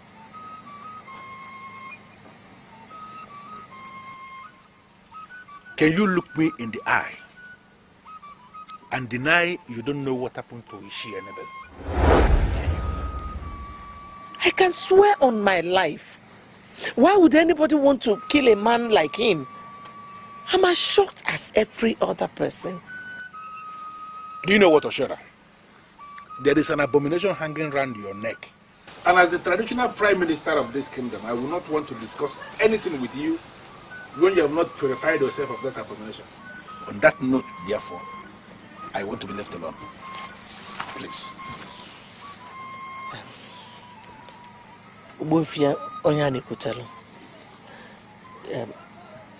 I have offered you large quantity of gold in the past which you turned down, and I have come to the conclusion that you are a man that material things cannot entice. You are still the prime minister of this kingdom. I have decided to offer you something that is worth more than gold. My body. You know, Uwefi, I don't know why you have refused to look at me. Even when my husband has died and almost forgotten, even your wife. I am ready to give you anything you want, anyhow you want it. Please, do not allow Ekeze to marry Awele. And that woman, Ngozi, I don't want her to live in this kingdom. Please, do it for me.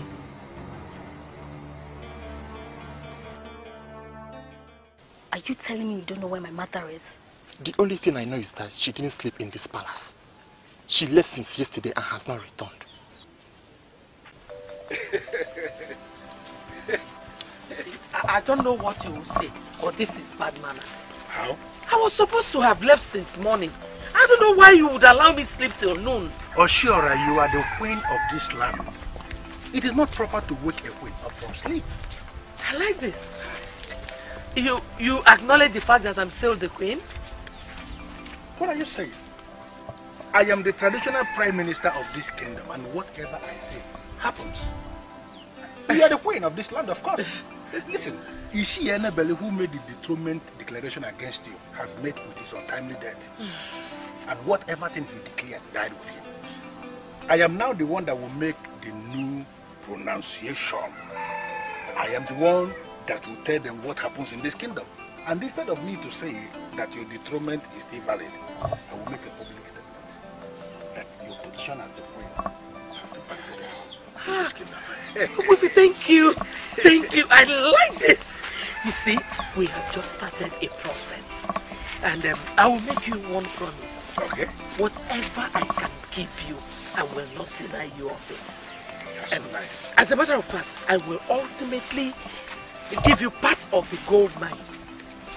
I just want you to be for me. I am so happy you came to me.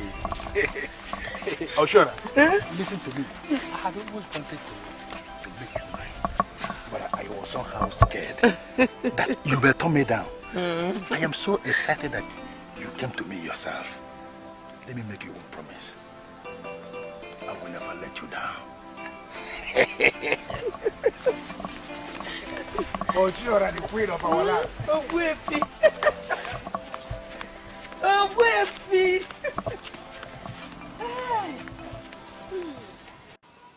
I am the authority to give you out in marriage.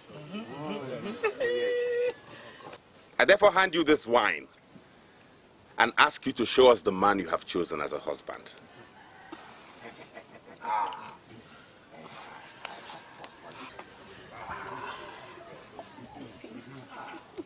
Beautiful princess of Mopale Kingdom. Look very well. The beautiful princess. Yes.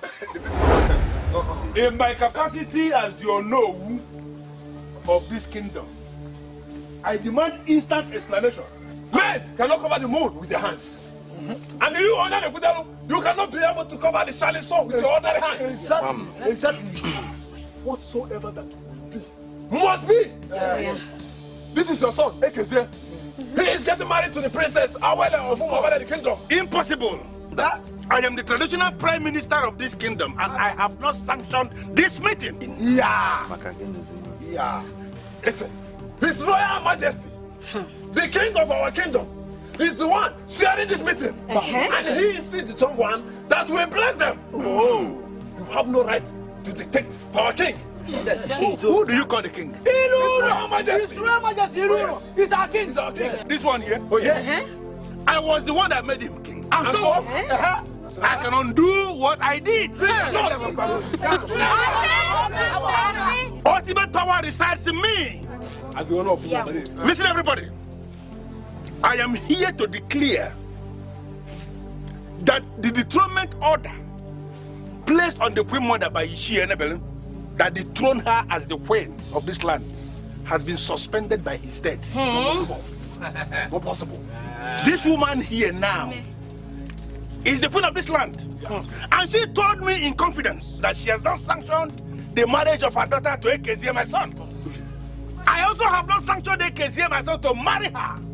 So I don't know what is going on here. A strange man of Ezeonu, who is parading himself as our king. It's our king. Who has refused to go back to Ezeonu even after they came from Ezeonu asking him to come back.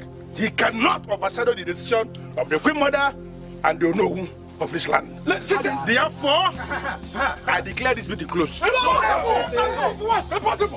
I want to take a stand on this once and for all. Ichi Onyane Kutelu. Onowu Onyane Kutelu. Onowu. You are the traditional prime minister. That is not in dispute. It flows in your family. Ezeonu, your son, will take over from you when you have joined our ancestors. That is if the hoodlum can kill a cow. I can kill a cow. If I can marry her, I can kill 10 cows.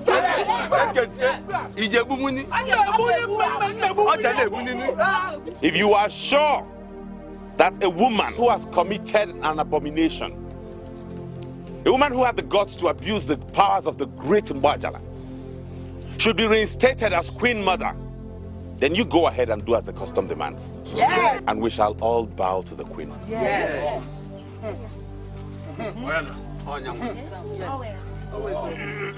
Our has come.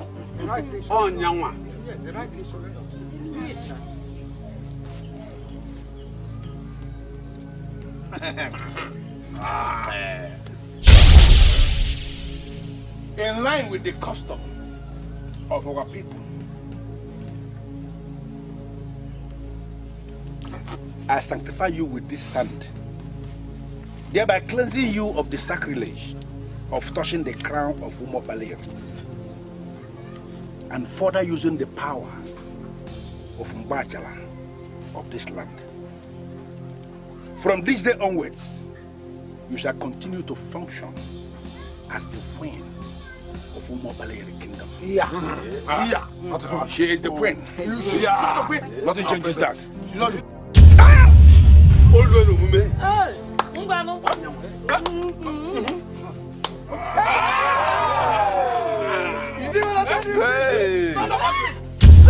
I said it.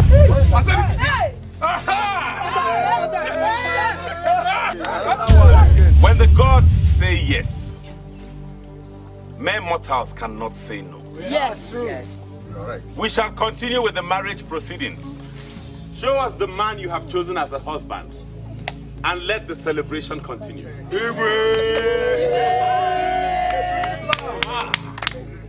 Beautiful princess.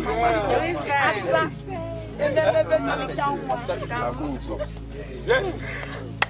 Come on, master. Beautiful princess. Yes. Beautiful. Are you passing me? Come on. Princess. The beautiful.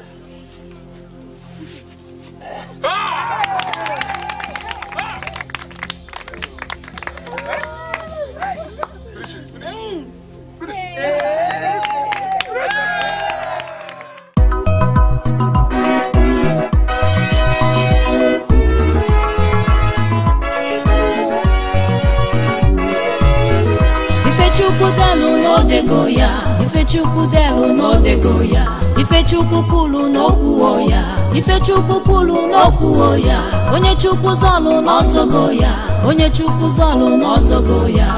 Ilo dị n'ebe niile, mana ilu n'ọkasị ilo niile. Ifechukwu delu n'odego ya, Ifechukwu delu n'odego ya, Ifechukwu kwulu n'okwu ya, Ifechukwu kwulu n'okwu ya, onye Chukwu zọlụ n'ọzọwo ya, onye Chukwu zọlụ n'ọzọwo ya. Ilo dị n'ebe niile, mana ilu n'ọkasị ilo niile. Onye na-egbu onye, onye na-egbu onye isi acha anyanwụ. Onye na-egbu onye, onye na-egbu onye isi acha anyanwụ. Onye na-egbu onye, onye na-egbu onye isi acha anyanwụ. Onye na-egbu onye, onye na-egbu onye isi acha anyanwụ.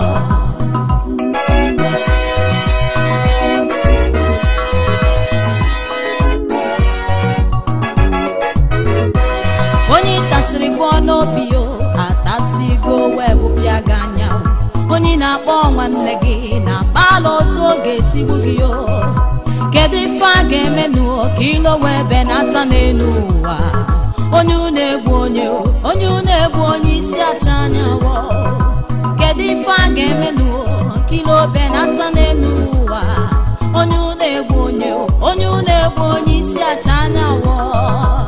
Onye na-egbu onye, onye na-egbu onye isi acha anyanwụ. Onye na-egbu onye, onye na-egbu onye isi acha anyanwụ. Onye na-egbu onye, onye na-egbu onye isi acha